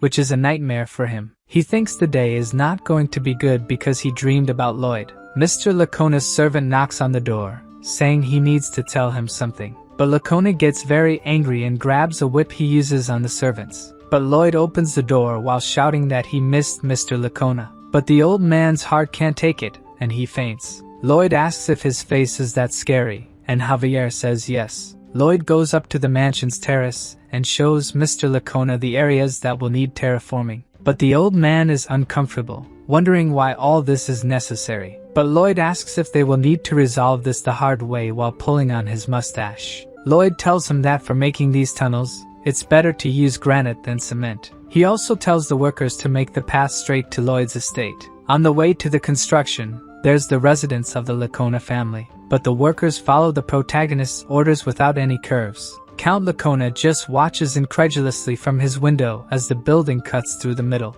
Lloyd says the Viscount doesn't need to worry, he'll build another house for him. In the next scene, we see a patched up tent. Inside it is Malika, the bodybuilder elf who looks like He-Man. Mr. Lacona is also there with his son. Malika asks if they are okay and why they are trembling, but they say it's nothing. Lloyd appointed Mr. Byron as the supervisor of this work front, praising his leadership abilities. Lloyd also doesn't need to worry about the heavy work. After all, they have many monsters on the team to do that job. They are even using monsters as vehicles to carry soil. The elves are in charge of building more apartments. Now Lloyd is racking his brain about what to do with the waste. The best option would be to incinerate it like in modern times. But only he, Javier, or Bangul have the ability to burn it. However, they can't be tied to this job, as if something happens and they need to leave, it's going to be a disaster. After thinking a lot, Lloyd has an idea of who can solve this problem. So he asks the dwarf blacksmith for armor made from the sap of the Alentia tree. The giant dwarf asks if he's going to hunt a dragon to need such armor. And Lloyd, in the most natural way possible, says yes. The dwarf asks who is capable of doing this. And Lloyd points to Javier, who has a look of, well, I'll leave it to you to say what Javier thought in that image in the comments. In the mountains to the east, deep within, precisely in a grotto where a stream flows slowly, a large red dragon is sitting on a pile of precious stones, while whining that he can't refine any of them. He is very upset, saying he wants to get married, but for that, he needs to create beautiful gems to feed the offspring. And since he breaks all the gems, the females don't like that, and he can't get married. The dragon complains that it wasn't so hard to make precious gems in the old days. At that time, dragons could invade human castles and steal them, or they could kidnap a dwarf and force him to work. But one day, an idiot called the Dragon King married a human woman and created the Dragon Law, which prohibited dragons from invading properties and intimidating other species. Someone in armor arrives saying they understand the dragon's feelings. But the dragon gets furious and asks how he got through all the traps. Yes, it's Lloyd and Javier who are there to talk to the dragon, and Lloyd says he disabled the traps. Lloyd asks if the dragon's name is Solitas and says he has a proposal for him. But the dragon spits fire at them without even hearing the proposal, shouting that he can't get married because of humans. But while in the middle of the fire, Javier asks what the plan is, and Lloyd says he already told him the plan, but Javier says he didn't hear. And while the dragon unleashes a shower of fire, the protagonist tells Javier that the plan is to capture the dragon. Javier tells him to stop joking and say what he needs to do right away. Lloyd insists and says step 1 of the plan is to fight the dragon and step 2 is to capture it. Then he pushes Javier into the dragon's field of vision, who immediately notices the human that was hidden. He's surprised he's not burned and wonders if the armor has some special power. If fire doesn't work, the dragon will crush him then. At least Javier has Lloyd's moral support. Javier summons his aura sword as the dragon's paw approaches. He dodges as his sword grows even more. The dragon tries another strike, but Javier dodges again, making the dragon even more furious. Javier finds it strange that the dragon seems weak and that he can really win. But in reality, it's Javier who is a monster. Lloyd, with a smile, says he knew this would be easy. In the book, Javier won the fight against the dragon even though it was difficult. So now that Javier is much stronger, it's going to be impossible for the dragon. The dragon is scared of Javier's new technique. He simply used the elves' technique as a base, and now with Mana Blast, he can jump in the air. Almost like Sanji's technique in One Piece, he goes after the dragon. He says he needs a powerful attack to hurt the strongest creature in existence. So he uses Aura Blast and charges a powerful attack on his sword. The attack hits the dragon's chest, making it immobile. The attack creates a small hole in the dragon, who watches as the attack disappears. From the dragon's despair, he had never taken damage from anyone. He starts thrashing in pain while Javier watches from afar. As Javier prepares to start the fight again, the dragon asks for calm. Lloyd explains that now that Solitas has experienced fear, Javier is like a monster to him. Before Javier attacked the dragon again, the creature asked him to wait a moment because it had something to say. Thus, the knight did not attack, waiting for what the dragon had to say. But he was deceived by the dragon, who took advantage of the pause to strike the swordsman. The problem was that when the dragon raised its paw, it realized the knight wasn't crushed beneath it. Then, Javier appeared behind Solitas, who had no chance to dodge this attack. The explosion of mana that the swordsman used hit a very small area on the dragon's back. Even so, Solitas roared in pain, as if he could be defeated with just one attack. Javier continued attacking the dragon relentlessly, not giving it any chance to counterattack. As the fight had been going on for a while, Lloyd lay calmly on the ground, watching. Everything was going as planned, and he knew what Solitas would do next. The dragon blew a puff of smoke in Javier's direction. It seemed like he had a plan in mind when he launched this attack. Covered by the smoke, Solitas took advantage of the fact that no one could see him and transformed into a human. Then, he ran away in fear, trying to get as far from Javier as possible. He hid behind some rocks, thinking he hadn't been noticed by his opponent, and he used some kind of mental power to teleport out of the cave. But before he could do that, a lightning bolt appeared out of nowhere and struck him on the head. He fell to the ground, thinking he had set up the anti-teleportation trap himself, and felt like a complete idiot. Then, the dragon realized someone was approaching him. Lloyd arrived politely and introduced himself again as the son of Frontera, and Solitas tried to disguise, telling the MC that he was not a dragon at all. Lloyd just smiled at him without saying anything. It was obvious that he was the dragon. Disguising, he said he didn't know how he ended up there, while Javier approached from behind him. Stealthily, the knight launched another mana attack on the dragon. Hit in the middle of the back, he screamed like a little girl for being attacked. Lloyd told the dragon that humans don't scream like that when attacked, but Solitas was more interested in knowing what they wanted. Then, Lloyd reminded him that they were there to make a great offer to the dragon, who asked, crying, why they attacked him instead of talking to him. But he was reminded that he was the one who attacked first, and Javier only counterattacked. With no way to escape from these humans, Solitas inquired about what they had to offer. Finally, Lloyd saw that his negotiation would progress from that point. In the novel, the MC noticed that Solitas couldn't contain his anger, but it wouldn't be possible to talk to him, so Lloyd had to use another means. Even with the dragon calmer, it would be difficult to negotiate if his pride was hurt, having been defeated by a human.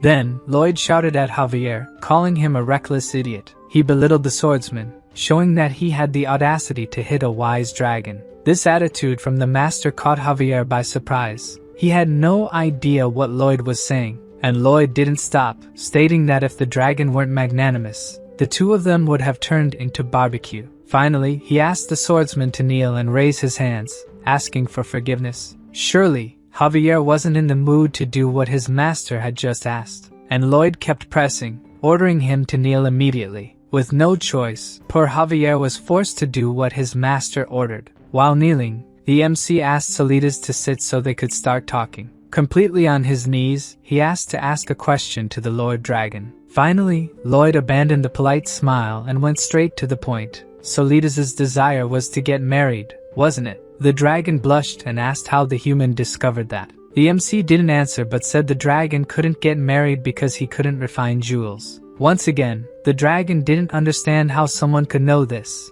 nor how he was found. Then the protagonist made his proposal. He would help the Lord get married in 10 years. This speech made the dragon so happy that he didn't even question how Lloyd would do that. Quickly he came back to himself and wanted his questions answered by the human. But Lloyd kept saying things that made him blush. Like dragons, they could send love letters telepathically to each other, or even make a heart with their tails illuminated by moonlight. With Solitas seduced by the idea of romance, the MC soon presented a contract for him to sign, showing that he could just sign at the end without even reading what was written. As soon as he heard the dragon sign, Lloyd's expression became demonic again. He took the contract from Solitas' hands before the ink could dry. Then he reminded him that there was a very interesting dragon commandment. If any dragon dared to break a contract with humans, he would be burned by the Dragon King's breath. At that moment, Solitas' instinct told him that he had just signed a contract with a real demon.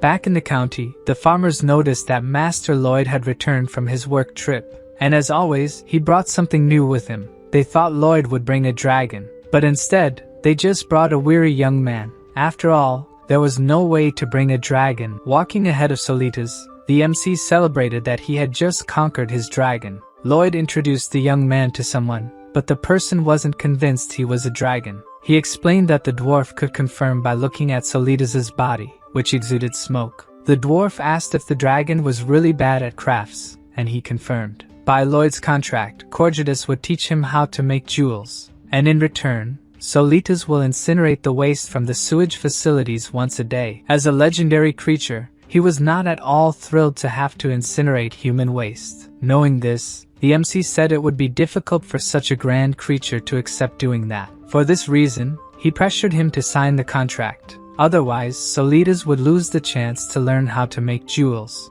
And not knowing how to produce jewels would make it much more difficult for him to get married. Despite being proud, this couldn't be more important than the chance of marriage. Totally bound to the contract with Lloyd, the dragon surrendered and called for the dwarf. Humbly, he said he would be in Corjadus's care. Being a dwarf, he never thought he would have such a majestic student as a dragon. According to Solitas, dragons are indeed more powerful in terms of power. But the dwarf is definitely the best when it comes to craftsmanship. So he asked Corjadus to teach him. From afar, Lloyd thought that no matter how silly he was, the dragon was still quick to adapt to the situation. Corjadus accepted the disciple but warned that he might be a bit harsh with him. The dragon didn't mind. He had already decided he would do everything to improve his skills. Then the dwarf's face turned scary, and he ordered the student to stop loafing and go get the materials. Solitas almost cried and asked if the dwarf was really talking to him, and Corjadus retorted for him to go quickly. Frightened, the new disciple ran off to do what his master ordered. Meanwhile, the MC was satisfied that in this contract, both parties would benefit. Solitas managed to trade his pride for the best education that exists in the world, and Corjadus could enjoy being the first in the world to abuse a dragon. Lloyd lost count of the experiences he had with contracts that were unbelievably disadvantageous, but he had to sign them. Those who offered these contracts must have known that he had no choice but to sign. For the MC, this was nothing short of violence. In a real contract, both parties must benefit. However, he didn't take his eyes off the jewels that the teacher and student discarded on the ground. Even though both benefited, there was no problem if he managed to gain a little more. Leaving with the jewels, a system message appeared saying he had managed to transform another tragic destiny. Solitas's fate was to lose his horns in the fight against Javier, and leave it extremely wounded, having received fatal injuries. After returning to his lair, he would die alone and never be found. Which is a bit different from what Lloyd knew, because in the novel, the dragon just appeared fleeing to his lair. If it weren't for the MC, the Frontera couple would have the same fate too. The Count is multi-talented, and without the debts, he can focus on jobs he couldn't do before. He is happy now, thanks to Lloyd. Julian, who would have perished in a foreign land, is now recognized as the best student at school. All thanks to the MC. It's impossible to calculate the number of lives he saved. With the compliments, the protagonist became convinced, but what he needed now was the skill to build the sewage system. The estimation skill doesn't gather information from the whole county at once, and that makes Lloyd's job difficult. This skill stagnated at a point, and Lloyd knew that in business, he needed to do what's necessary to evolve. Therefore, he starts spending the points he has to level up the skill. After investing a lot, the skill's estimation radius more than triples, and the MC also gains a new skill option, Construction Guide. To test the skill, Lloyd summons the 3D construction diagram. The system then prompts him to activate the construction guide. As soon as he activates it, the MC is impressed by what just happened. In front of him is a hologram of a life-sized house, allowing builders to work much more precisely. In other words, the skill can reduce Lloyd's workload by at least 50%. Immediately, he decides that he needs to test it on a real project. Lloyd creates a hologram on the ground and explains to Javier that he is to excavate this area. The swordsman is suspicious of his master's plans, but the MC will give him the details later. Javier notices that the green outline is not just on the surface, but also inside the hole he is digging. To test, Lloyd asks him to dig outside the green light area. As soon as he does that, the light turns red, indicating there was an error in the project. Additionally, a hologram with the MC's face appears, saying the work is being done poorly. To Javier, this appearance is a true monstrosity. Probably no one would mess up their work if they had to see Lloyd's face when they did something wrong. Seeing his master remain silent, he finds it strange and asks if something happened. Without a response, Javier asks if the MC is going to say he was a genius with a magical illusion, or if it's a magical tool he stole. Since the question came out of nowhere, Lloyd doesn't know how to lie convincingly, so he just asks which story the swordsman finds more plausible. Since it seems easier to believe that he stole the skill from a mage,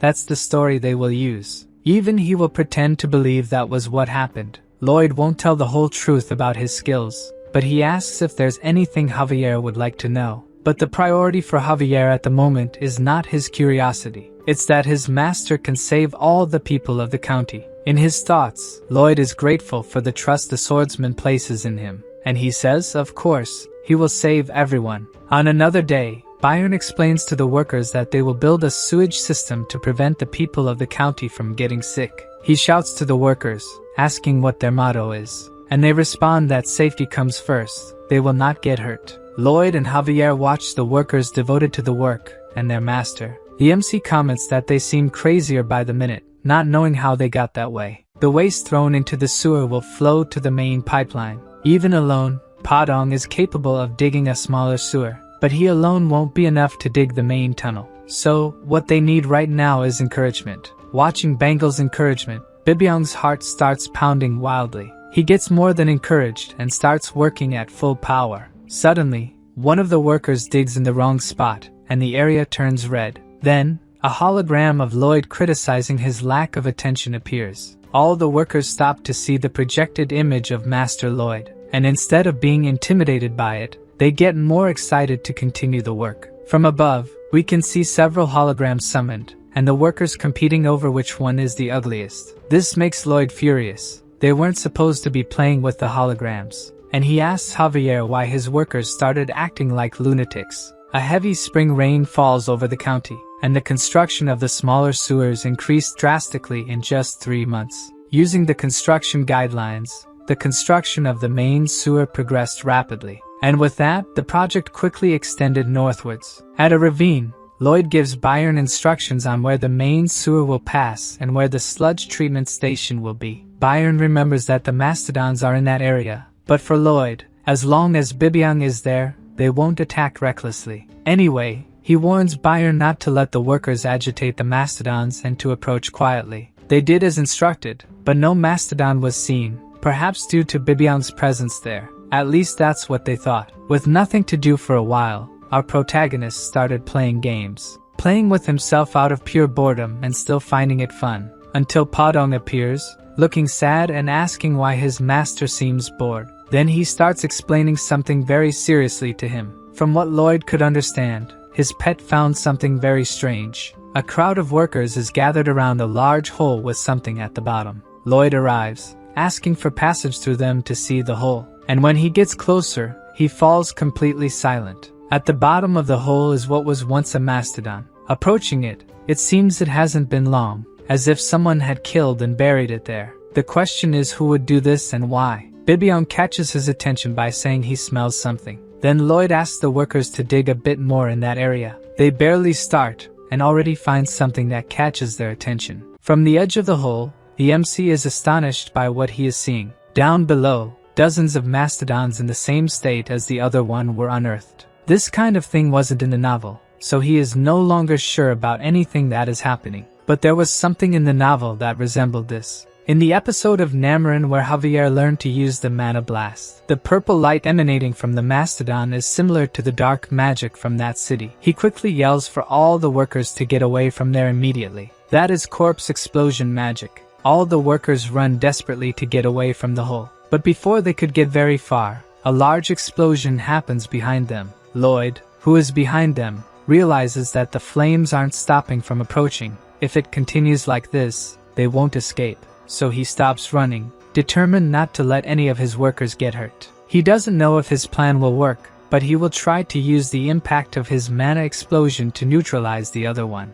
Before he could put his plan into practice, Bibyong appears in front of him, trying to protect everyone from the explosion. From the ground, Lloyd desperately yells to his pet that this could be his end. Far away, while practicing his skill, he notices the explosion. The wise dragon thinks it must be the invocation of a necromancer. The magic must have used a creature larger than a human. Thus, the scammer Lloyd must be in trouble, but he is not sure if he should help him. On the other hand, he sees someone who doesn't think the same way. Nearby, Javier is running, trying to reach his master as fast as possible. Since the swordsman went to Lloyd, the dragon doesn't think he would be of any help, as he knows how strong the knight is. Back at the explosion site, Bibyong is unconscious, and the MC is trying to wake him up. The workers, thrown to the ground by the explosion, look back and see something sinister. Even Lloyd is worried about the scene he is witnessing. At the explosion site, mastodon corpses are floating, as if they had turned into some kind of zombies. The herd of zombie mastodons descends to the ground, and Lloyd, holding the still unconscious Bibyong, doesn't know what to do to protect his workers now. The herd must have been buried deeper than the bodies that exploded, and their number is much larger. As if it weren't bad enough that these creatures have come back to life. One of them screams as if commanding the others. Then the whole herd starts running towards Lloyd. Realizing it will be hard to escape them, the MC yells for the workers to run away, and they waste no time trying to distance themselves from the pursuing herd. Further away from the workers, Lloyd notices something wrong ahead of him. The leader of the white cavalry gathered his men, wanting to stop the zombie mastodons. He shouts at his men and he will fight to protect the people and Frontera County. Knowing that this won't work, the MC orders them not to do it. Fortunately, he is heard, and the cavalry retreats and resumes fleeing. Running, Lloyd thinks about what he can do to keep distance from their pursuers. He spots Byron and asks where they are. The knight reveals they are in the field, but we don't know who they are. Then the protagonist calls Podong to delay the mastodons. The guinea pig distances itself from its master, heading towards the zombies. As it approaches, the mastodons become alert to the new enemy. Podong is much larger than the resurrected ones and prepares to attack. He hits one of the mastodons with the Podong explosion, and the creature is thrown into the middle of the herd by the force of the attack. The guinea pig continues attacking, landing elbows, and kicks capable of sending its enemies flying. The mastodons don't just take hits, they also attack, momentarily forcing Podong to retreat. Then he starts preparing a new attack. Podong delivers a series of blows to the mastodons, with names like Plum Blossom Fist. From afar, his master watches in awe at the guinea pig strikes. Despite the attacks, they don't retreat and hit Podong in the belly. Several other zombies join into attack, pushing him back.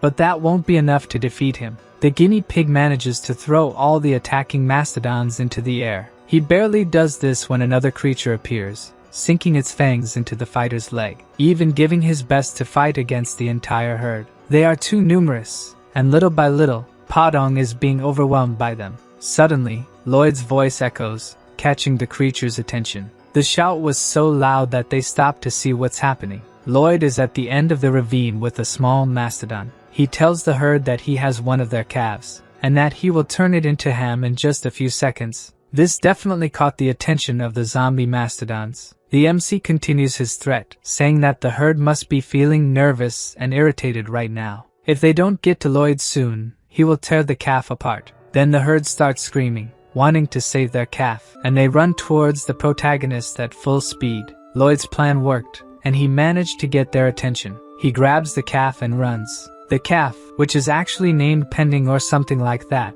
wasn't part of the herd. In fact, it was one of the calves under Mr. Byron's care. From the hint given in the novel, mastodons are docile creatures that don't attack humans, unless their calves are in danger. In that case, they become true beasts. Faster than the zombies, Podong catches up with his master, and Lloyd says they will head through the valley, and asks the guinea pig to lead them to the forest to hide until everything is over. The ravine is empty after the zombie mastodons go after Lloyd. Only the workers remain there, feeling saved once again by Master Lloyd. Meanwhile, in the forest not far from there, Goming is being lazy again, sitting on a branch and humming, until suddenly, a hand appears and captures the poor bird. The hand belonged to Javier, who needs Goming to grow up to take him north. Back at the ravine, Podong is still running from the zombie mastodons. As he is very tired, the zombies are slowly catching up to them. To buy some time, Lloyd prepares a mana attack, and launches it at his pursuers, hitting one of the leading mastodons. A purple light starts radiating from within the creature,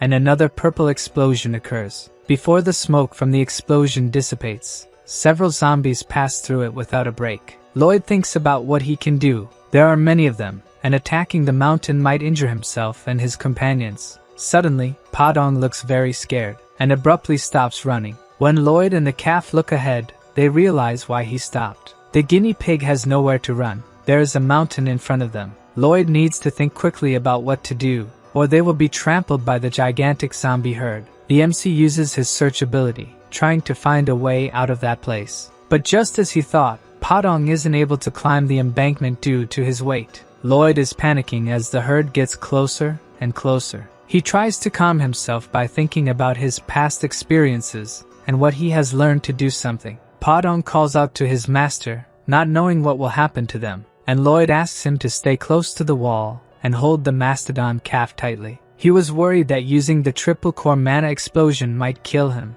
but actually, this is the trick to getting through this. So, the MC gathers his mana for the decisive attack, and invokes the triple core mana explosion. A gigantic flame shoots out of his shovel. The flame rises toward the mastodons, with the 3 tongues of fire reaching toward the sky. The heat from the explosion was so intense that Lloyd's shovel almost melted. Very tired from using something so powerful, the MC falls to his knees with the shovel by his side. Meanwhile, the mastodons haven't slowed down and are very close to the group. Then, Lloyd's overload ability activates, and a purple light starts emanating from him. As soon as the ability hits the mastodons, they immediately begin to decompose, turning into just small remains in the end. The MC is absorbing all the mana from the things around him, and he struggles to direct his target. Then, he raises his hand, showing that the target is in front of him. Lloyd intends to absorb only the mastodon's mana, leaving Padong and the valley out of it. With the ability focused only on the zombies, they disintegrate completely as they run out of mana. While doing this, he remembers using this ability on the Empress to level up his mana heart. The MC had asked to feed off Javier's mana, and although the swordsman disagreed, he had no choice since it was an order from his master, who was planning to increase the level of his mana heart by using overload to absorb Javier's mana. Then he begins the mana blast several times, until he ends up completely without mana, to thus be able to activate the overload ability. But the ability started to suck the mana from everything around. So Lloyd focused all his efforts on taking only the mana that mattered, Javier's. Even having his mana sucked, the swordsman showed no concern, while the MC laughed diabolically that he would take every last drop of mana from his servant. That is until a system message showed that his body couldn't withstand this type of mana, and he fell to the ground, powerless after his plan failed. Then, with a satisfied smile, Javier asks if the master is alright. After failing, Lloyd learned to establish a direction and target, and now will take all the mastodon's mana. While doing this, several of his abilities are improved, such as his expanded mana heart. The problem with this absorption is that the mana from these zombies is rotten, making it necessary to use more powerful rotations of his mana core to convert this rotten energy. The system warns that the mana heart was damaged and then healed with purified mana. Right after, the process repeats, and the mana heart ability evolves several times. The mana heart continues to be damaged and healed in turn, until the ability's rank is updated. Now the MC's physical capacity increases by 600%. After using the ability for so long, he can barely stand. Then the system communicates that a new mana heart ability has been activated. Lloyd commands all the zombie mastodons to kneel before him. He gained the undead domination ability, and all the mastodons kneel. Behind his master, Padong is impressed with Lloyd's powers. The MC throws a blue sunflower seed to his pet. Finally, it's time for them to go home. Lloyd's new ability allows him to control any undead with less mana than him. Those who are dominated will follow all his orders faithfully. While walking on the zombie mastodons, the system alerts Lloyd that there is a catch to the ability. The ability can only be used if he is looking directly at the zombie. Upon learning this, the MC looks at the mastodons behind him. They are all turning and heading towards the protagonist. The system informs Lloyd that he has 40 seconds until the 308 zombies are no longer controlled by him. Thus, he, Padong, and the calf begin to run desperately. They have only a few more seconds to escape, before being caught by the zombie mastodons. But time runs out before that, and Lloyd embraces Padong and the calf, trying to protect them. Suddenly, a white rope descends from the top of the ravine. Somehow it attaches to Lloyd, pulling him and his protected ones up, avoiding being crushed by the herd. Catching his breath, the MC looks up, trying to see who saved him. Goming is flying above him, and used his web-spinning ability for the rescue. And mounted on the bird is Javier, who has finally arrived. the swordsman activates his aura sword ability, commanding Goming to start the attack. Even though he's completely disheartened about having to do this, he does what Javier wants and flies higher, getting very close to the walls of the ravine. Standing on top of him, Javier uses the aura sword to destroy the walls. All this happens while Lloyd is trapped by the web, swinging from side to side. Javier's attack on the walls causes hundreds of rocks to fall towards the herd, which, when hit by the rocks, explode. From above, the swordsman continues to make more rocks fall, while a large purple explosion takes over the ravine. Lloyd watches in awe at what Javier managed to do in such a short time. After Goming takes them far from all that, they are finally safe. Still catching his breath, Lloyd thanks the swordsman for saving his life. Contrary to what he expected, Javier is not happy and asks how his master can still be smiling. Lloyd is silent, not quite understanding what he meant. As an escort knight, he believes he should be by his master's side if something like this happens. And he still remembers that the MC used himself as bait to evacuate the workers while riding on Goming. But Lloyd says it wasn't quite like that. He was trying to lure them to take them all out at once. Then Javier questions whether his plan worked. Knowing the outcome, the MC asks what exactly Javier wants him to say. The swordsman yells that his master should worry about himself at least once. Without the master, the apartment and sewer projects would end. Even the lives of the villagers would be in danger. The MC needs to take care of himself because countless lives depend on him. So Lloyd asks if that's what Javier meant. That some people might die as long as he is alive. But the swordsman explains that's not what he meant. He just doesn't want his master to keep taking risks. But Lloyd shouts angrily that if he hadn't done what he did, people would have been hurt. One shouts what they think should have been done to the other, while Padong watches the two worriedly. The MC continues to say that he is the most important person in the county, and the people there are his responsibility. So, who else but him should protect these people? Javier asks if he will continue doing these dangerous things in the future. Of course, Lloyd won't stop and will take more money as a benefit for taking risks. The swordsman gives an enraged look to his master, but then calms down and tells him to do as he pleases. Javier will stay by his side anyway. After that, the system informs the MC that his affinity with him has grown, and now he has gained Javier's respect. From now on,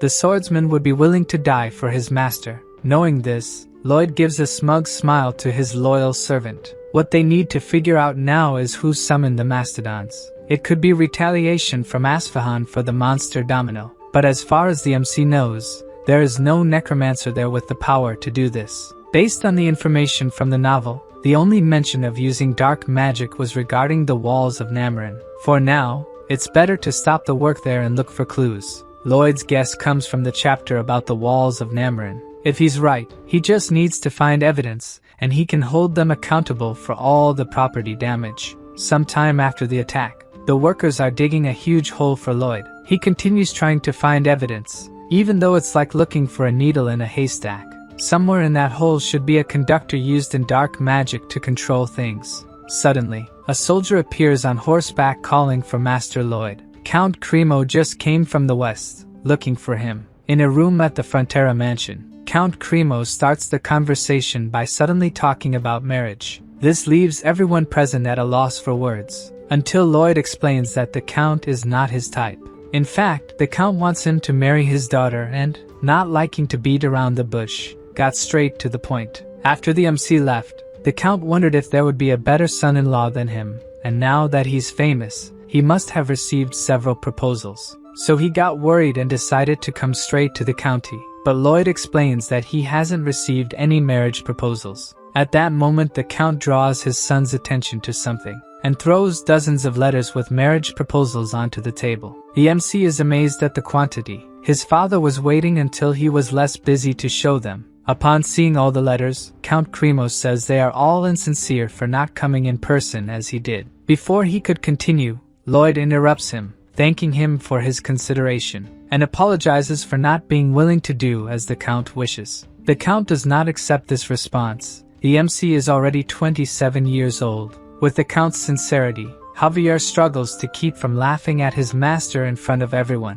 while the Count thinks Lloyd believes his family isn't good enough. Beside the Count, his daughter has an anguished look. She introduces herself as Count Cremo's eldest daughter. and tearfully says she is willing to devote herself entirely to the welfare and promotion of her family. The way she said it, it appears to the MC that she is being forced to marry a demon. Now Javier is even using his mana to keep from laughing. Lloyd's father joins the conversation, making a request to the Count. He explains that while it's important to take care of the family, everyone's feelings must also be considered. According to him, it would be impossible to spend your whole life with someone you don't love. For the sake of the Count's family, he believes his daughter's wishes should be taken into account. After hearing what Lloyd's father had to say, Count Cremo looks at his daughter, reflecting on whether he respected her wishes, and says he almost made her unhappy for the sake of the family's status. The young woman looks at her father, unable to hold back her tears, and says she loves him, now crying with happiness. The Count confesses he is always impressed by the Frontera family, and that day he learned a great lesson, to live with love. The Count and Countess, who are in love, completely agree with him. When the Count leaves the room, Lloyd sits thinking about what just happened. It seemed like avoiding a marriage with him is a happy ending, and even his parents agreed with that. Looking to the side, Javier is crouched in a corner, trembling. He continued to hold back his laughter until the end at his master's expense. After that, rejections to all proposals were sent. At the palace, a messenger informs the Empress of this fact. To her, this was expected, and even if the Frontera family accepted a proposal, the girl would refuse the marriage. Looking at the messenger who just informed her, the Empress concludes that Lloyd is practically a potato after all. The thought makes her laugh, and the messenger thinks she must be unwell, so she requests potatoes for dinner. In any case, she has to monitor who Lloyd chooses as a partner since they will become the most powerful family. So she asks if there is news of the letter sent to Asfahan. According to the messenger, they did not take responsibility for the monster Domino and are still reprimanding them, a clear provocation to Magentano. The old man from Asfahan is waiting for the Empress to be the first to attack. She decides to send a delegation there soon, and meanwhile, all correspondence to Asfahan is prohibited. As for who will be part of this delegation, perhaps she should send a potato with it. Back at the Frontera mansion, a head with inscriptions was found at the extreme north of where the incident occurred. That's why Mr. Byron believes it is involved in the incident, but there was no need to put a rotten thing on the dinner table. Lloyd analyzes the symbol on the goat's head, and remembers seeing it before, in an illustration from the novel. In the novel, the symbol was on a large red flag, and it represented the symbol used by the new Dark Queen Alicia in her new kingdom. This brings up another fact that wasn't in the novel. The walls of Namarin and Queen Alicia must be connected. His presence in this world caused several changes. The queen did not turn evil, and the events that enabled Namarin to disappear. The refugees who would be the trigger for Namarin did not happen, and so someone is trying to do something that didn't happen in the novel. Cannavaro, the dark mage who made the walls of Namarin and sent countless people to their deaths, is Lloyd's main suspect. The MC asks Mr. Byron to resume construction, and as soon as it's completed, they need to go somewhere. His parents are worried because he has barely rested these days and is already thinking about going somewhere. Lloyd reveals that he will go to Namarin and catch the bastard responsible for this. On another day in Frontera County, approximately 6.2 miles north is the waste management facility. Lloyd asks Padong to open the large cover of the facility, and the guinea pig struggles to move it. Then the MC says it's Solidas' turn to do his part of the work. The dragon goes to the edge of the station, channeling his mana, and mentally commands the waste to rise. The mountain of waste starts to ascend toward the station's exit, forming a dense mass with various items united into a single piece. Then Solidas' eyes flash with a red light, and he begins to transform into mist, returning to his original dragon form. Looking at him, Lloyd thinks that one day people will know this story. Solidas channels his firepower before breathing out, and then spits out a great flame to incinerate the waste he had gathered earlier. Back in the MC's thoughts, people will know that Solidas willingly used his powers for human health and hygiene. He will be known as the legendary Solidas, the dragon of fecal destruction. Solidas is annoyed hearing Lloyd say these things. He doesn't want to be known by such a title. According to the MC, being a man of science, he couldn't be good at naming things. With this achievement, the system shows that Lloyd has established the concept of public health and earned the title of Toilet Ghost. Returning from the sewage station, Javier asks when his master intends to go to Namarin. they should go soon. Before going, they need a plan or the trip will be a waste.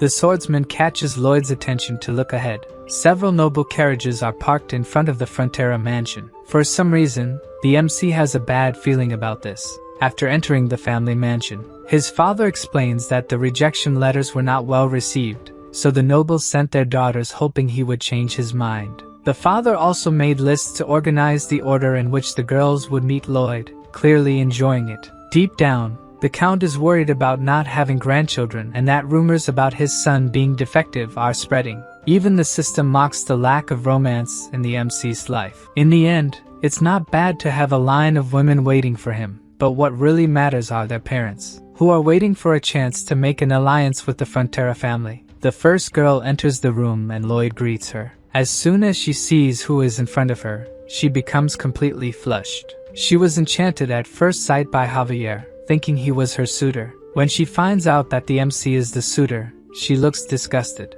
Knowing that she has no interest in him, Lloyd says goodbye to her. The door closes, and the MC waits for the next candidate. As soon as she enters, he introduces himself to the girl. She doesn't even hear him, as she is focused solely on Javier, thinking he is her suitor. Once again, Lloyd explains that he is the son of the Count and not Javier. This girl also looks at him with disgust, having no interest in him. So, the MC says goodbye to yet another candidate. As soon as he and Javier are alone in the room, the swordsman reveals that he is not finding this amusing at all. According to his master, he knows very well how the girls judge him. Then a new candidate enters the room, and it seems that this one caught Lloyd's attention. She looks familiar, and the MC is sure he has seen her in an illustration from the novel. She bows and introduces herself as Siluria Namarin, the eldest daughter of Count Namarin. In the novel, Lloyd had thought she was the heroine and Javier's love interest, but she ended up sacrificing herself to protect the people of Namarin. This left the readers outraged because the author always kills those Javier loves. Siluria says she is there at her father's insistence but confesses that she found the suitor much better than described. Then, Lloyd explains once again that he is her suitor and not Javier. Surprisingly, she knew this and also that Javier is a renowned master swordsman. Realizing that she found the MC pleasant leaves both him and the swordsman petrified. The girl sits down and says it must be strange for Lloyd to receive these proposals at a time when he is so busy. She explains that on her way to the mansion, she saw the buildings and roads he is constructing, so it's incredible that he has any free time. Thinking she will be rejected, she asks to leave, but the MC wants to talk a bit more with her. Lloyd asks if Namarin is going through difficulties recently, like a significant population increase. Then she sits down again and asks how he knows this. Indeed, 400 people, refugees due to monster attacks, went to her county, led by someone. Just as Lloyd imagined, Namarin's walls are a spell designed to absorb the vital energy of those within them. They were built to trap the refugees needed for Cannavaro's spell. The MC had thought all the refugees had gone to his county, but some ended up in Namarin. If things happen as in the novel, thousands of people from that place will be sacrificed. And all this to summon the knight who calls for death, the Knight of Hell. According to the novel, no matter how strong a master swordsman is, he is no match for a Knight of Hell, which means the destruction of that territory cannot be contained. This is much worse than Lloyd had feared. On another day, the MC is ready to begin his journey, and Javier is holding a basket full of letters. These are letters given to him by the girls before they left. Lloyd asks what kind of letters they are, and the swordsman explains that they are love letters. He realizes that his master may have never received such a letter, and he confirms that he really never has. Not everyone can be as handsome as Javier, so he kneels to rummage through the letters, and offers one of the love letters to the MC. Lloyd takes a good look at what his servant is offering. For an instant, tension forms between the two. Then Lloyd gives Javier a pretentious smile, and says he wouldn't want a letter that wasn't addressed to him, and that they should leave soon. While his master continues walking, Javier remains holding the letter, kneeling, probably feeling foolish for offering the letter. After that, inside a carriage, Lloyd is explaining to Siluria that there are several ways to use these structures. Since Namarin was built on a ridge, it's natural for the surrounding slopes to erode. Even without securing the marriage her father wanted, Siluria thinks he will be delighted with the presence of someone like Lloyd. This is the perfect opportunity to investigate Cannavaro and still make money with a new project. Almost arriving at Namarin, the MC is confident he will win the dispute against the Dark Mage. Shortly after, the carriages arrive at the county, and through the window, Siluria points out to them the head of the merchant caravan, Cannavaro. She explains that he used his own money to care for the refugees and always takes on even the most tedious jobs. Lloyd stares at the merchant, finally seeing who his opponent is. It's not hard to notice that on his shirt, there is the same symbol that was on the goat head that Byron found. Now the MC knows what this hypocrite looks like, and he plans to deal with him soon. At the mansion of the Count of Namarin, he receives his two guests with a smile on his face. Thinking that Javier is the nobleman, and that his daughter has become engaged to him, the Count praises the swordsman happily. He even asks what the best date for the wedding would be, and the two remain silent, knowing he misunderstood everything. Then his daughter explains that Javier is a knight, and Lloyd is the other guy next to him. Looking at the two, he can't believe it, as the swordsman exudes the dignity of a noble, while the MC does not. Siluria dislikes her father's attitude and reprimands him, saying he is being rude to the guests. He should look beyond people's facades, even if it seems something is lacking. Lloyd is wise and intelligent.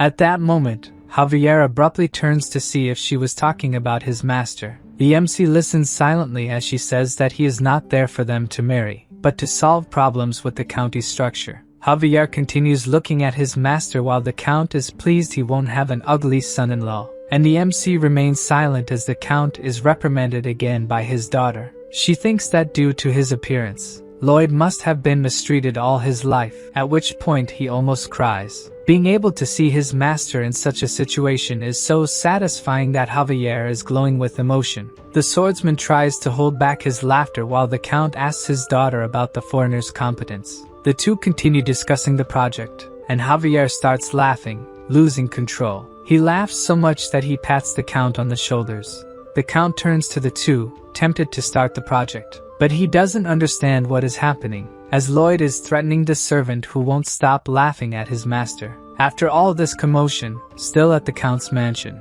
the MC asks Javier to keep an eye on Cannavaro since they both saw the symbol he was wearing. If they find evidence linking the symbol to dark magic, he wants to inform the Count about what happened in his county. Still pleased with what happened earlier, the swordsman agrees, smiling. Lloyd wants to know why he is laughing at a serious matter, but Javier can't forget what happened earlier. For a moment, his master says nothing, and the two remain silent, until the MC can hold back his irritation and tries his hardest to land a punch on the master swordsman. The next day, it's time to explore the county. A man is shouting for people to come closer. It seems he is a clothes vendor offering great promotions. Looking at the pieces, Lloyd realizes that his plans have become complicated. The symbol he wants to link to dark magic is printed on all the clothes. Then Javier appears, and his master asks if he found anything suspicious. But he hasn't seen Cannavaro do anything besides taking care of the refugees.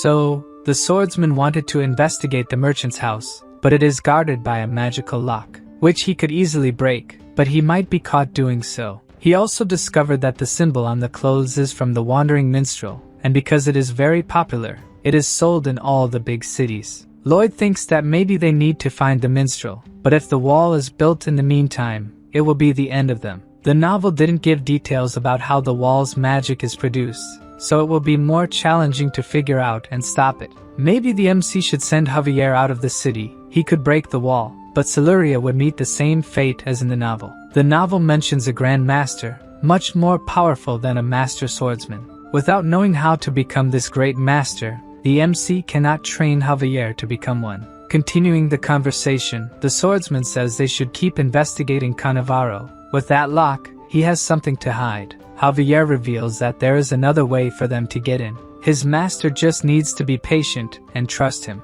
The eroded slopes of Namarin need anchors. These should be buried deep in the ground to stabilize the soil. It would be good to use something like screws, but the technology of this world doesn't support something so precise. Since the delivery of what is needed will take time, Lloyd sends the planning for his project to Corgidus first. While he waits, he will research a bit more about the local topography. Some people pass by him, commenting about a beauty. The MC finds it shameful that they talk about such things out loud in the middle of the city. The girl is at a Cannavaro food stall, and this wasn't in the novel. Getting closer to the stall, there are many people, and he wonders if they are only there because of the girl. He then moves into the crowd to see what they are looking at. As he gets a bit closer, he doesn't quite understand what he is seeing. The beauty people were referring to his serving soup to the crowd, and she looks too muscular for a girl. In fact, the green hair of the beautiful girl gives a clue about her identity. With a disillusioned look, Lloyd concludes that she must be his bodyguard. Suddenly, she glances at the crowd around her, and notices that there is someone familiar among them. In fact, the familiar person is looking directly at her. Javier is shocked that his plans were discovered so quickly by his master, who starts making various gestures, symbolizing that he respects the swordsman's personal tastes. In response, Javier also starts making symbols, to say that he doesn't like doing such things. In fact, he doesn't like dressing as a woman. This is all part of a plan he put into action. Then Lloyd shows that he will keep an eye on him, and withdraws, disappearing into the crowd. Javier is irritated, but for the sake of his plan, he needs to continue with the act. Suddenly, Cannavaro appears, walking behind him. He discreetly asks someone how the preparations are going, and a worker responds that they were completed the previous night. After hearing this, he leaves the place quietly. In disguise, Javier is gradually obtaining information about his target. In another part of Namarin, far from the center, Lloyd is in front of a huge cliff. He climbs a bit and starts analyzing the predicted fault lines on the slope. As soon as he activates the skill, he realizes he has found something. There is a skull that was buried there not long ago. After finding the skull, the MC looks around for the rest of the body. But he is surprised because he finds something else. Further ahead from where he found the skull, there is another one buried. Curious about this, he looks to the other side to analyze. And in that direction, there is also one, buried at the same depth, all around the peak. Since this is very strange, Lloyd starts to unearth the first one. In another place, Cannavaro is gathered with several people and praises the work they have done. According to him, the revolution will happen on the planned date. Back to the MC, the skull he unearthed is emitting a purple light. This means that someone placed a dark magic mana spell on it, of the same type that initiated the walls of Namarin. Returning to Cannavaro, he is indeed planning the coming of the night from hell. But after finding the skull, the MC does not intend to let these plans come to fruition. So he activates his mana absorption ability, purifying the mana he absorbed. After doing this, the skull becomes white again, with no magic left. Then the MC picks it up and notices a purple stone fell from it. The stone must be the real source of the magic, while the bones served as a vessel. To discover what kind of stone it is, Lloyd uses his research ability on it, and his eyes light up as soon as he finds out. The stone is so precious that it alone is worth a year of Mr. Byron's salary. Thus, the other skulls might have the same inside. As soon as he unearths another, he finds another stone, and another one shortly after. Lloyd starts to smile madly, digging after discovering the precious stones. All he needs to do is dig a bit, and he will find money. It's incredible. By the end of the day, he even managed to level up a skill by digging, and filled his backpack with 30 precious stones, enough to hire Mr. Byron for another 30 years. The MC's desire to exploit the night for longer makes him feel sick even from afar. Satisfied with his haul, Lloyd wishes all his days were like this. Returning, he even considers raising Mr. Byron's salary. But before leaving, he looks in the direction of the skull. The piece that was once part of a human being is exposed on the ground. Lloyd approaches, asking if it is the result of a natural death or not. Obviously, the skull remains silent. But regardless, the MC thanks each one for giving him Mr. Byron's annual salary. Then he picks up the first one he found, and starts collecting the others to place them in a sunny spot to rest in peace. Quickly, he gathers a bag full of them. During the night, at the Count of Namarin's mansion, Lloyd is talking to his bodyguard, who tries to explain the reason for dressing as a woman, but Lloyd interrupts him, saying that he knows everyone in this world is different and understands that the swordsman is unique. Javier remains silent, realizing his master didn't understand anything he was trying to say. But he tries to explain again that he disguised himself because everyone in the city recognizes him, and this way he could gather information. Again, he sees that Lloyd did not understand. The pair remains silent after that, until the MC asks when Javier discovered that he liked this sort of thing. This time, the swordsman loses his patience and shouts that he didn't do it because he likes it. Lloyd sees no reason for him to be upset. It's not like there's anything wrong with that hobby. Returning to important matters, Javier was sent to Cannavaro's house while in disguise. In the basement, there was a door that led deeper underground. The first time he saw him, the swordsman thought he was a good person and that his master was wrong. But he must be hiding something behind so many doors. Maybe the MC is right about this guy too. Therefore, Javier will try to find physical evidence about Cannavaro. The MC agrees with him and reminds the swordsman that he doesn't need to be ashamed of his hobbies. That same night at Cannavaro's mansion, he is furious upon learning that all the Noctanium is gone. A man tells him that both the stones and the bones have disappeared. So he wonders if this was something planned or if someone found them by accident. Some men criticize Cannavaro, saying that he claimed the plan was foolproof and that they invested a lot to create a world for dark mages. Trying to calm them down, Cannavaro says that not all is lost. The stones were in those places only for security. If they help once more, it will still be possible to bring the knight from hell as planned. The next day, a bucket full of water appears floating and falls on the muscular beauty's head. Javier, disguised as Javiella, tells a concerned woman that he accidentally got wet. She says that Javiella can change at Chief Cannavaro's house, lending one of her dresses.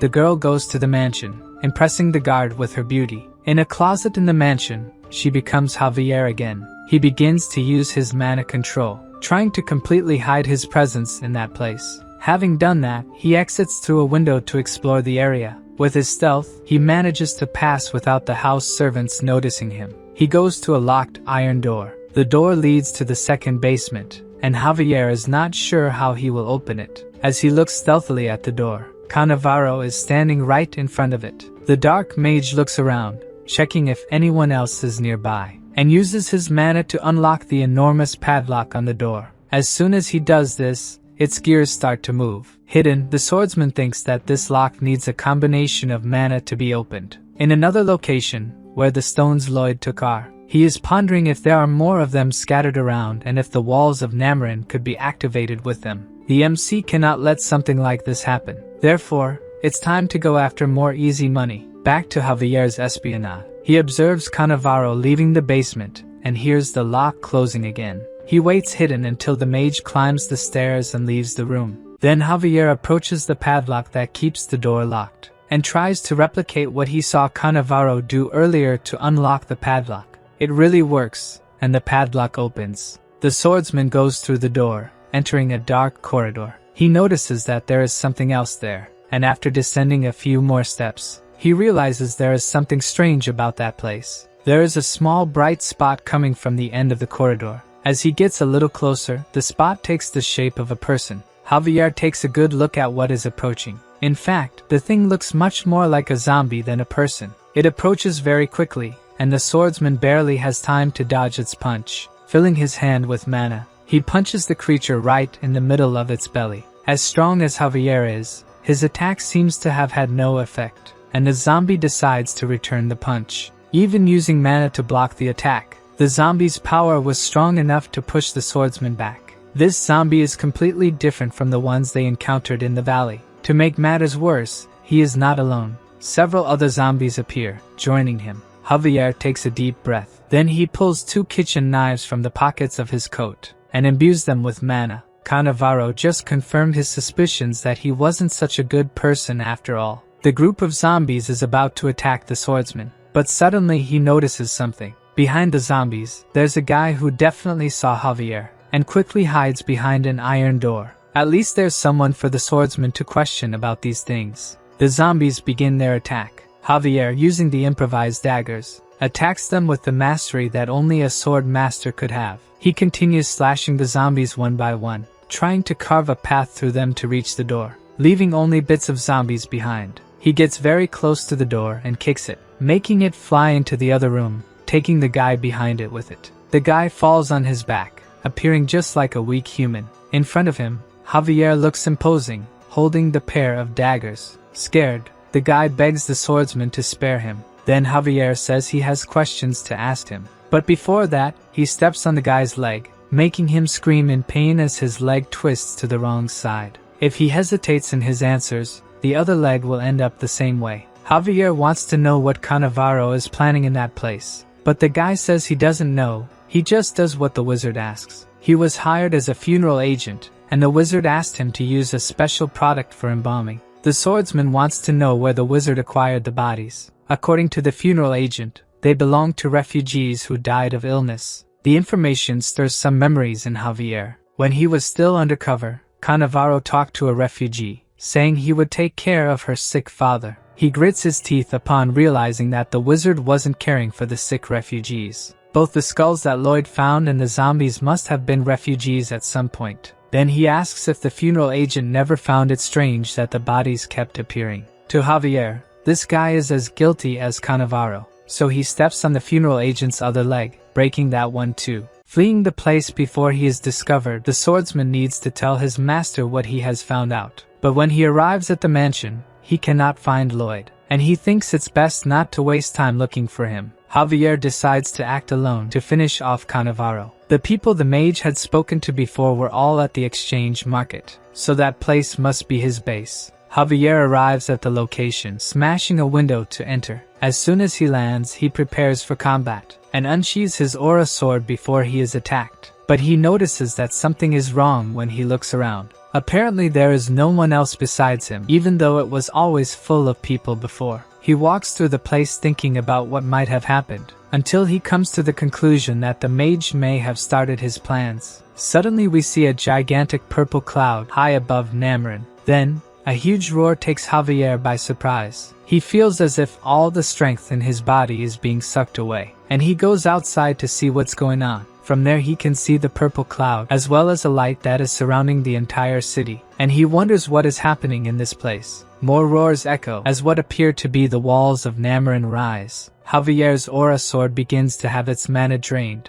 Around him, the county's inhabitants fall to the ground, having their mana sucked away as well. At this point, the swordsman worries, as his master must also be in trouble. At the mansion of the Count of Nameron, Siluria opens one of the windows to see what is happening. But what really scares her is not the catastrophic sky, but the people down there who are falling to the ground without strength. Even without having any idea of what is causing this, she feels that she needs to help them. She holds a jewel on a necklace, thinking that everything will be alright. Outside the walls we see a dark mage. He is using the tools that Cannavaro gave him, and if he continues like this, the Hell Knight will emerge soon. Once that happens, the world will be theirs. Suddenly, Lloyd appears right next to the mage. He says he saw 30 people around there who look like him and asks if they are doing some kind of rain dance. The guy seems so surprised that someone else is there, besides the mages, that he falls silent. Then Lloyd starts asking why he's being ignored if the guy is pretending he can't see him. The guy thought the MC was so ugly that he thought he was the Hell Knight. If he moves, the talking will ruin all the magic, and Lloyd leaves his side after being ignored.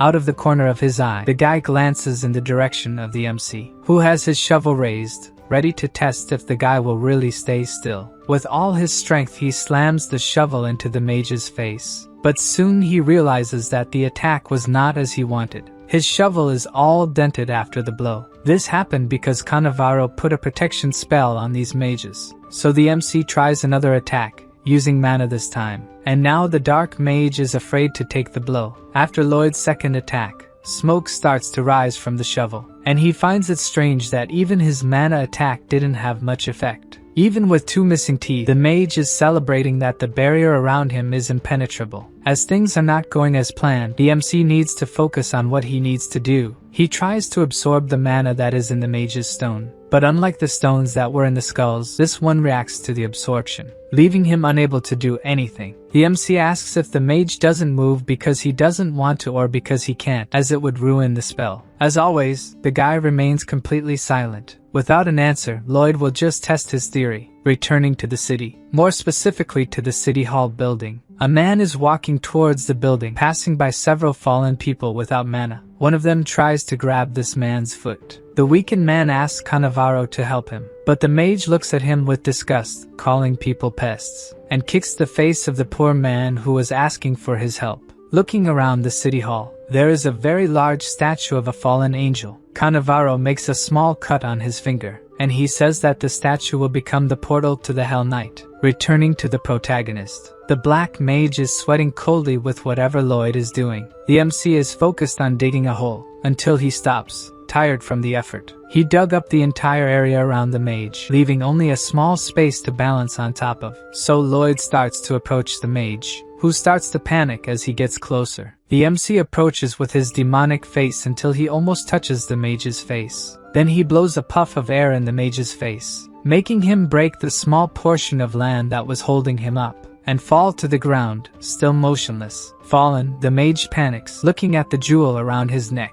It shines brightly and the guy rides around, as if he's being sucked in too, until the stone stops shining and the mage trembles without moving. Lloyd picks up the stone, realizing that if the mage falters, he will be attacked by the spell. With one less mage, the MC looks towards the walls. The purple light that once permeated the entire county starts to flicker at a certain point. This cheers Lloyd up. He still has a chance to stop the spell. In the city, Cannavaro next to the statue realizes that something is wrong. Another hole opens in the wall. As soon as Lloyd finishes off another black mage, even without enough mana and knowing that something is wrong, Cannavaro decides to start the invocation. He begins to recite a spell in front of the statue of the angel, until someone calls out to him. Siluria is walking towards him, asking what he is doing. The mage wonders how she can walk without having her mana sucked away, until he realizes that she is wearing a mana protection amulet. He summons a fireball with one hand, and throws it towards the girl, trying to finish her off. Siluria looks at the fireball coming towards her, and raises her hand as soon as the ball reaches her. Surprisingly, the girl catches the fireball, holding the spell in her hands. From Cannavaro's surprised face, he didn't expect that. Then the girl creates a much larger fireball from that one. Siluria calls the spell the punishment of the god of fire and throws it towards Cannavaro, who is about to be hit by it. The mage summons a protective barrier, surprised that someone so young is at such a high level of magic. Even with the barrier, an explosion happens as soon as the spell hits the mage. Further away, Siluria is catching her breath after using such a powerful spell. Cannavaro is lying at the feet of the statue after receiving the spell, and the girl approaches, wanting to know what he was planning in that place. The mage continues to recite the spell without answering her, who is surprised, not yet knowing what he is doing. Cannavaro stops reciting the spell and summons the Hell Knight. Suddenly, the statue begins to crack with a purple glow coming from within. Siluria, who understood the Hell Knight part, knows that something very bad is coming. Then the mage lunges towards her, wielding a sword. But from a hole in the middle of the ceiling, Javier emerges. The sword master cuts off the mage's attack before he can get close to the girl. Cannavaro is completely dumbfounded that someone would appear and stop his attack, while Javier gives him a serious look. The mage's severed arm hasn't even hit the ground yet, and Javier is already prepared for another attack. This time, Cannavaro uses a magic barrier to block the attack.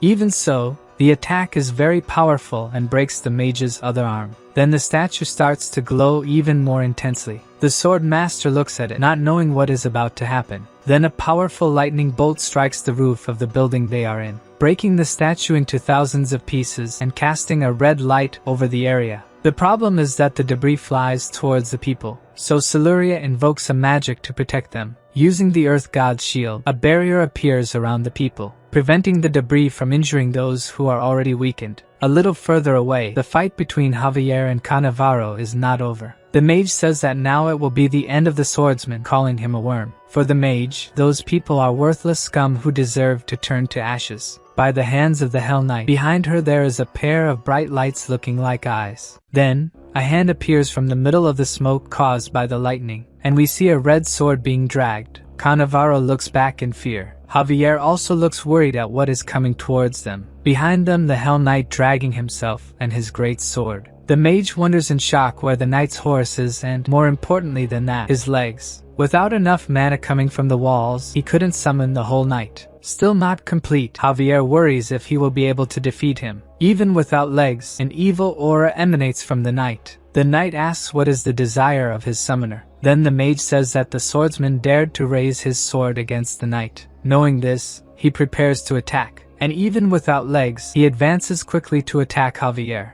Javier used aura and mana to protect himself, but he still feels his bones reverberating from the attack. The knight's strength is so great that it breaks the ground around the swordsman. In addition, he teleports from one place to another, making it difficult to defend. Suddenly he appears right behind Javier, who will not be able to defend himself. Then Siluria throws a wind dagger using magic, giving Javier an opening to dodge the attack. The knight's sword hits the ground with such force that it breaks the space around it. The knight looks towards the girl, saying that she dared to attack him. With the sentence, she knows that she will be his target now, and he really advances towards her. Javier behind him prepares a powerful attack using his aura sword. Before the knight reaches Siluria, he is hit by the attack, and his head, which was hit, disappears. With the impact, he is thrown away from the girl and remains motionless. Javier looks at his enemy, tired after using so much mana in an attack. A purple smoke begins to rise from the knight's body, which does not move, until it becomes just a pile of ashes. Unconvinced by this, Cannavaro says that this should be impossible. Then a sword is pointed in his direction. The sword belongs to Javier, who tells the mage that they were able to defeat the knight thanks to Siluria.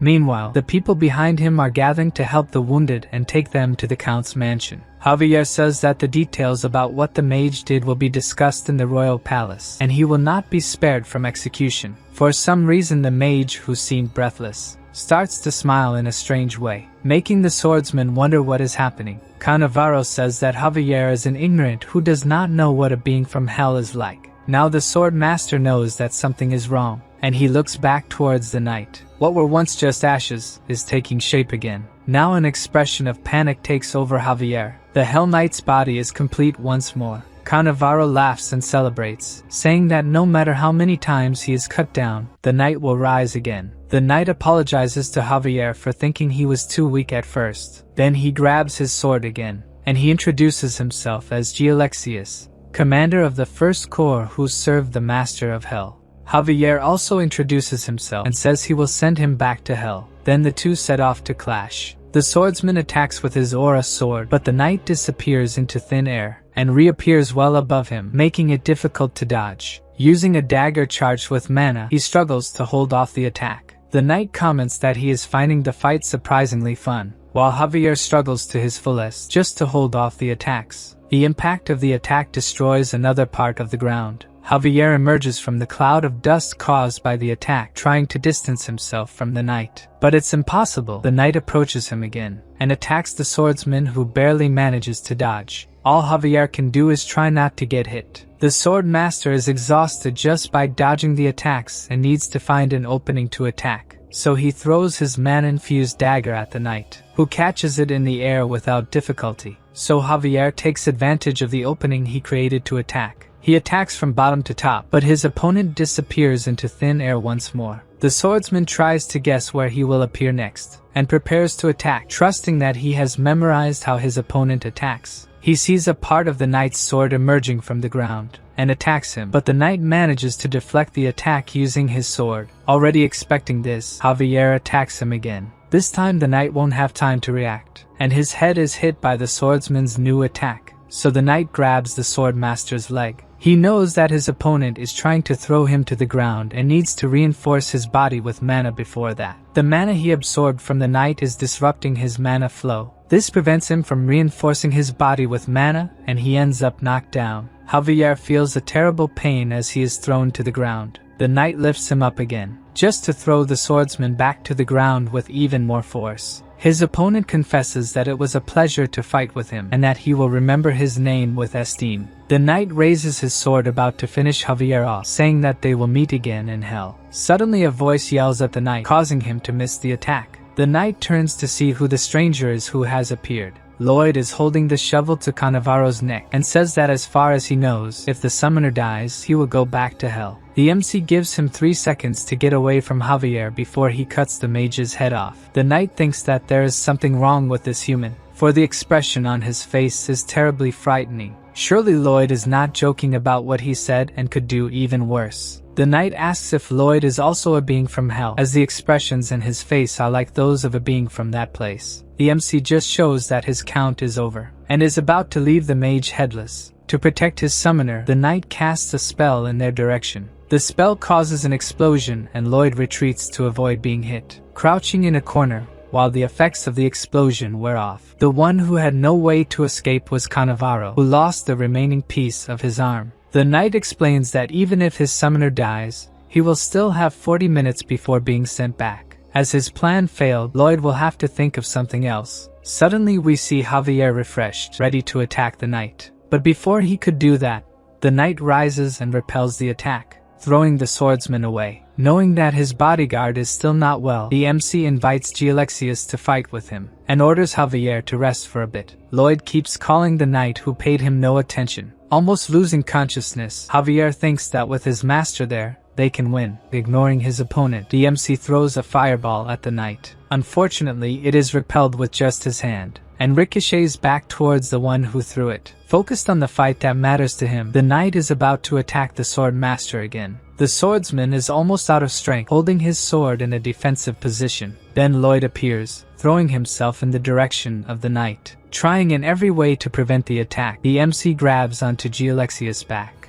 The knight warns him that he is a fool, his mana will touch his heart and kill him. Lloyd is not scared by what he said, and he warns that he has purified a good amount of dark mana recently. Gialexius, scared, asks what kind of creature this is. Lloyd absorbs his mana while he talks and activates his human lock mode, attaching himself to the knight. Obviously, Gialexius tries to remove the pest that has attached itself to him, but with macabre agility, the MC manages to dodge him. Realizing that he won't be able to get rid of the human by trying to grab him, the knight headbutts him back and this time hits his mark. Lloyd falls back but doesn't let go and grabs his opponent's legs. Desperate to get this thing stuck to him off, the knight raises his sword, trying to hit the MC from below, which doesn't work as he dodges, and appears again stuck to Gialexius' neck. No matter how much he shakes, Lloyd just laughs and doesn't let go of him. When he's tired of trying, the MC draws his attention to something. In the meantime, he has completely forgotten about Javier, who is ready to attack the knight, surprised that his opponent has recovered so quickly. As soon as he thinks about blocking the attack, Lloyd grabs his arms. With that chance, Javier attacks him, opening a gash in the middle of the knight's chest. Gialexius roars with anger at being hit, while the sword master prepares to attack again. This time the knight is faster and manages to disappear into thin air, reappearing from above behind Javier. The swordsman was already expecting this, and attacks again. Unfortunately, Gialexius disappears again.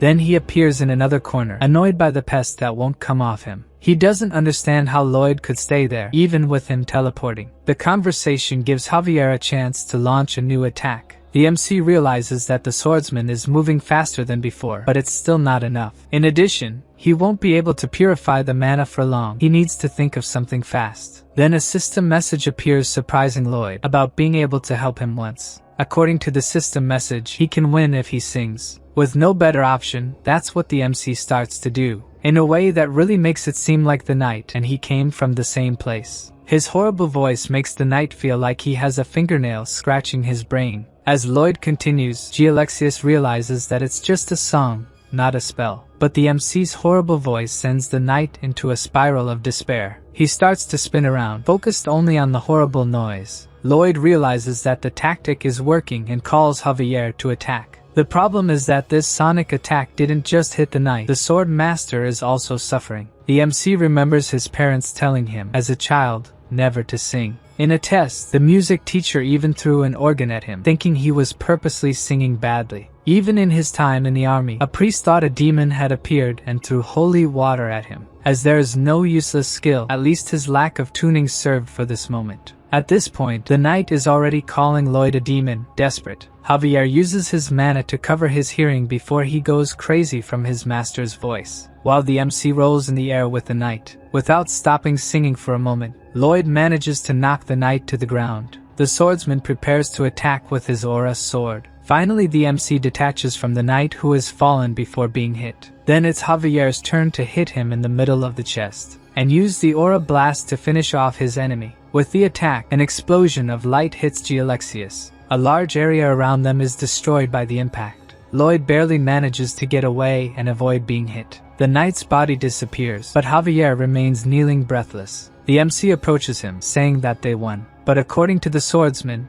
it's not over yet. Lloyd doesn't quite understand what he meant. Then Javier tells him to pay attention to the mana in that place. Analyzing the mana more carefully, the MC realizes that his bodyguard was right. Thus, the two remain alert to what may be coming. A purple smoke appears, taking the form of the knight. and Javier advises his master to stay behind him. But Lloyd says without concern that Gialexius will not rise again. The swordsman doesn't believe it, as he has already seen the knight regenerate after defeating him. Even so, the MC asks if he doesn't want to bet, as he is sure the knight is dead. Lloyd picks up his shovel from the ground, and bets that if the knight returns, he will call Javier master for a year. Otherwise, the swordsman will have to dress up as Javiella on the way home. The MC raises his shovel towards the ceiling, and fires a triple mana explosion combo, which opens a hole in the city hall ceiling. Almost out of mana, he kneels on the ground, as the Hell Knight continues to take shape. Then Lloyd uses Overload, and starts to suck mana with his ability. Javier is surprised to realize that his master is sucking the mana from the knight, who begins to disintegrate as he is caught by the ability. Gialexius claims that the MC will not be able to absorb his mana. Indeed,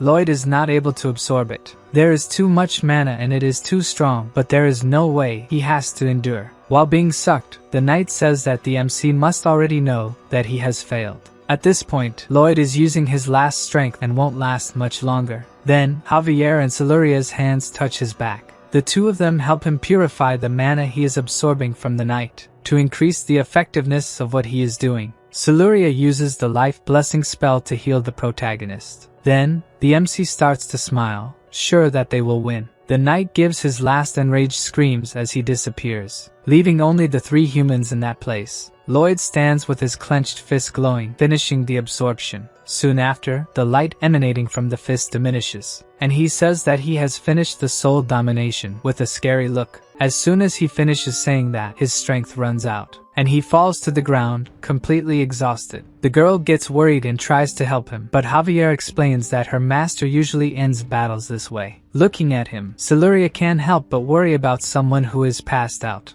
Unconscious, the system reports that Lloyd defeated Gialexius, which surprised the King of Hell, who now wants to meet him. A few days after all this commotion, Cannavaro was arrested and transported to the capital by the royal guard. At this point, Lloyd has a big problem. He can't continue with the construction. Due to the walls, none of the workers have enough energy left to work. If he had known that something like this would happen, he would have asked for workers from the county in addition to the anchors. Thinking about what happened won't help. He needs to find a way to make money, no matter how. As soon as Lloyd woke up, the system showed that he had received a new skill. His zombie domination skill evolved into a new type of independent skill. If the MC can dispose of zombies, he will no longer need to pay for workers. In addition, he also received the title of the Possessed Tenor. What he needs to know now is how to get zombies and if it's really viable. For now, the only thing he finds incredible is the power of hell that makes his eyes shine. The MC's poses in the mirror are interrupted by a knock on the door. He opens the door asking who it is and has something strange on the other side of the door. In front of Lloyd, there are several headless skeletons surrounded by a purple glow. There are dozens of skeletons scattered around his room. Trying to understand the situation, the MC asks who they are. Then one of the skeletons starts making noises, and a gelatinous head starts to form, saying that they are. The scene is disgusting even for Lloyd, who refuses to look at it. With a plaque, he explains that they are the ghosts of those who lost their bodies to the hellish enchantment. They felt the power of hell that materialized them, and came looking for him. The MC is surprised to know that they are happy to feel that he has calmed their souls. All those skulls that he had found before, and he buried respectfully, must have belonged to these skeletons. They have no memory of their life or a purpose, and would probably wander until they were exorcised. So they all kneel down, asking Lloyd to keep them together and let them repay his kindness. The MC asks if they need to be paid. He also asks if they need to be fed, but they don't have a digestive system. As for a place to stay, all they need is a large coffin. Lloyd thinks quickly about this new workforce. From that day on, they will be part of the Frontera skeleton squad. Finally, the MC has gotten the free labor he always dreamed of. Javier wakes up to his master's macabre laughter, and the first thing he sees is dozens of skeletons celebrating. Being something that his master provoked, he shouldn't have to worry about it, so it's best to just go back to sleep. The skeletons continue to work without ever getting tired, sleeping, or eating, and especially without receiving salaries, the part that makes Lloyd most happy. When the Count of Namarin went to see the construction, he ended up fainting because of the skeletons. So the MC explained to him that he is a summoning genius, but the Count did not believe it.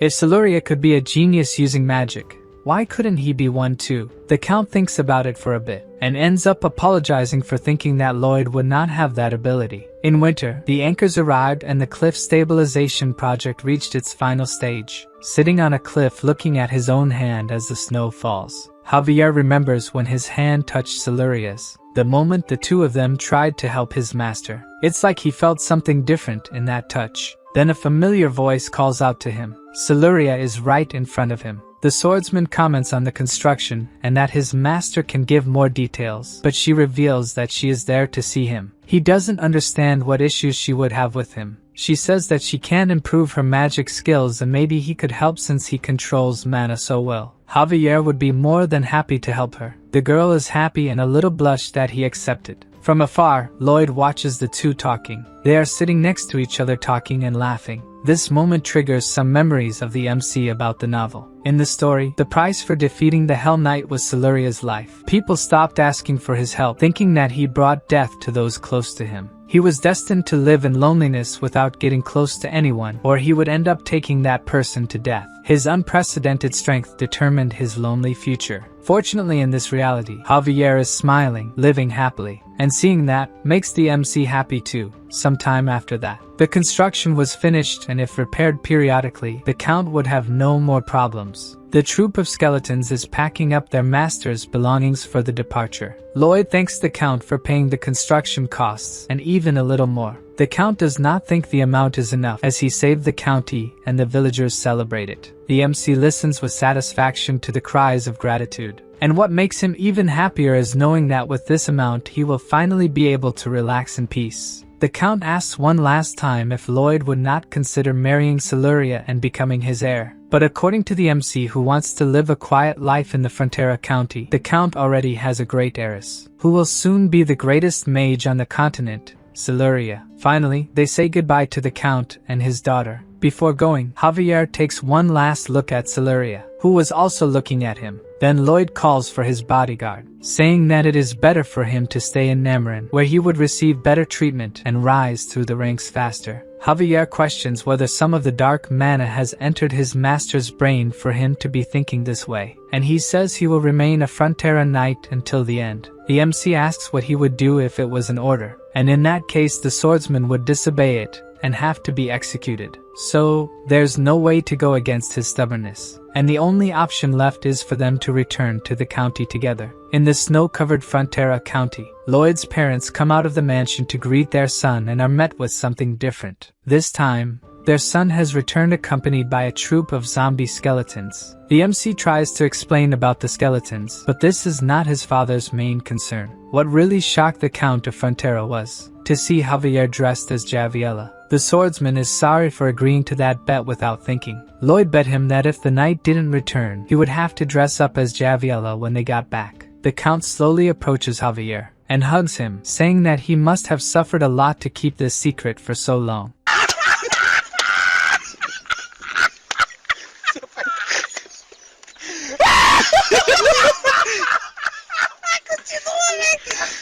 The swordsman tries to explain that it's not what it looks like, but the Count says it's okay, he's just a little different from the others. Embarrassed, he tries to say that it's not quite like that, while Lloyd is crying with laughter at his friend's situation. The MC is happy to finally be home. Now he can spend his days relaxing with his fortune. From now on he can finally live a life without having to do anything else. The poor protagonist barely has time to finish this thought, and is surprised by the Queen's messengers. The messenger says that by royal decree, Lloyd has been selected to join a special delegation to Asafahan. The protagonist is completely shocked by what has just happened, so the messenger explains that he must leave soon. For sure the MC is not at all eager to leave again. That's why the royal guards grab him by the arms, forcing the poor protagonist to leave with them. The royal carriage follows the road, and inside it, Lloyd couldn't be more discouraged. He's trembling, and at least Javier is with him. The swordsman comforts the master, saying that he looks extremely ugly when he does that. There are two other men with them in the carriage. The leader of the delegation, Count Ventura, does not understand the MC's frustration. After all, they are on a mission given by the Queen. pouring his hatred of the queen into his thoughts. Lloyd says he is crying with emotion, but Ventura remains irritated with him and remembers to have asked the queen why she selected the MC for the delegation. Maybe it was to represent the refugees from the monster domino, or because he had a diplomatic profile. Alicia thinks about Lloyd being suitable as a diplomat,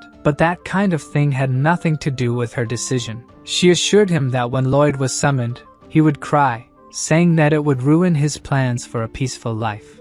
The report on Nameron said that the soldiers defeated the knight and Lloyd only helped by giving information. A lie. Ordinary soldiers would not win. The MC must have asked to have his and Javier's names removed from the records. As the Count could not do this, he reported that the two helped. Lloyd is not the type to seek fame or glory. That's why the Queen thinks he'll do something no matter what. Being a greedy man who holds grudges for a long time, unscrupulous and materialistic. The words leave Count Ventura wondering if she was praising or insulting the MC. The Queen also predicted that one day he would stop crying and discover something he could get from Samarkand. In the carriage, our protagonist still couldn't stop crying. Count Ventura sure didn't like him, thinking he was a materialistic pig who didn't know honor. The delegation's carriages are arriving in Isfahan. At the palace, a messenger informs the Sultan that the Magentano delegation is approaching, and the Sultan asks them to be given a proper reception. In the palace of the Sultan of Isfahan, Count Ventura is outraged by the accommodations given to him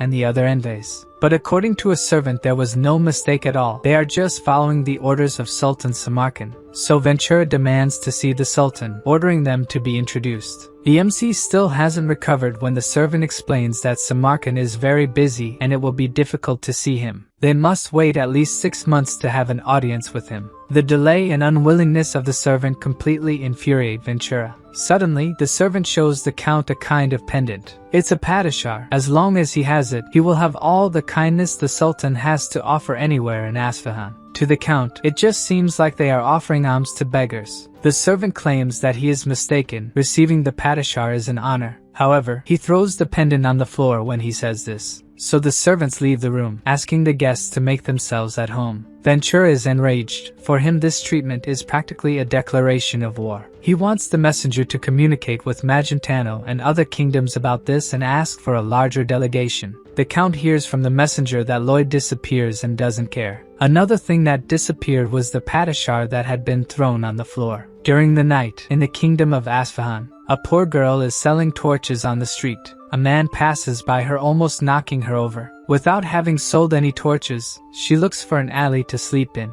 until a man appears, asking if she needs a place to sleep. Lloyd says he will help her and asks her to go with him. Then we see a kind of mansion all lit up. They are in front of the most expensive hotel in the capital, and the girl refuses to be a burden to them. The MC explains to her that he bought this hotel. All she has to do now is sign the deed and the place will be hers. And he has all this because he fell into the good graces of the great Samarkand. With the padishar, Lloyd goes to the most expensive restaurants, orders the best dishes, and even pays everyone's bill. With the power of this pendant, he offers food to everyone who is hungry and is applauded. Holding the padishar, the MC says that the great Samarkand is blessing all of them. In a fabric store, the seller presents the finest silks in the world. So the protagonist chooses all the ones he likes. Excluding 2, he will take all the ones the store has, with the power of the padishar. At the port, an employee understands that he wants to rent the sailboats in the port. But showing the padishar again, the MC says he wants the sailboats for himself. He buys everything from the finest perfumes to the best spices. Then he puts everything he has collected on the sailboats and sends them to Frontera County. Knowing that Lloyd is buying the luxury goods,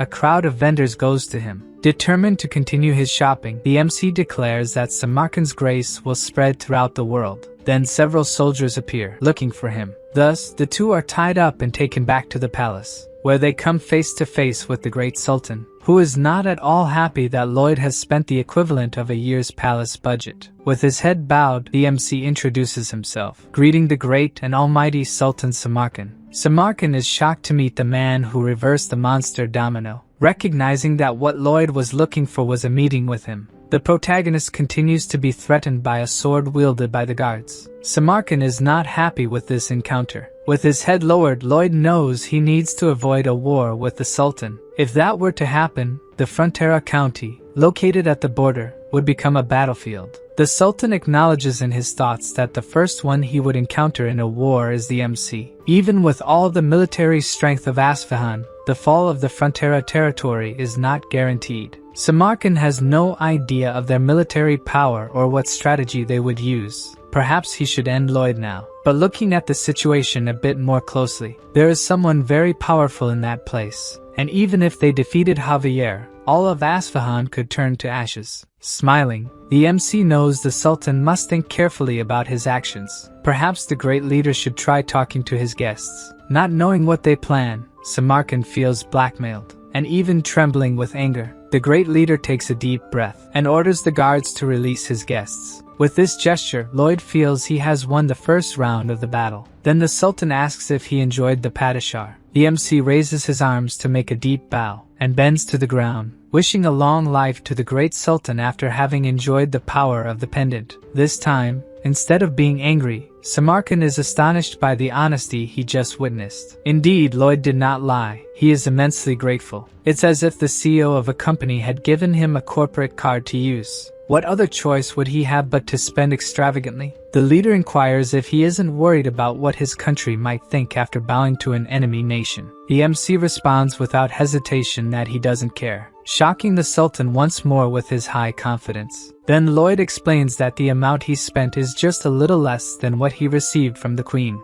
Incredibly irritated, Samarkand asks if he would be willing to betray the Queen if he paid more, receiving a positive response from the guest. The leader of Isfahan doesn't know what to think anymore. It's very difficult to understand someone like this. Either way, if the protagonist decides to serve him for money, he might not receive the Sultan's trust. Samarkand takes a long look at the two. The sound of his laughter echoes among the prostrated. He keeps thinking that the MC really dared to speak calmly with him, then asks why Lloyd did all this to talk to him, wishing to have him by his side. With this, the protagonist feels he has won another round, and asks if the great leader desires war. Samarkand responds that he desires it if necessary. The MC says that must be why he turns his attention to a foreign enemy instead of dealing with the drought. Certainly, the great leader did not expect outsiders to know about this. Lloyd proposes to end the drought in exchange for the Sultan seeing the Magentano delegation. The leader thinks for a moment about the proposal he just received, and asks him to continue with what he was saying, which means our protagonist won the third round. After that, he laughs while talking to Javier about the Sultan's face when he signed the contract with him. He hears from the swordsman that he tricked the Sultan with a high price, but that expense is nothing compared to a war. The drought in Isfahan and the lack of help from Samarkand caused the provinces to form a rebellion. As the events of this world changed compared to the novel, if a war begins before the rebellion, the damage would be enormous. After night falls in the Isfahan Empire, the Sultan receives a visit from a girl, and we hear her call him father. He has a mission for his dear daughter Scheherazade, to be Lloyd's bodyguard during his trip to Kandahar, and make him hers, using any means necessary. The girl makes a small bow and agrees to do what her father wishes. The next morning, Scheherazade introduces herself to the MC, saying she is the bodyguard assigned to him. He explains that he already has Javier for that, but the girl pretends not to hear and says she is eager to serve him. In his thoughts, the MC concludes that she is stubborn and might be there to observe them. Thinking a bit, her name sounds familiar. Then Lloyd remembers that she is the princess. But why would a princess escort him? She starts making some strange movements. Striking a pose, Scheherazade says again that she is there to serve him, leaving the MC astonished by the sudden suggestive pose. Despite her look, seeming like she wants to tear him to pieces. Suddenly, he finally understands what she intends. Scheherazade is trying to seduce him. This plan could only have come from one person, the Sultan, as if Lloyd hadn't had enough marriage proposals already. The key to overcoming the drought is a kanat, a type of water transportation system used by the Persian Empire. With the scorching desert heat, any water flow evaporates quickly, so the route has to be underground. The mountain ranges miles from the city are covered in snow all year round, and they will take advantage of that. Our group arrives at the capital of Kandahar, Kandara. Lloyd is relieved to finally have a break. At least that's what he wished. But looking to the side, it seems that won't be possible. Scheherazada's strange insinuations continue, and her eyes make the MC think she would try to dismember him when he sleeps. Knowing he won't be able to relax, he sits on the bed, asking to talk with the girl, but first for her to stay in a natural position. She tries to convince him that she is naturally like that. Scheherazada is the youngest of the Sultan's 4 daughters and the most beloved, a very skilled swordswoman from a young age. The identity of the princesses is kept secret, and the MC will continue pretending he doesn't know who she is. Lloyd inquires if she doesn't need to rest, but she says she has to stay by his side day and night. He insists that he doesn't need protection, be it day or night. Scheherazada seems not to understand what he is saying, so he points to Javier, explaining again that he already has a bodyguard, who is a high-level sword master, much more powerful than a normal sword master. In fact, he is more powerful than 10, or rather, more than 50 people of Scheherazada's level, so he doesn't need her. Hearing this leaves the girl completely enraged, so much so that she even draws her sword. Lloyd pretends to be scared, and starts mocking her by showing his neck. I seriously love Lloyd. By Javier's face. This is another moment when he finds his master pathetic. He continues mocking the girl, saying she will never be a sword master. Then she can't take the jokes anymore and punches the MC. Lloyd starts screaming for Javier while being punched multiple times by her. Unfortunately, the sword master is too busy laughing at seeing his master get beaten. Scheherazada, holding back tears, stops hitting him and leaves the room, leaving the two alone. Even with his face swollen from the beating, Lloyd celebrates that his plan worked. Javier finds it strange that his master has such a fetish, and the MC tries to explain that he should have been protected by him. The swordsman apologizes without any remorse, thinking his master deserved that, but he is curious about the provocation. The MC needed her to abandon the mission once and for all. A talented swordswoman like her shouldn't waste time after a guy. Still upset by what happened, Scheherazada keeps training alone. The next morning early, the girl appears inquiring where the two are going. Lloyd explains they are going to the construction site and that she would delay them if she went alone. Still, she insists on going, but the MC says it won't be as easy as she imagines, since she is not a sword master. Scheherazada gets irritated again and tries to punch him once more. Before she can do that, he starts talking about technical engineering terms. The girl stops, thinking he might be reciting some kind of spell, while the MC continues to talk about technical terms with a diabolical seriousness. Then she starts to feel sleepy, thinking she really fell under a spell. Lloyd gets an even more menacing look and doesn't stop talking, until the girl finally succumbs and curls up on the floor asleep. Javier, who was supposed to take her to rest in the room, also fell asleep. After waking up the swordsman, the two walk through the city, and are surrounded by the residents' gazes, who all seem tattered. They comment on the suspicious looks, as they came from the capital, which was not caring about their situation. They will need the help of these people to push this project forward. Smiling, Lloyd doesn't think it will be hard to get their cooperation. Then he shouts in the middle of the crowd. Immediately, all his pets appear, ready to work for their master. First, Lloyd asks Javier, Padong, and Bangul to build an inlet tank in the city center, while he sets off with Goming and Hamong, heading to the snowy mountains to the west. The bird drops Hamong in the snow-covered mountains, and the yellow hippo sucks up a large amount of snow, being taken back by Goming, who struggles to carry the heavy companion. Down below, the other pets have finished building the tank. Then Hamon starts dumping the melted snow, filling the new reservoir with clean water. People look at it in amazement. They will finally have water. As they start to draw the precious liquid, Lloyd appears, saying that they must all be incredibly happy, and all thanks to him, so they can be grateful for his good deed. He says confidently that he is the one responsible for bringing water from the mountains to them. Everyone should remember the name Lloyd Frontera. Then the people stone him, saying he gave them a little water just to exploit them more later. He dodges the stones laughing, claiming to be the reason they have the strength to do this. Walking later, he thinks that the people's complaints will not be easily resolved. Taking a look around, he realizes that many people are too proud to take the water, but he will keep insisting until they give in. The next day, the villagers notice that the well is full again, and once again, our protagonist appears, claiming to be the one responsible for bringing water to them. Even being stoned again, he won't stop until people stand by his side. During the beautiful full moon night in Kandara, A family is having dinner together around the table. The couple's daughter is incredibly happy because she can now drink all the water she wants. But for some reason, her parents are terrified.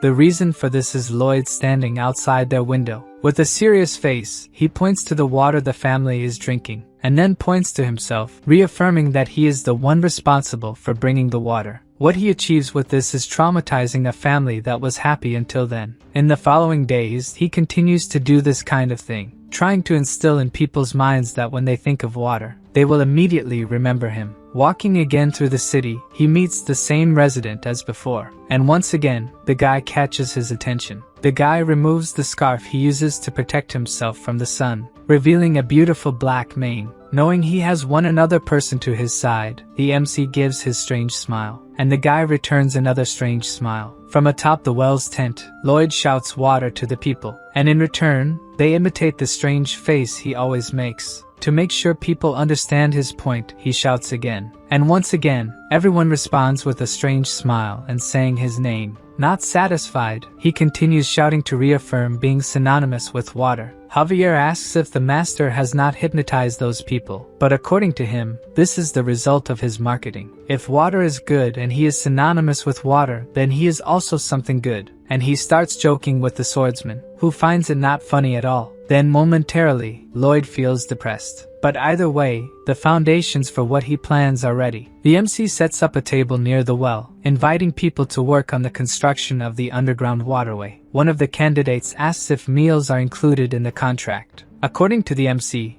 mountains of food from all over the country will come. In the capital of Isfahan, Samarkand receives more bills from Lloyd made with the Padasha. The new enormous list of expenses makes the Sultan boil with rage. Back in Kandahar, Lloyd is flying with Javier on Goming. The MC is searching for something with his ability, but since he can't find it, it must be more than 15 feet deep.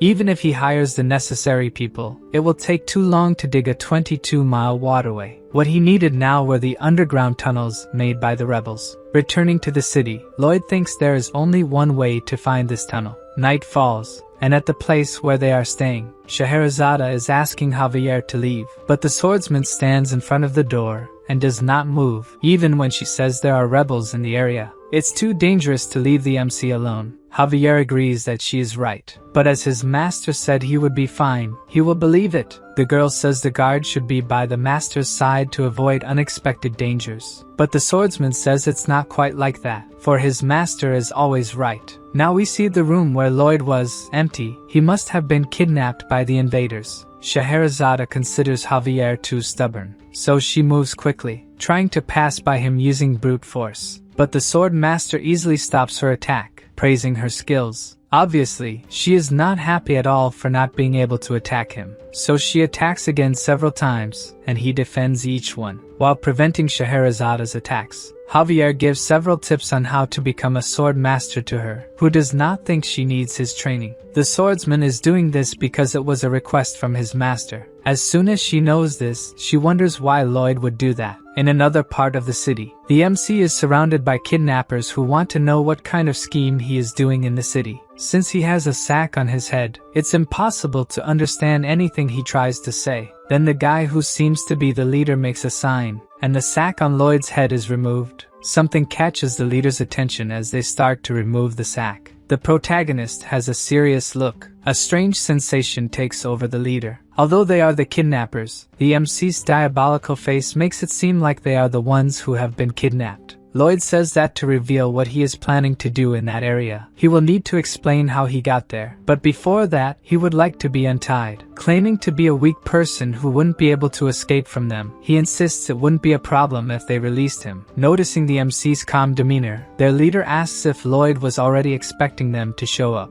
As someone sent by the Sultan, he had anticipated the rebels would do something. With the knowledge from the novel, Lloyd also knows that Terms, the rebel leader, dies leading the revolt. His death causes all the provinces of Isfahan to unite and start the Great Rebellion. Terms examines the young man in front of him. It really doesn't seem like the MC is someone capable of escaping from them, so he orders the prisoner to be untied, despite his companion's disagreement. As he is freed, the MC praises his captor's kindness, saying they will be blessed. In his thoughts, Terms feels indebted to him, which is why he offered a bit of kindness. He remembers his son bedridden and very weak, the child apologizing for being so frail. While Terms cried, regretting giving all the water he managed to others and not to his son, the shout of people saying there was water in the city caught his attention. Shortly after, we see the boy drinking the water his father fetched from the square. After drinking some water, the boy is visibly better. Back to the present, Lloyd's bonds are on the ground. The leader warns that even though they are letting him go, the MC shouldn't try to escape. At that moment, he has that devilish look on his face again. This makes the rebels want to attack him, thinking he is about to do something. But instead, our protagonist strikes a poetic pose. The rebels pause, not understanding his intentions. Then he begins to explain that 2.5 years ago, the county of Frontera was on the verge of ruin, deeply in debt. The rebels remain still as he recounts that it was a dark time. But he didn't give up and started by building heated floors in the village. Then they fought against giant ants, which ended up exploding in the mine. Then he and Javier went to Cremo, where there was a giant lobster. Excited, the MC explains the size of the giant lobster's head that they defeated. The rebels are surprised to learn about the protagonist's feats. He continues telling about Javier's incredible battles. At this point, the rebels are already eating popcorn to follow the epic story, excited about the sword master's deeds. Then the leader realizes something with these stories, wanting to know where the MC is going with them. But Lloyd explains that he hasn't reached the good part yet. The leader gets irritated because even his companions didn't like him interrupting the story. The MC continues telling how they were attacked by locusts the size of dogs. The whole sky turned dark when these creatures arrived attacking. Even Terms is startled by Lloyd's reenactments of the battles. The night passes as he continues to talk about everything he went through with Javier, until the sun begins to rise in Canara. Goming, as lifeless as always, is carrying his master and Terms. The leader is in a panic, not knowing where they are going, and Lloyd explains they will see the queen, but he doesn't remember how they decided this. So he decides to tell the whole story again, but Terms stops him from doing so. Since Lloyd will need the underground tunnels for the waterway, they go to the queen to ask for asylum for the rebels. Terms really remembers talking about this with the MC, who assures him that all companions and family members will be sheltered in Magentano. Then they spot the royal palace, where Cannavaro is being restrained by the court magicians. He begins to tell the queen something about Targa having said something to the dark wizards, but he has a coughing fit, probably caused by the excellent treatment he is receiving. So the queen determines that he has said enough, thinking she needs to find this Targa. As she is returning, a messenger says that Lloyd is waiting for an audience with her. She is a bit puzzled because the MC was supposed to be in Asfahan. Then, before her, he and Terms kneel, asking for asylum for the rebels. Without much thought, the queen grants asylum to all of them and their families. Lloyd thanks her, while the rebel leader is surprised by how easy it all was. He can hardly believe that the MC brought him to the queen and secured asylum as if it were nothing. Even though things didn't go as she expected, the queen is happy that her orders are being followed. Thanking him for the compliments, she begins to talk about an old saying that says skilled men must work until there is nothing left of them. Her words leave our skilled man extremely worried. Changing the subject, she says that Cannavaro's interrogation has progressed and she will need his help soon. With a bitter face, he says he will gladly help the queen and is tired from the long journey. Then Alicia approaches, inquiring if he missed her, as she wanted him to come back to see her. Her question makes Lloyd start to sweat. Holding his face, she asserts that he is not a selfish person who comes to her only when he needs something, and feigns ignorance when she says she wants to see him. Who would have thought that the greatest enemy to our protagonist's peaceful life would be the very leader of the nation, Queen Alicia? Back in the kingdom of Asfahan, Javier continues to block the door to his master's room. Having spent a good amount of time there, he struggles to stay awake. Just like Scheherazade, but unlike her, she can hold out and falls asleep. A little later, she wakes up wanting to resume the fight with the swordsman. She strikes Javier several times, who continues to block the attacks with ease. As he does this, he wonders how much longer his master will take to return. But suddenly, Scheherazade's new strike is different from the others. Javier is caught by surprise as she is using aura in this attack. He needs to partially unsheath his sword to defend against this strike. Even though still a bit unstable, the girl is on the verge of becoming a sword master. She probably hasn't realized this and tries to attack once more. Right at this moment, Lloyd opens the door to the room, pinning Javier behind it. Since Scheherazade didn't stop her attack, she almost hit the swordsman, and as the sword pierced the door, it touched the MC's shoulder. Just the impact of using aura in the attack made his clothes tear, and the pets are left hanging from what remains. On the other side of the door, Lloyd is paralyzed, almost without clothes, and not knowing what's happening. Javier is furious that someone could have died from such an attack,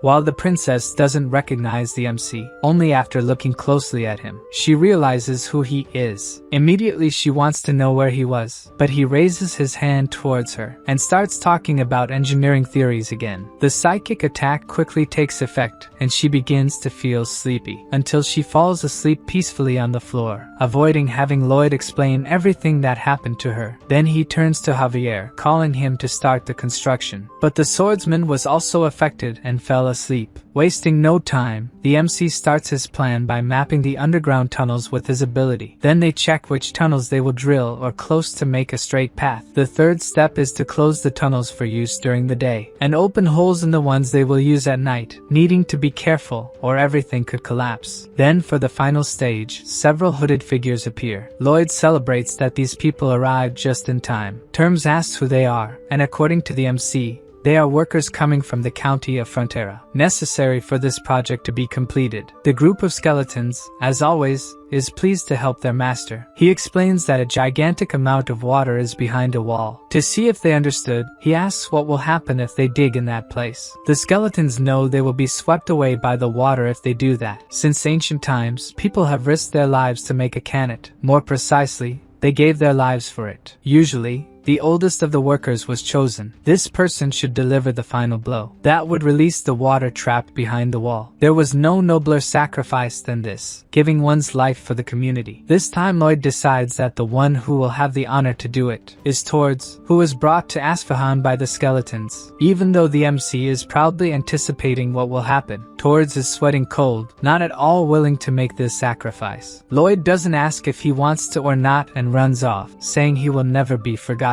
So Tords chases after him, wanting to be swapped with one of the skeletons, but the MC doesn't want to make them die again. The guy is completely desperate and considers that the swordsman could do it and survive. But Javier has only one change of clothes and can't get them wet. Even to the system, he is more demonic than the devil. Speaking of the devil, the guy seems totally swamped with work. It seems he has just been informed by his messengers from above. Helkeros, the king of hell, wants to see how Lloyd will finish. Back in the scorching desert of Asfahan, after some discussions, the leader of the skeletons, Turtleneck, volunteered to deliver the final blow, which didn't make his master very happy, as he preferred Tords to do it. As soon as the leader of the skeletons strikes the wall, the water begins to gush through the tunnels, carrying him along. After the tunnels, it flows into several pipes that will direct this precious resource to the people who need it. Facing water-filled paths, people celebrate that they will no longer go thirsty. Then we see a child carrying a water pot. He goes to Lloyd and catches his attention, then offers him the water he brought to the village. Our protagonist thanks the boy for giving him water. Then the child takes the opportunity to ask something that made him curious. Why does this man keep walking around almost without clothes? Lloyd gives a gentle smile and replies to the boy that buying clothes is a waste of money. After opening the central waterway in Kandara, several other villages were connected to it. Almost at the end of the project, the system gives him the title of top-ranking person who only wears underwear. The title grants him 100% resistance to dehydration in all hot regions, which doesn't seem very useful now that he plans to relax from now on, without going anywhere hot. Suddenly, Terms appears and Lloyd asks if he's ready for the long journey to Magentano. Then the leader of the rebels kneels before him, leaving our protagonist bewildered by the warrior's gesture. Terms says that the MC saved countless people, stopped the drought,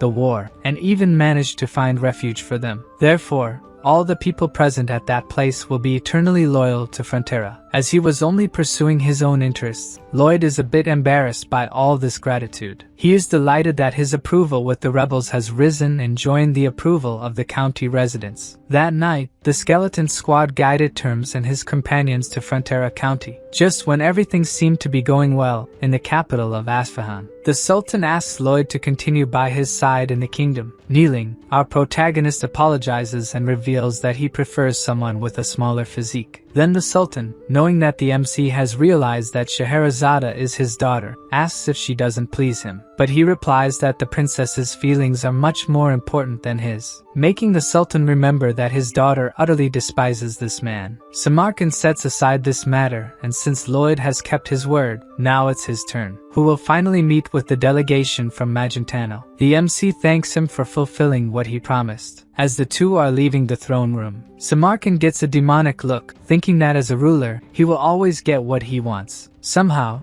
he still plans to take the protagonist for himself. With a brief look back, Lloyd seems to have understood these thoughts of the Sultan. Moving on, the Sultan is sitting with the members of the delegation. Count Ventura is thinking that it was thanks to the MC that they managed to have this meeting, so they cannot lose this incredible opportunity. First, the Sultan apologizes for the suffering caused to Magentano due to his mistakes. The apology surprised the nobles who did not expect such a proud person to apologize. Samarkand promises to pay for the damages from the monster domino and will take measures to ensure it doesn't happen again. The nobles listen silently as he says he will inform Magentano about these measures, and if it happens again, he will pay double. Count Ventura knows that all this goodwill will come at a price, so he thanks the Sultan for his generosity, undertaking to convey what he said to the Queen. But Samarkand interrupts to say that he wants something in return, leaving the Count apprehensive about what the Sultan might ask for. And he wants nothing less than Lloyd Frontera. After the meeting,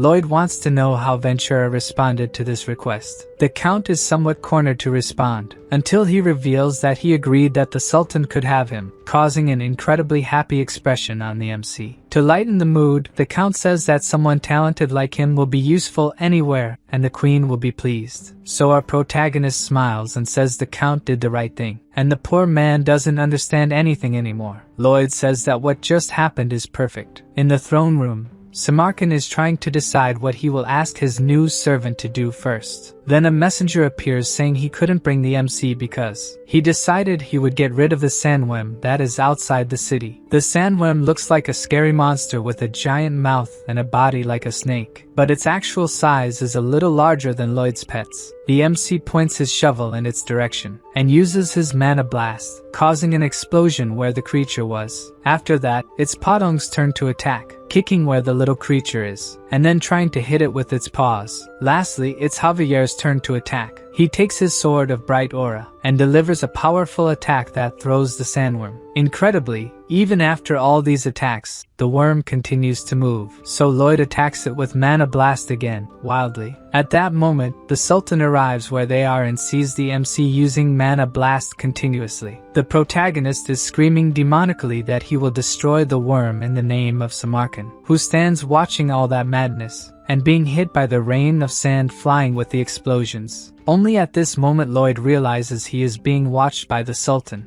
and he signals positively to him, who thereafter wants this unstable person no longer in his kingdom. After these events, night falls in Isfahan. In his office, the Sultan thinks he made the right decision. With MC by his side, you never know what he could do. He still has to pay for the expenses incurred with the Padishar and the construction costs. Thinking this way, it's as if he's been robbed by MC. Then a guard appears saying there's bad news. Lloyd has just escaped with the Padishar. This time the Sultan is speechless. He's going bankrupt this way. As if that weren't enough, a messenger appears with urgent news. Princess Scheherazade has fled and left a message saying she had much to learn from him. The Sultan doesn't know what to say after that, and collapses onto his desk, crying and cursing Lloyd for all the trouble he brought. A little while later, in Frontera County, Lloyd's parents wake up on a quiet morning, with Baibyong sounds instead of a rooster, but that's not bad. A servant announces that a letter from Master Julian has just arrived. He tells them he graduated as the second best in class and will be able to work in the capital. Then Bayern appears saying a shipment from Lloyd from Isfahan has just arrived. Outside there are piles and piles of filled chests sent by their son. As soon as one is opened, Marbella is impressed that they are all luxury items. She holds an ugly necklace of precious jewels, planning to sell these items to extremely vain nobles. The Count notices that his wife didn't use to make expressions like this. But it doesn't matter, she can sell the jewels as she wishes, he is still a happy man. The Count is glad that his county is full of wonderful people, just like wonderful orcs. who greet him as they pass by. Only one of them doesn't seem very friendly. It seems he and Soldier Greg still don't get along. The two collide as they walk, and the couple is apprehensive, thinking the two are about to start a fight. Then Soldier Greg acts as if the orc wants his attention, grabs the chest of the green man. Instead, the two stand facing each other without saying anything, until the orc moves quickly, but Greg manages to dodge the attack quickly. Somehow the creature stood still in a strange dance position, and then quickly returns to normal, kneeling. This isn't over yet, and he challenges the soldier, who, along with his companions, acts as if they had no choice, and they all choreograph together, ending with all of them standing in the same upside-down position. Then the orcs come together to make a better dance, which ends in a much more elaborate way. It seems this time Soldier Greg didn't come out on top, and the orc looks victorious. Surely this wasn't what the Frontera couple was expecting to see, but in any case, they are all good creatures. Speaking of creatures, they encounter the skeletons on the way. Would they be organic or inorganic matter? It doesn't matter. What matters is that the county is at peace and he is happy, even though some strange things happen there. Maybe very strange when they see the white cavalry praying to Lloyd's statue. And strangeness only increases when Terms and his companions arrive and also pray for MC. Finally, someone informs the couple that their son has just returned. Seeing their son dressed that way, practically only in tunic and underwear, it makes them think that the strangest person in that place is surely their son. Still, as strange as their son may be, they are still happy to have him, and on the day Lloyd calls him father instead of my lord, he will be even happier. The Count hugs his son after a long time without seeing him, and asks why MC isn't wearing clothes, who replies that he already has many at home. Meanwhile, in the royal palace, Count Ventura is reporting on the agreement they made with the Sultan. Such an agreement seems unprecedented to the Queen, who asks if he negotiated it. Ventura is a little embarrassed, but admits he's responsible for the agreement. Then the Queen wants to know if it was Lloyd who asked him to tell her this, and asks what the Count thinks is necessary for people to live comfortably. She herself answers that they only need someone to work themselves to death in their place. As her Queen said this,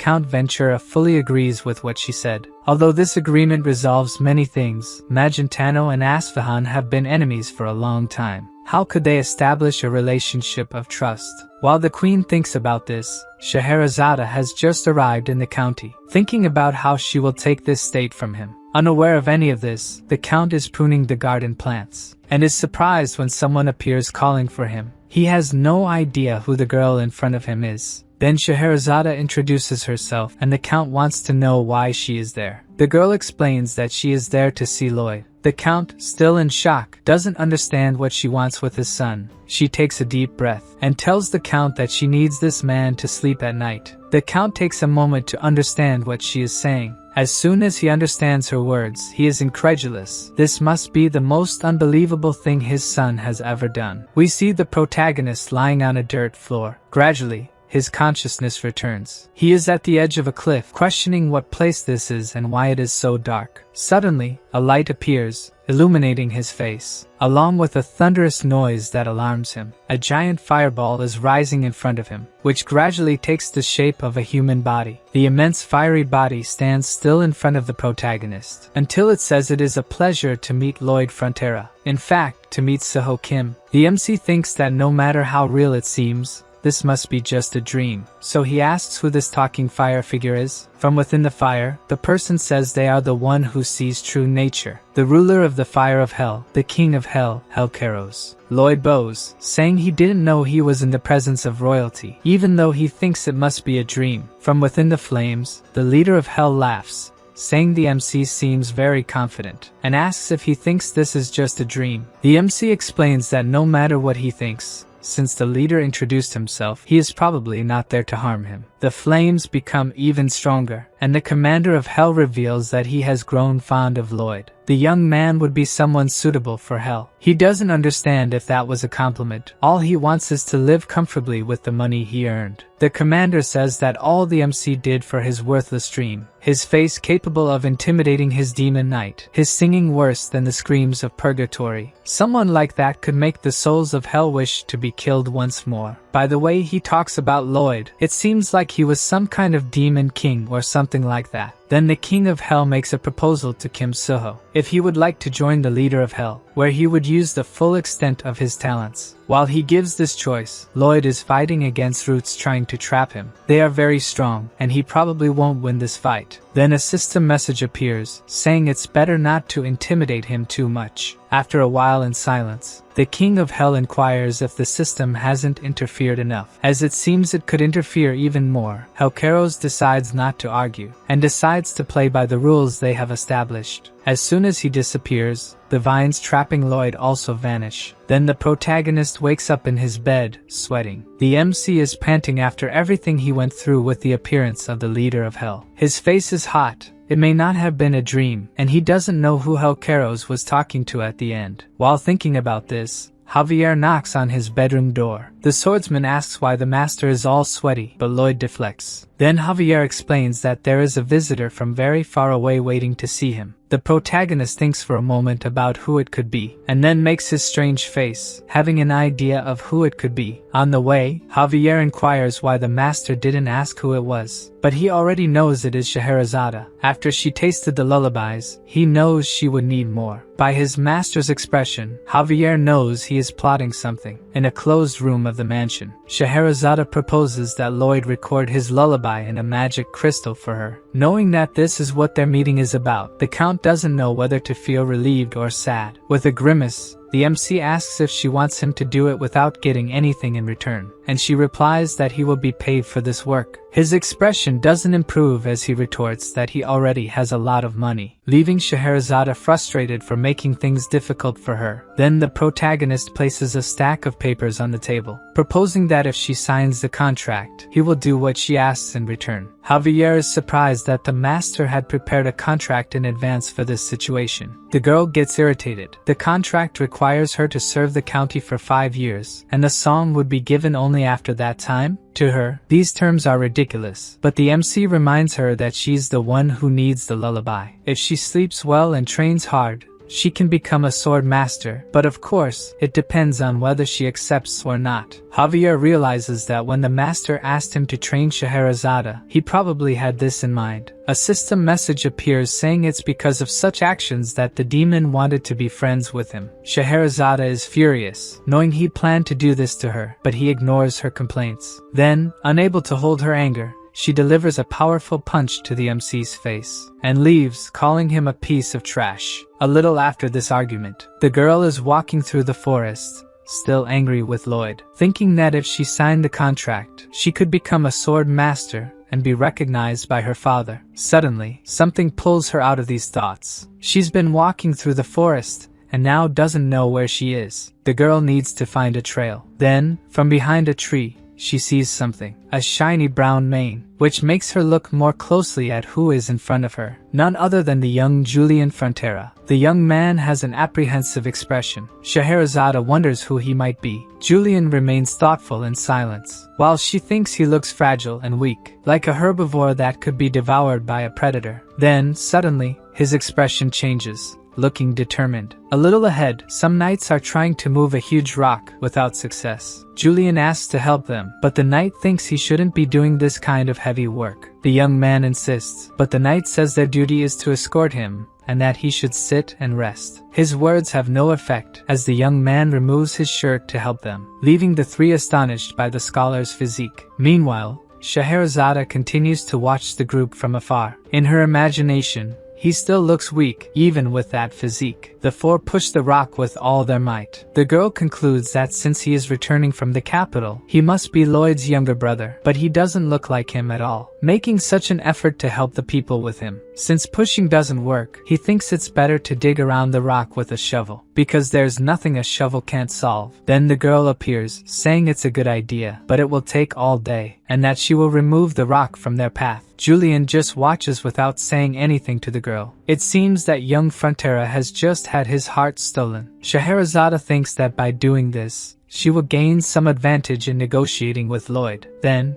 with simple movements of her sword, the huge rock blocking the path is shattered. The knights are shocked by the girl's power. She sheathes her sword, standing in front of the small pieces left of the rock. Then Julian thanks her for what she did and asks who she is. she reveals herself as Scheherazade of Asfahan from the east, and that she is currently staying at the Frontera estate. The young man listens to her, totally enchanted. Back in the county, Emily is walking down a street and sees a young orc coming her way. She greets him, calling him Kuga, but he keeps walking while she talks to him. Emily doesn't understand why the orc acted that way with her. In silence, Kuga remembers a conversation he had with her. He had called her while she was hanging clothes and asked if she loved Sergeant Greg. After a moment of silence, Emily told him that Greg was the most important person in the world to her. Her response left Kuga, who has feelings for her, furious. But at that moment, she didn't understand that. He still remembered Greg hitting on a refugee girl, and how his companions laughed at him, calling him ugly when they found out he liked a human. Thinking their relationship would never work, he decides not to tell her what he knows about Greg. Emily still inquires if he wanted to say something, but the orc just retreats among the sheets. Back in the present, Emily is sighing, sitting at a table. Sergeant Greg, who is near her, asks if something happened. So, calling him brother, she asks if people would find it strange if a human loved an orc warrior. Greg laughs, finding it ridiculous, saying that if the human's family knew,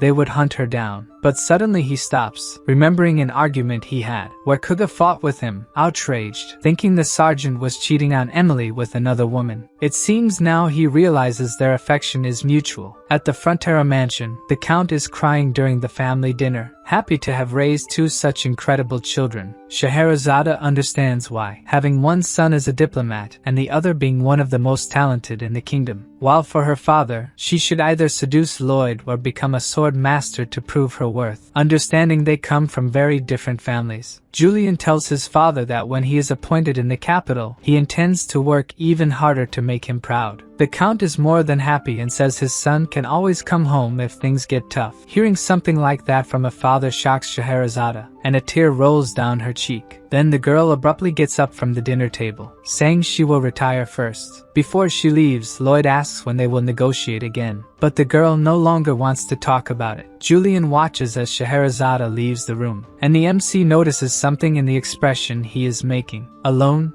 Scheherazade cannot hold back her tears. Then later that same night, Lloyd sees something through the mansion curtains. The girl seems to be sneaking away in the middle of the night, but something else catches Lloyd's attention. His brother appears, running toward Scheherazade. From a distance, he seems to be asking her to stay. The MC cannot stop watching that scene, especially when the girl seems embarrassed by Julian's words. Lloyd is delighted by the luck he had in seeing this. Downstairs, Julian asks where Scheherazade is going at this hour. If she is not leaving the county, the girl hesitates a little, and ends up saying she was just going for a walk, leaving the young man relieved. Since she has luggage, it seems she was leaving. Disguising, Scheherazade ends up saying she was just carrying her meals. Her answer surprises Julian, and he says eating so many snacks so late will harm her sleep. Embarrassed, she says she will not eat them all and most of what is in the backpack are picnic tools. Anyway, the young man feels relieved, because he was worried about her, considering how she acted at dinner. His words make her almost cry again, and Scheherazade says she is okay now, thinking that maybe she could stay in that place for a few more days. Meanwhile, Lloyd continues enjoying watching the two downstairs, until Javier appears, almost scaring him to death. Since it's time for the lullaby, and he didn't show up, Javier went to look for the master. He asks why he was making such a face watching a couple in love, and the MC doesn't understand how he knew that. The swordsman has seen many people fall in love, and the women always look at him lovingly. Lloyd remains expressionless. Hearing Javier finds it strange he never had this kind of experience. The sword master makes it clear he is not willing to ruin Master Julian's love, but according to the master, he will act as a cupid in this case. After his last conversation with the queen, he realized he has many enemies, including Queen Alicia, who wants him to work for her until the end. And the love between these two will be the key to getting out of this. The next morning, Bibiang is waking everyone up with his morning screams. And in the village of Frontera County, someone just greeted our lovesick orc. Sergeant Greg inquires if he is Kuga, and the orc responds that he doesn't want to fight with the sergeant anymore. Then the human puts his hand on the collar of his shirt and throws a paper airplane towards the orc. It hits him right in the forehead. After that, Greg tells him to go to the place written on the plane that night to clear things up. Kuga reads what's written on the paper silently, and says that an orc warrior never runs from a fight. At night at the Frontera mansion, Julian continues to think about Scheherazade, with her hair more radiant than silk, her eyes like pearls, and the sadness in her heart that she hides using strength. Then Lloyd appears beside him, asking if that's not what they call love. Julian feels as if the MC had read his mind, and Lloyd asks if something is wrong, but the young man just blushes without saying anything. Lloyd starts to annoy him, until he asks what the MC wants. Then he reveals that he will record the lullaby for Scheherazade the next day, and after that she will leave. After that, he starts to leave the room, repeating what he said before, that she will probably leave, leaving Julian even more distressed. In the village, Greg was saying something about when the orcs arrived to his companions, and suddenly they appear. Thinking they are plotting something against Kuga, an orc questions that Greg is a coward because the fight should be one-on-one. With a delirious face, Greg wants to resolve this relationship between humans and orcs now. Back at the Frontera mansion,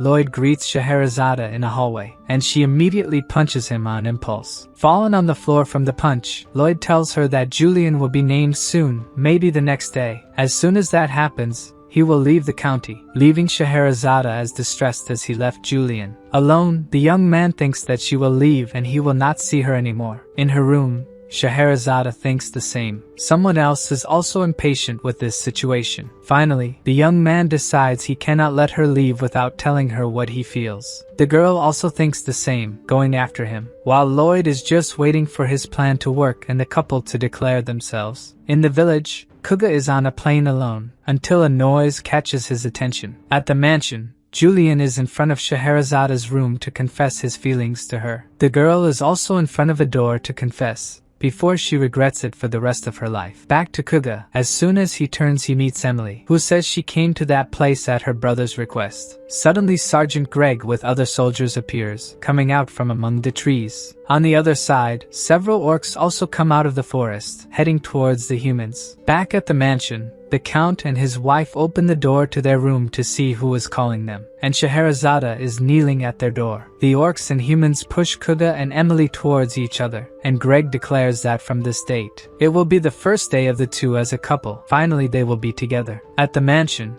Scheherazade kneels even more and asks the couple to entrust their youngest son to her. Knowing this, Lloyd thinks that once the two are together, the queen will no longer have as much power over him. Suddenly we see a large sinister castle surrounded by a valley. The queen is at the door of the old castle of the dark sorcerer Targa. She raises her hand to her army, commanding them to attack the castle with full force. Behind her fly thousands of red arrows. Most of them pass through some kind of magic barrier and set the castle on fire. Inside it, several dark mages try to defend the castle and protect their master Targa. Thus, a battle between knights and mages erupts. Then a large creature appears. Just the weight of its paw is enough to break the ground. The soldiers at its feet ask what kind of monster it is, and the queen's mages attack it with the fire god's punishment. Even being attacked, the monster does not retreat, stepping on the soldiers in front of it. Realizing that the attack is not going well, the queen orders the soldiers to retreat, leaving the castle, while the monster continues to roar and attack. Outside the castle, the soldiers are regrouping and counting the wounded, until they realize the queen is not there and look towards the castle. Queen Alicia is alone facing the creature. She wields her sword imbued with aura, and after a war cry, launches a large attack that reverberates towards the monster, which is hit squarely by the queen's attack. As soon as it is hit, a kind of green gas begins to escape from it, and Alicia covers her nose, because it might be poison. This was done with magic, but it doesn't matter. She trained her body to get used to poison. Thus, she walks towards a door, making an effort to open it. Queen Alicia is fully aware of what awaits her on the other side. At the feet of a giant dragon head stands the dark wizard Targa, enraged at being found by the queen. The queen asks if he is Targa. He nods, acknowledging that he is the one she seeks. Outraged that he plans a rebellion against the kingdom, she declares that she will decapitate him, doing so with just one swing of her sword. With that, his body falls at her feet, and she thinks that everything is finally over. But suddenly, she feels a severe headache. As it passes quickly, she wonders what just happened, and we can see that one of her eyes is different. Something is wrong with her. A little later,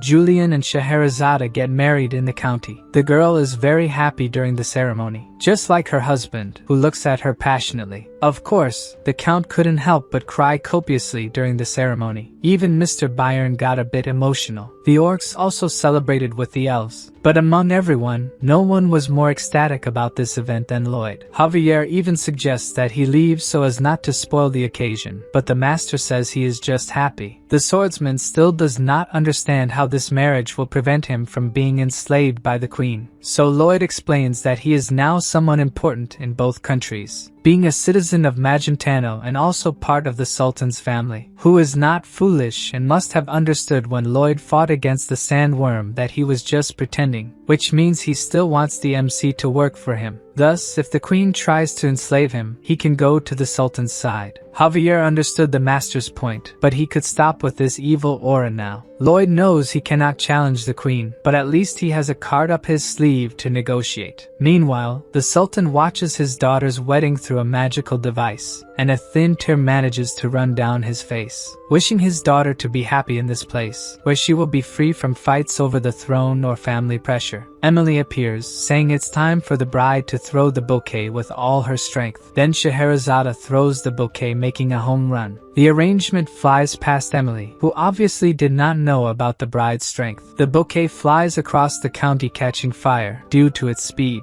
until someone manages to stop what's left of the arrangement. Not knowing what was coming, Solitas grabs what remains of the flowers. As the new couple withdraws, Lloyd remembers that in the novel, Scheherazade dies protecting her father during the rebellion. Even if it doesn't bring money, it's great to know that she will have a different ending this time. Then the system appears, showing that Lloyd has saved another person from an unhappy death. Knowing this, he thinks the system is just stating the obvious. The counter of lives he saved starts moving quickly, catching our MC's attention. He watches as the number keeps growing. With more than 23 million lives saved, he gets an additional DP. When he has 50 million DP, he will be able to exceed the final spoiler. Thus Lloyd will have the right to use the world's most powerful ability. It can be activated for 30 seconds, which seems like a very short time. Actually, it's the highest ranked ability, and not the strongest, meaning if he fights the strongest thing in this world, he would lose. Moreover, to use the ability, he would have to forfeit the system's support, his skills, summons,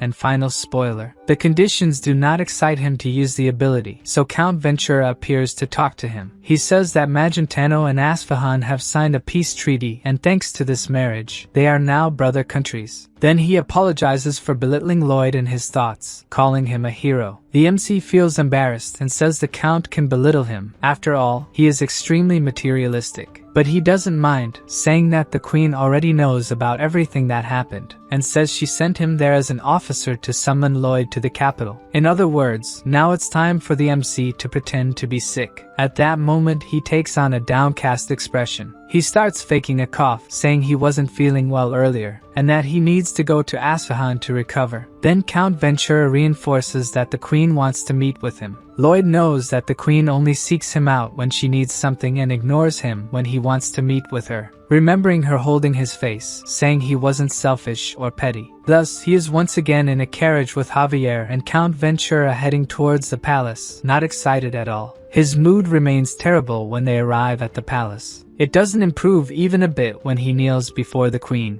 Queen Alicia is pleased that he came as soon as he was called, otherwise she would be heartbroken and would have to invade the county of Frontera. But in that case, she thinks Lloyd would flee to Asfahan, as if she would be lonely without him. It is better for him to continue behaving by staying by her side. The MC says he wouldn't ignore her and asks what her orders are, thinking he will have some negotiation power. Then she says she has something to show him and asks him to follow her. They go to a large structure in the palace, and Lloyd is ecstatic about what is in front of him, almost certain that they are dragon bones. The queen explains that the bones were with the dark wizards who were probably planning to use them in some ritual. The MC recalls that the novel mentioned magic performed with these bones and starts to get excited. The queen is thinking of using these bones to show the strength of the kingdom of Magentano. She wants a statue of herself surrounded by dragon bones to use the defeat of a dragon as a symbol of the kingdom. At this moment, Lloyd decides it's time to use the social skills he brought from his world. He tells the queen that he is deeply honored by the task assigned to him, and to prove his gratitude, he won't charge for the construction. Aware that his behavior is odd, she asks if he wants something in return. Then MC asks to be allowed to do nothing for 10 years. The queen is silent for a moment, digesting what she just heard, until she asks if he really wants to idle away all that time. Lloyd needs to navigate this conversation carefully. He knows he's on thin ice. To Alicia, her servant is asking for much more than he should, so MC says it seems like what he asked for was too much. If he gets just one bone from the dragon's tail, that'll be enough for him. What he immediately gets is a punch from the queen to the head, and he's left wondering why this sudden violence. Alicia feels better after hitting him and allows him to take the bone. Lloyd is immediately happy with the news, and kneels in thanks, saying the queen can step on him whenever she wants. With this reward, he won't be exploited, but still doesn't want to work anymore. Then someone enters the room, interrupting his thoughts. The guy introduces himself as Viscount Nord, a garden design expert. To the Viscount, MC seems just like a boy and wonders how he can be a craftsman. Born a commoner and socially elevated through his work, Nord considers himself much better than Lloyd. As soon as Nord says he'll work with him, Lloyd is surprised, saying he has no knowledge or experience and couldn't dare to work with someone so respected, clarifying he just wants to learn from him, to see how much knowledge he lacked. The Viscount is speechless hearing this from a young noble, and smiles, feeling that Lloyd understands how good he is at what he does. The next day, outside the palace, the Viscount shows the garden plans, and Lloyd praises him and asks about details of another area. The following day,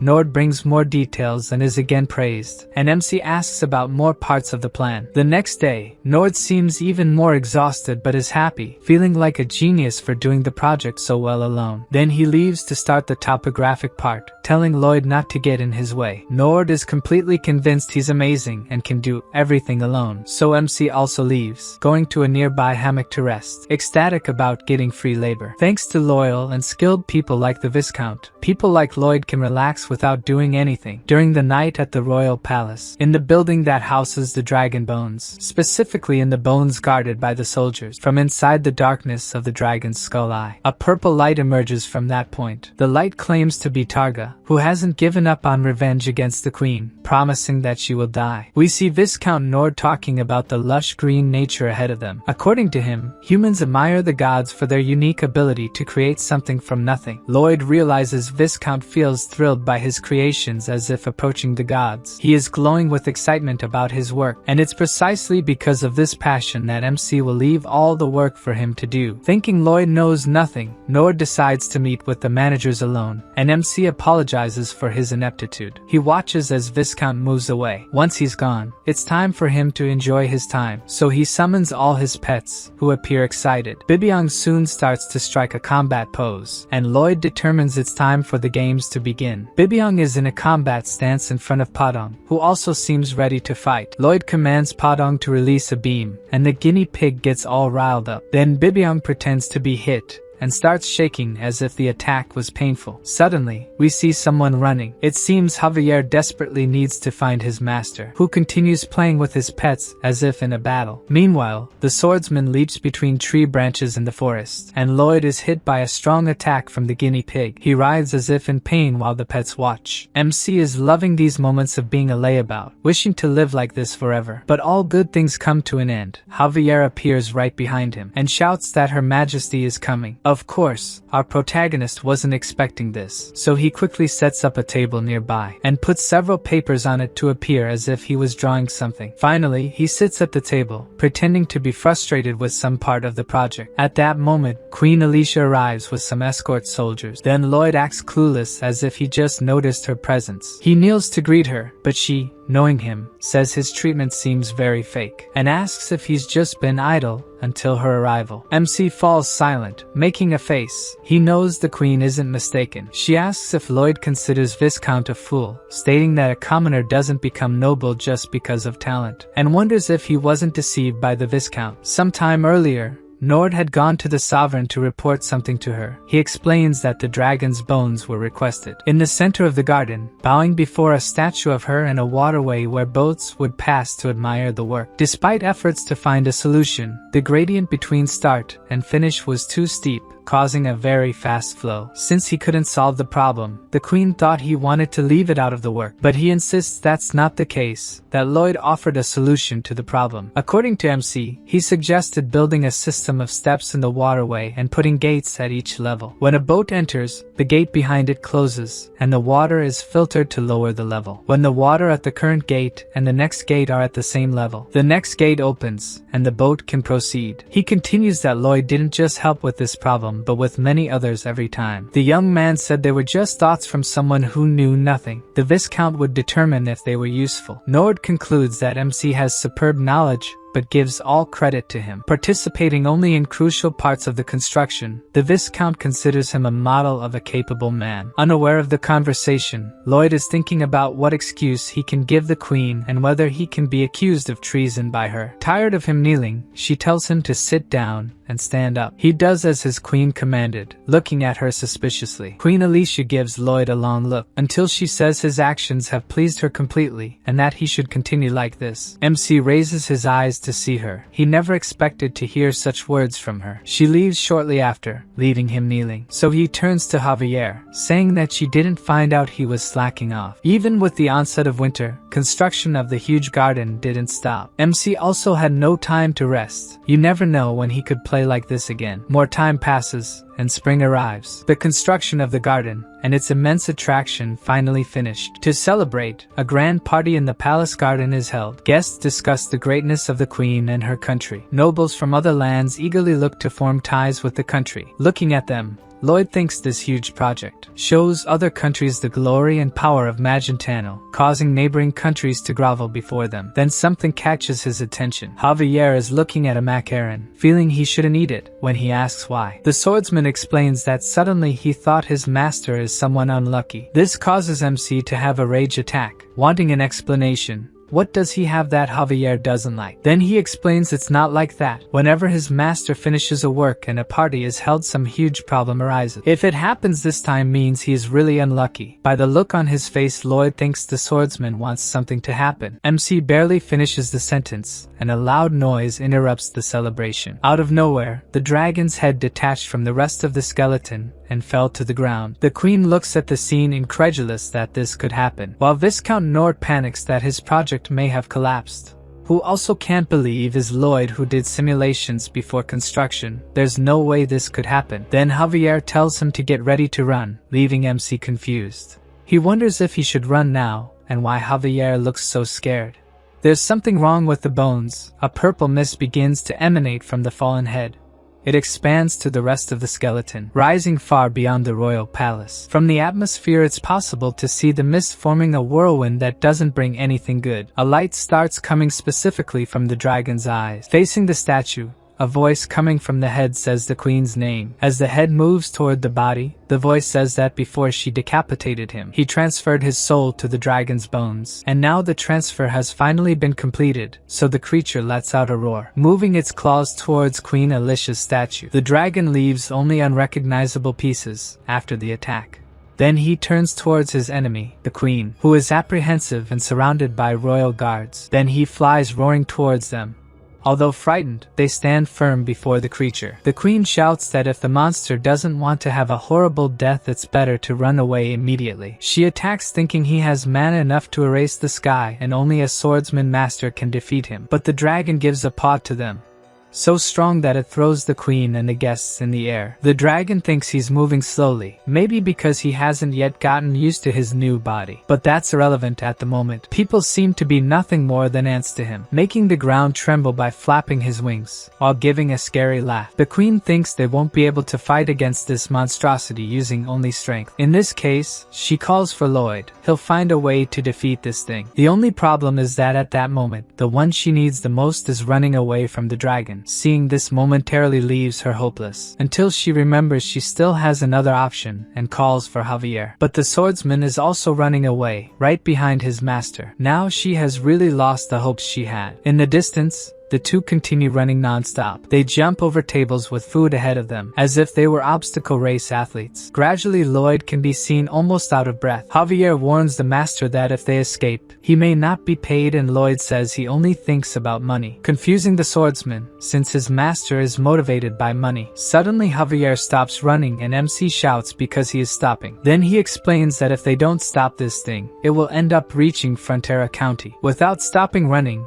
MC says that the dragon has much more mana than Javier. It's better to forget this and flee. But now the swordsman is determined to end the creature, even if it costs his life. Lloyd looks back knowing Javier is serious about this. Back to the dragon, a ball of energy is forming in its mouth. Then it throws it towards the ground where the queen is. Even trying to get away, she is caught by the impact of the explosion and is thrown again. Then the dragon prepares another attack like this. Alicia, still not recovered from the first attack, is about to be hit. However, Javier arrives at that moment, using his aura blast before she was hit. The attack hits the dragon's head, changing the trajectory of the energy ball, which passes right by the queen. The creature calls him a little pest and launches several more energy balls in his direction. Javier manages to dodge using the elves technique. He knows if he gets hit he won't survive. The attacks don't stop and enter the clouds of the night sky. Recovered, the queen attacks the creature again, alongside Javier, who uses another aura blast. The attacks hit the dragon in the head and chest, but it doesn't show signs of weakening. In fact, it laughs, feeling more accustomed to its new body. Then the bone dragon takes flight. From the ground, Javier knows some powerful attack will come and stands in front of his queen. As expected, the creature launches more energy balls that explode upon hitting the ground. Javier and Alicia try to escape them, which are getting closer and closer. Then we see Bibiang being held by Lloyd, holding a sunflower seed that was about to throw the beaver. The MC is on top of Goming and throws Bibiang down. During the fall, the pet begins to chew the sunflower seed, getting huge, then uses megaton pressure just above the dragon, which is hit by the giant beaver. Its weight is such that it prevents the dragon from flying and it falls. The MC takes the chance to rescue Javier and the queen with Goming. While the dragon tries to understand what happened, Bibiang, now much smaller, runs away from him. At that moment, Goming is flying right above the dragon, and Lloyd tells the bird to throw its excrement explosion, leaving the poor thing embarrassed, since everyone will see him do that. Then Padong encourages his companion, saying that Bangul wouldn't want him to hesitate. Still embarrassed, he throws his excrement attack, which hits the dragon's head and body. He is silent until he realizes what it was. A much more sinister light emanates from him once he discovers what hit him. Then the dragon screams furiously that he will kill whoever did this to him. In the bird, the queen asks if the MC has a plan, and he says they either get bigger or surrender to the dragon. They cross through the clouds while he says he will bring someone. With the dragon closely chasing them, the MC wants to bring someone stronger than him to the fight. Lloyd plans to take the Dragon King to fight this creature. In the novel, the Dragon King brought order to the dragons and loved humans, a generous and benevolent being. He would never lose to a zombie lizard like the one that destroys everything around it. Lloyd is sure the Dragon King lives in Gaffel and asks the queen if they are very far from there. As she answers that it would take more than a day to get there, his hopes fade. Suddenly, we see the dragon is about to grab Goming. He narrowly manages to dodge, but the dragon is very close. Lloyd sees that the opponent is huge and fast. It will be difficult if they have to fly for more than a day chased by him. Javier asks if what the master needs for the plan to work is in Gaffel, and the MC says they have to go there. Then he raises his aura sword and uses the aura blast once again against the creature to gain distance. In turn, the dragon remarks that these attacks are no longer capable of even scratching him. He barely finishes saying this and realizes the attack pierced his wing. The dragon screams in the air, distancing himself from the group now. Lloyd praises Javier's successful attack and urges the swordsman not to let the dragon get closer. The dragon, now recovered, believes these tricks won't work on him anymore. Catching the queen off guard, the MC asks for her sword without explaining why. She hands over the sword, still suspicious of what her servant will do with it. He plans to fire at the same time as Javier so the dragon can't dodge the attack. Lloyd then envelopes the sword with his aura and invokes Mana Blast with a terrifying expression. At that moment, The dragon is preparing to attack. The queen remains apprehensive about what will happen to them. Then the duo launches the mana explosions simultaneously. The two attacks split as they approach the target, which cannot dodge. Lloyd's attack manages to hit one of the wings, while Javier's hits the other wing of the dragon, but neither pierces it. Both are frustrated, and the MC feels the dragon is getting stronger. Suddenly, something abruptly pulls him back. The queen is holding him by the waist and asks Javier to lift her master's body. They hold his body as if it were a plank, while the MC wonders what they will do with him. As he looks ahead, he is caught off guard by the dragon being very close. With her hand raised, the queen instructs him to follow her orders and shout, "Blast!" Just as she slaps his buttocks, Javier holds the master's face, who shouts what the queen ordered with a look of despair. Even the creature is startled by his terrifying expression, and it retreats a bit, increasing the distance from the group. Excited, the queen compliments the MC's success. His expression remains blank, tears streaming from his face. The dragon realizes it was Lloyd who removed the poison from the queen, repelled the Mastodon army, and defeated the Knight of Hell. The MC's terrifying expression almost scared him to death. How could someone so monstrous walk the face of the earth? Either way, it will be perfect. The dragon wants to take revenge on both at once. The queen continues drumming on Lloyd's buttocks, while he continues shouting blast with his monstrous face. But the dragon covers his eyes with a mana band to avoid seeing the MC's face. Then Javier asks the queen to cover her ears so the MC can use the banshee scream, even though he claims he was just singing. Thus, in addition to the horrible face, Lloyd also emits painful noises for the ears, which results in the dragon covering its ears as well and still pursuing them without seeing or hearing. The queen is annoyed by this and lets go of the MC now that he is no longer useful to her. Bringing the Dragon King was a mistake. They have no choice but to bring him down, and she tries to think of what could be this thing's weakness until she remembers something. The queen told him he could take a bone from the dragon's tail as long as no one noticed there was a fake bone. That's it. That must be his weakness. Goming continues accelerating to take distance from the dragon, who never stops chasing the group. He is getting stronger and stronger,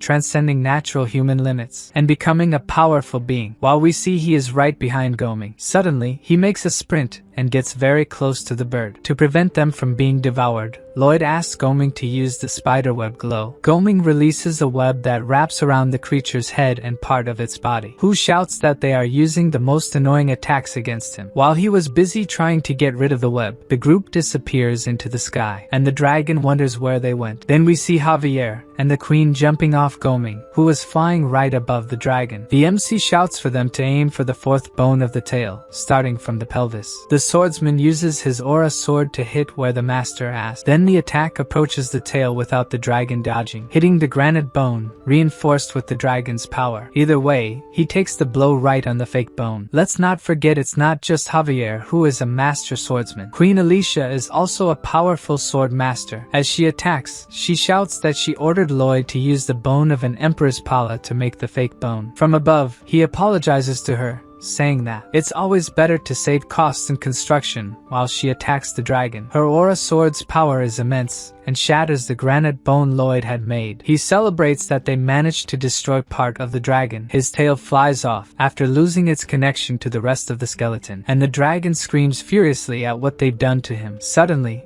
we see Frontera Mansion. Lloyd is talking about the last project being quite lengthy, while Javier asks when he'll put on clothes. His face combined with the lack of clothes makes him 10 times more unpleasant, and the MC complains it's worse when Javier says that. Then the swordsman feigns a smile, saying he'll be more careful next time. His clothes are an issue, but he wonders if the MC will call the Count and Countess father and mother. Lloyd thinks they're having another strange conversation. The swordsman would like to be able to call them that, but considers he doesn't have that right. Lloyd, who could call them that, treats them with formality, as they're not his real parents. He'd be deceiving them by calling them that. Javier says goodbye, and he thinks the swordsman also lost his parents. Then we see photos of Lloyd's real parents in some kind of funeral ceremony. Before Javier leaves the room, the MC asks what his parents were like if he remembers what they were like. The swordsman finds the question strange and inquires if the master really wants to know that, and he says he really wants to know about it. Then we return to the present, when the dragon loses part of its tail. This causes him to lose his balance and fall to the ground, lifting everything in his path with him. When he stops, he left behind a trail of destruction. A little shaky, he feels his body is unbalanced. Above him,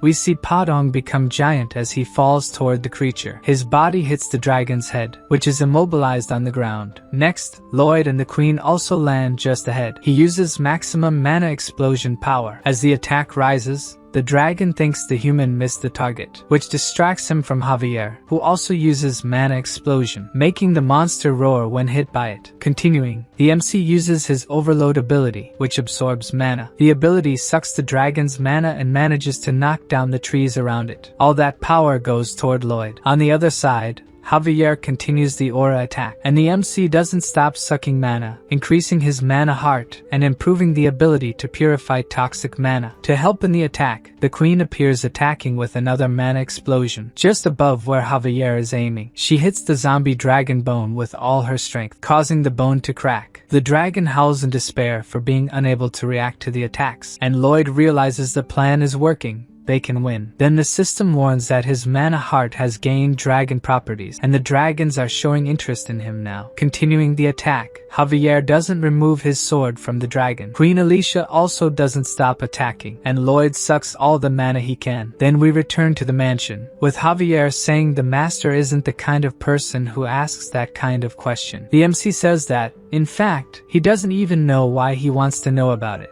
Back to the dragon, its tail is heading towards Lloyd, who continues using the overload. Javier shouts for his master to dodge. Then we only see the forest. Javier is hit by the dragon's bones, protecting his master who is crouched right behind him. As he turns around, Lloyd realizes that Javier has been struck. Being caught by the tail caused significant damage even to someone as strong as him. The MC just watches as Javier is thrown among the trees by the bones. The force of the blow is so powerful that he remains airborne even after passing through the trees, until he falls unconscious into a lake. At that moment, the dragon manages to free itself from Padong and can move freely again. The bone tail heads towards it, rejoining the body of bones and mana. Lloyd is trembling, worried about what happened to Javier. As he shouts his friend's name, he is about to be trampled by the dragon. Thanks to the queen who appeared at the right moment, he wasn't crushed. She angrily declares that he must control himself and find a way out of the situation, as he always has. Without Javier, the entire kingdom is doomed. He needs to save him just as he saved her. But Lloyd doesn't know what to do. All of Javier's mana disappeared in a second,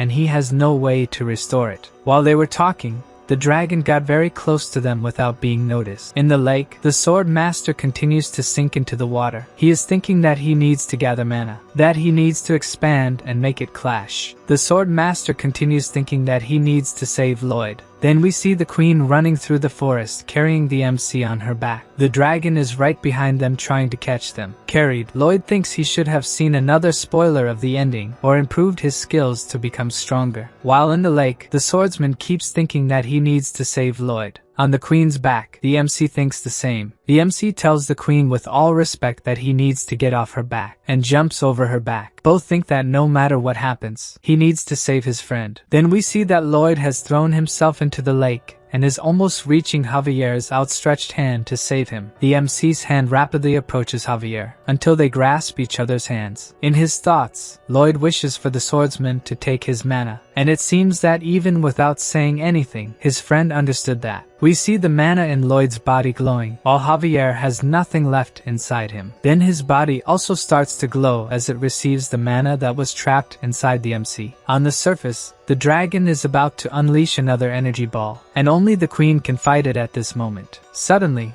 a large yellow ball appears spinning. It hits the dragon's head and continues spinning upwards. With that, its attack is deflected into the forest, and the queen is not hit. Where it hits, a large explosion of fire is triggered. With the attack passing close to the water, it starts to move, making it difficult for the mana to pass between the two. Lloyd's mana feels strange to Javier. He wonders if it really is mana. It has the same form as mana, but it's different, completely different, as if it defies all the laws of nature. He is unable to control this mana. On land, Padong has just thrown Bagul. In the air, she uses the volcanic ash skill, leaving a dark smoke behind her. The smoke cloud manages to cover the dragon's surroundings, leaving it without sight of its surroundings. Then the queen appears before it realizes, aiming at the bone part that they managed to damage before. But she is paralyzed before the strike. That stain from before has returned to her eye. The queen curses that this had to happen right now. With the setback, the dragon prevents the attack by throwing her into the air. In the water, Javier is losing consciousness. He apologizes to Lloyd for not understanding the mana he contains, asking for forgiveness for not being able to stay by his side. In front of him, Lloyd's face is swollen, horrible, almost out of breath. The sight is so horrible that it brings Javier back to his senses,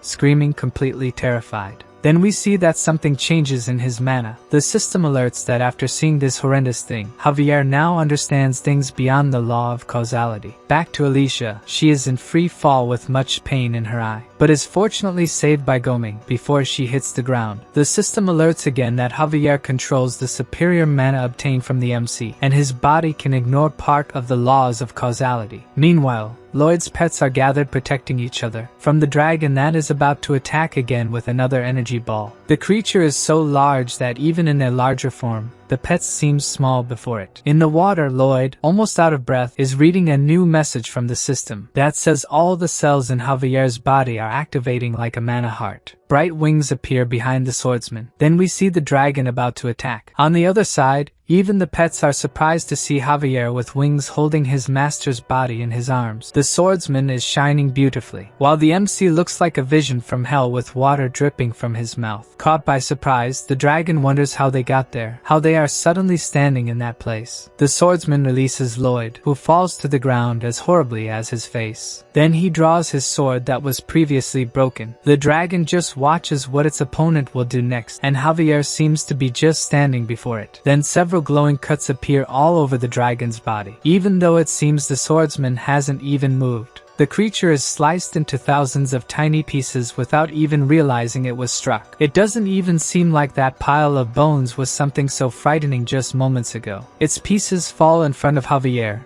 and the MC, who thinks that the sword master finally did it. He became the most powerful being that was only mentioned in the novel, the Grand Master. Javier realizes that his master is calling for him. After a moment of silence, Lloyd tells him that if they need to cut something, it's his responsibility, thanking in his thoughts that his friend survived. Then the swordsman shoots an irritated look at the MC, but soon smiles, grateful that Lloyd is alive. In their normal size, Lloyd's pets hug their master, now that the danger has passed. Then the queen appears and the MC bows to her. As he does so, he sees a new system message. The number of lives he saved goes up by another 10 million with this incident, counting not only the directly saved, but also all the lives saved indirectly by this event. He wonders if at least those points could be exchanged for gold. Then Javier gets his attention. He heard that dragon bones have immortal properties, so they need to take care of this skeleton. The pieces are starting to move, and Javier suggests cutting them into smaller pieces. But the MC stops him with his level 2 zombie domination ability. He will let them resurrect on their own. He already has his demonic face planning how to use those bones. Now that he can dominate zombie monsters,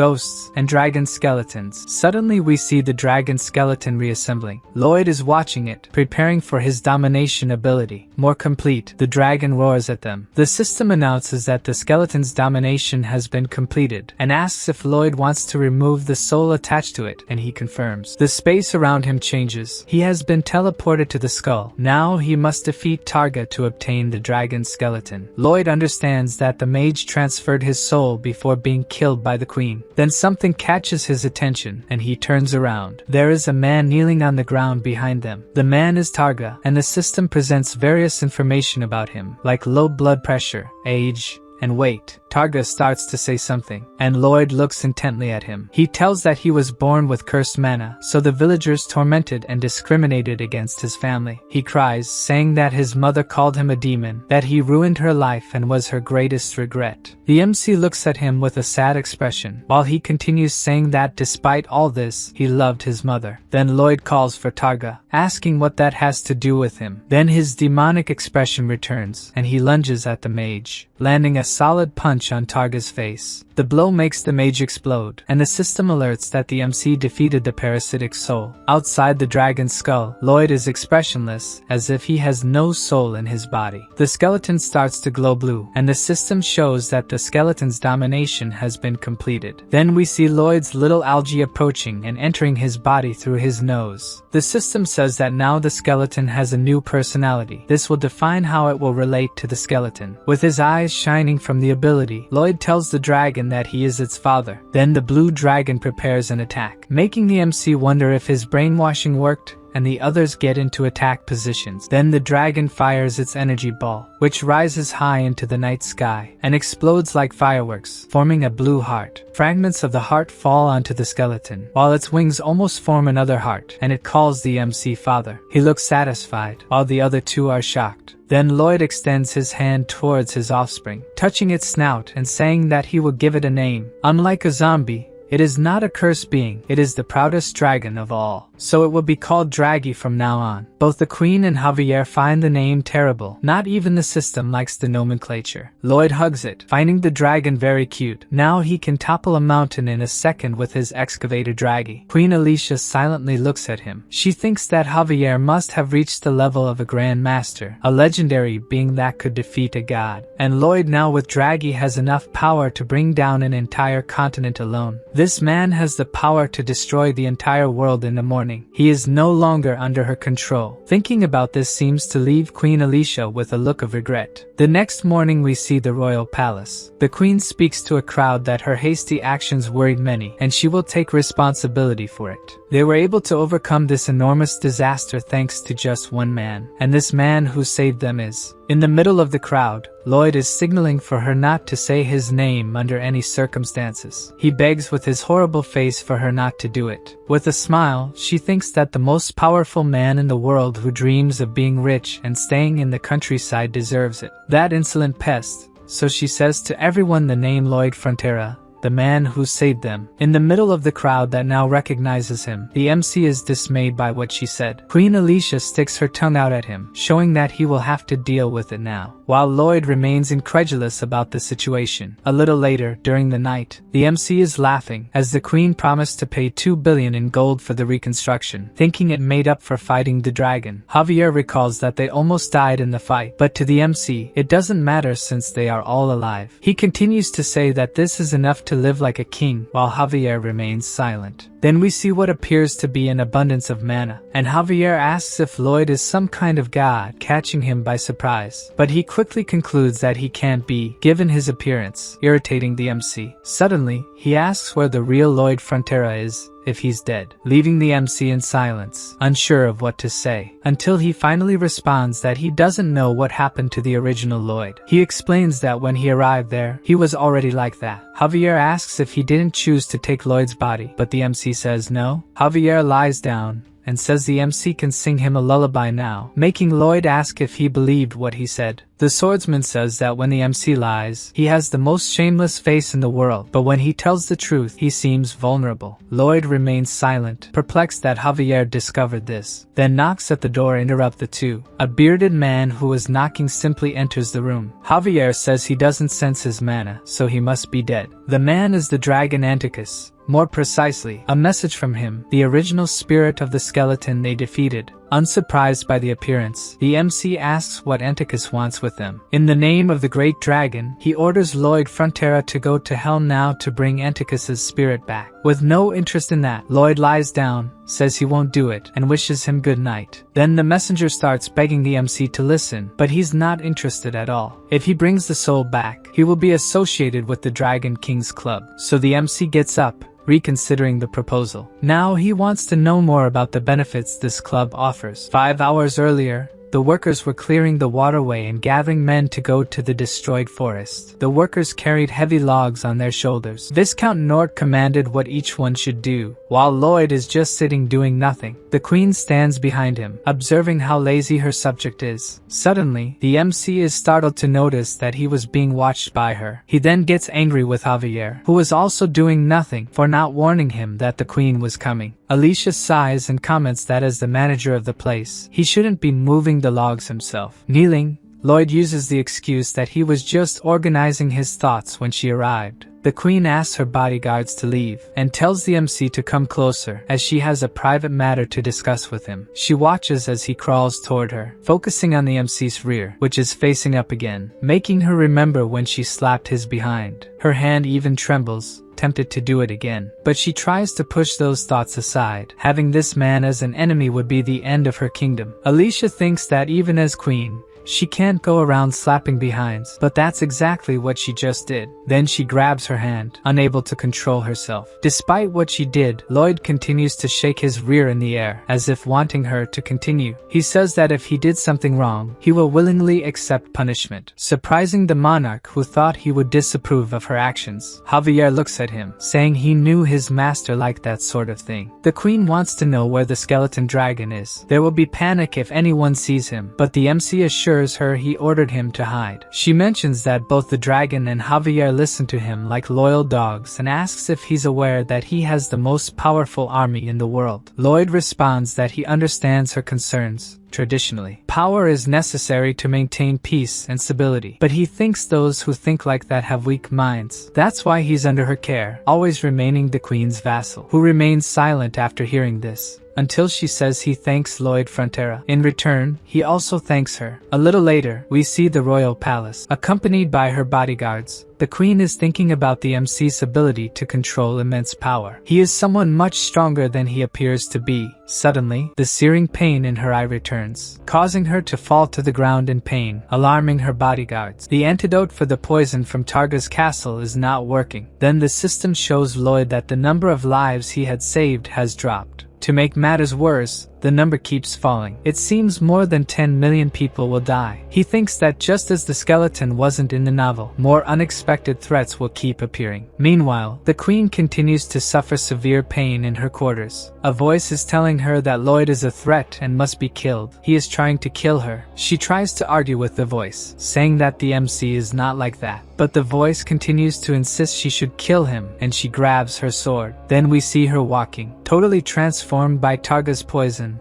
She seems to have succumbed to the voice. Meanwhile, Lloyd is talking to the spirit of Anticus, who is recounting how his soul ended up in hell. Lloyd interrupts him, not wanting to hear the dragon's life story, but rather what he can gain by helping him. He wants to know the benefits of the club, and Javier notices something strange. Anticus continues by saying that Lloyd will have unlimited access to the Dragon King's treasure, and the swordsman remains attentive for something. On the other side of the door, the queen is wielding her aura sword. Anticus mentions that the MC will also receive a special benefit. If he dies, he will get an extra life and be revived. Now he is certainly interested in helping the spirit. At this moment, Javier is drawing his sword, sensing the danger approaching them. We can see that the queen has completely changed as they continue talking. Javier is on alert, but his master continues talking to the spirit about whether to help him or not. Then the swordsman opens the door, expecting to find his enemy, but the entire hallway in front of him is completely empty. Lloyd inquires about what happened, and Javier says he sensed a presence, making the MC say he is a great and terrible master. Turning the corner, the queen is on the ground, leaning on a table. The effect of the poison has worn off, and she is thinking about what she was about to do. Returning to the agreement, the MC wants the spirit to ensure he won't be stuck in hell and make a soul oath. Anticus is surprised that Lloyd knows about the oath. The MC says if he doesn't make it, he won't help him. With no choice, Anticus agrees to make the oath. He swears that if he fails to keep his promise, he will end his soul. Then Lloyd asks something, why Anticus's hair and beard move even without wind, and he says it's because he's a dragon. Anyway, the spirit draws a symbol on the MC's hand, saying it's a spell to get him out of hell. When using the spell, he should think of someone he knows, and the portal will appear near that person. With his exit from hell guaranteed, the MC smiles. It's time to get an extra life, and he calls Javier to go with him to hell. Then Anticus summons a kind of portal. Javier looks at his master momentarily in silence. He says that since the destination is hell, his master should have at least asked his opinion about it. But Lloyd thinks it's unnecessary. If he says they're going, then Javier has to go too,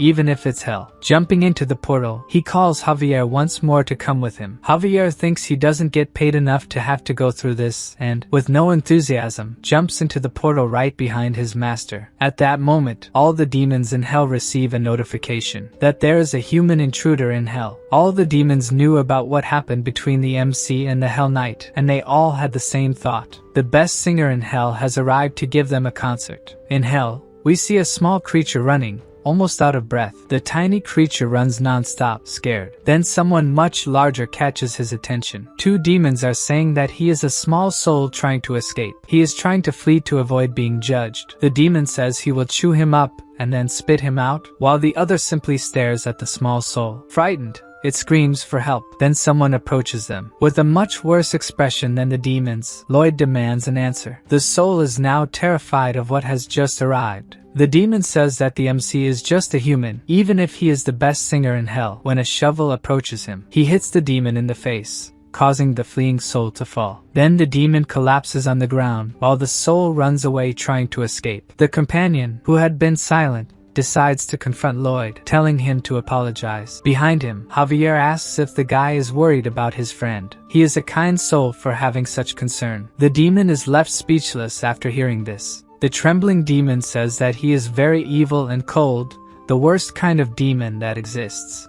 But the swordsman remains firm, saying that clearly his mother raised him with much love. This statement leaves the guy petrified. Javier continues, saying that his mother must have raised him to be a good demon who cares for his companions. The demon trembles as Javier goes on, saying that his mother must have hugged him every day. He is about to cry, hearing that his mother must have boosted his self-confidence and that he should take care of her. Then the demon can't take it anymore and starts crying, trying to say that it wasn't like that. Javier doesn't stop, saying that even when the guy fought with his mother, she talked to him, but the demon denies it, sobbing. Then he concludes by saying that the demon will always be a good son to his mother. Even Lloyd is shocked by Javier's skill with demons. The guy tries to hit the swordsman, telling him to take back what he said. But in the end, the blows are weak and he continues crying, with the MC still surprised, saying that he is incredible at dealing with demons. He says that there are lines that shouldn't be crossed, until he notices that the first demon is waking up. To prevent this, he gives another hit with the shovel to his face. On the other hand, his companion is hugging Javier, unable to stop crying. Lloyd, laughing maliciously, continues hitting the other demon, who hasn't fainted this time. While one talks about his mother, the other keeps getting beaten. With several bumps on his head, he agrees to tell Lloyd everything he wants to know. Then the MC says that now the guy is ready to talk to them. Despite the beating, the demon thinks that Lloyd does things that other people would only think of, which is why he has become his idol. Lloyd asks what the thing he was securing is, maybe a smartphone. The demon explains that it is a mobile communication device, but it doesn't have a search function. The MC won't find information about hell on it, and 40% of what he finds will be lies. The MC says that if only 40% are lies, it's better than in the human world, and the demon is shocked that the MC sees through his lies. The second question is where the Hell King's castle is. Then we see Goming flying with them over the fire mountains. The demon said the castle was to the west, but Lloyd is heading east, and the MC says he knew the demon lied.